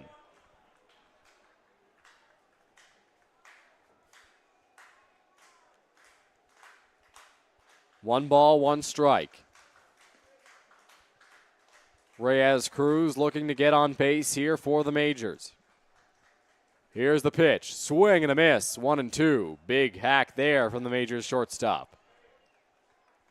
Yeah, a hefty swing there trying to connect with the fastball. Just out in front of it. Trying to barrel it up. Now the count moves to 1-2. 1 ball, 2 strikes. Reyes Cruz trying to get on base and bring the tying run to the plate. Here's the pitch. Fouled off, able to get a piece and stay alive as that one goes into the grandstand. Just staying alive battles till he gets something that he can handle.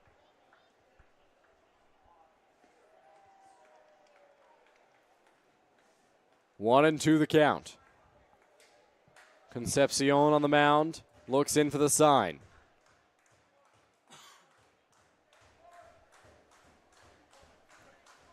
Long look in and comes set. Time called at the plate. So we'll reset and go again.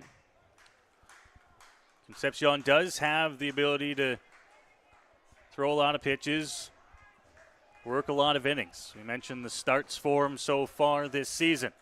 8 of them in total out of 13 appearances. Concepcion sets out there on the mound and delivers in the dirt. Blocked there by Roberts, 2-2. This, of course, a relief outing, now into his 4th inning of work. At 69 pitches in 3 innings plus the 2 batters. Action in the Royals bullpen. Yeah, there is another righty throwing for Guelph here. 2-2 home to Reyes Cruz. Up and away, ball 3.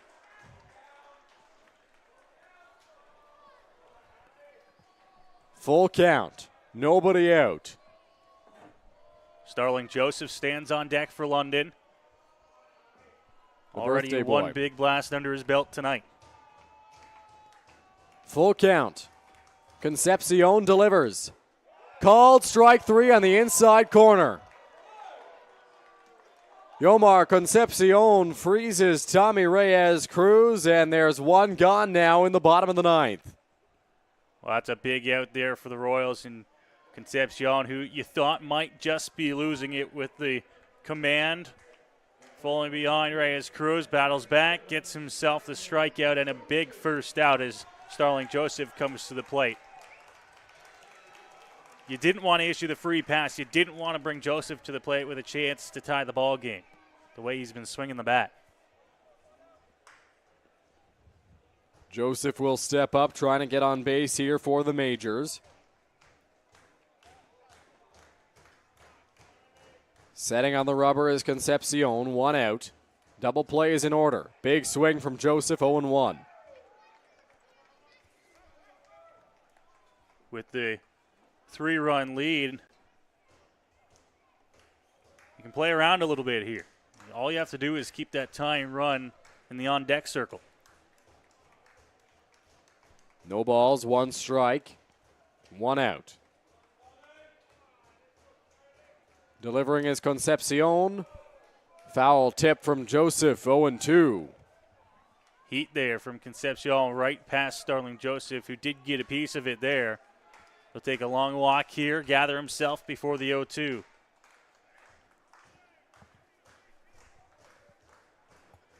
No balls, 2 strikes, 1 out.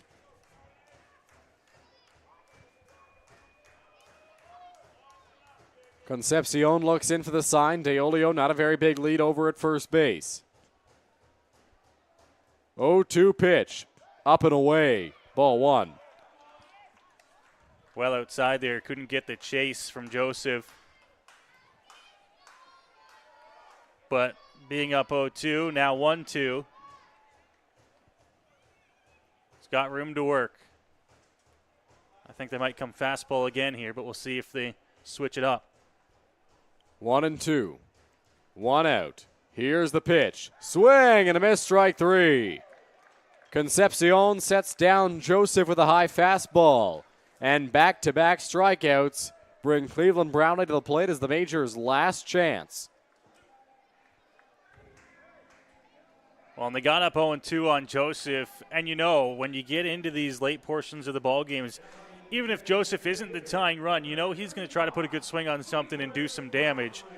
So what they do is they give him the fastball. They go up in the zone with it there, and they get the strikeout, a big one for Concepcion and the Royals, who now are out away from picking up the win here tonight. So Cleveland Brownlee steps into the batter's box. 2 out. Garten playing behind DeOlio, not holding him on anymore. Big fastball, big swing from Brownlee, 0-1. Brownlee there with the swing and quick conversation with the home plate umpire to see maybe if that pitch was off the plate, if he wasn't swinging, if that was going to be called or not. Settles in and ready to go here on 0-1. No balls, 1 strike the count. Here's the pitch from Concepcion. Line straight back at the screen by Brownlee, and the Majors are down to their final strike. This is a heavy dosage of fastballs here in this 9th inning from Concepcion. Obviously the pitch count up there a little bit from him, but he's saying, hey, this is my best stuff. Come get it. See if my best stuff can beat you. 77 pitches through 3 2/3 innings of relief for Yomar Concepcion. 0-2 the count. Brownlee calls time in the batter's box, wasn't quite set. Looked like Concepcion was a little bit ahead of Cleveland in the batter's box there.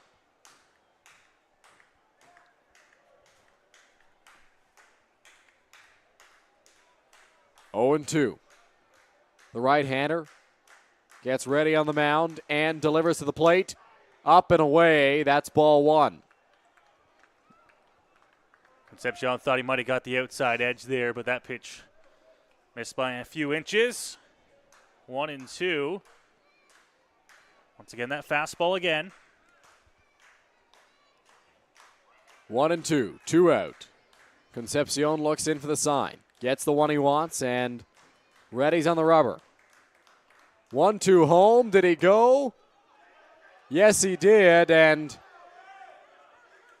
Noah Roberts has to complete the out over at first base.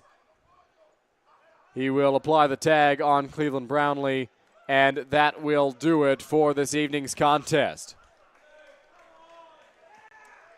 So it was a chaotic ball game all throughout.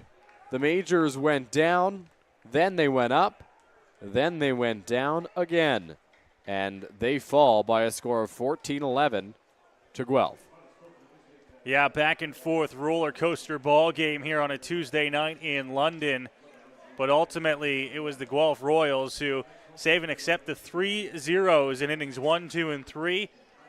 Pushed the runs across in bunches here in London on a Tuesday night. They score 14 on 20 hits and 4 errors to the Majors 11 on 18 hits and 3 errors for the home side. Well, an offensive outburst for both teams, but the Royals come out on top in this slugfest. The Majors are back in action on Friday, taking on the Toronto Maple Leafs here at Labatt Park. Noah and I will be here to call all the action for you once again on Majors TV. Well, it was a marathon Tuesday night at the ballpark, and we're glad you're with us for all the action. For Cal Johnstone, our director, Noah Smith up here in the booth, my name is Dylan Baker. We'll talk to you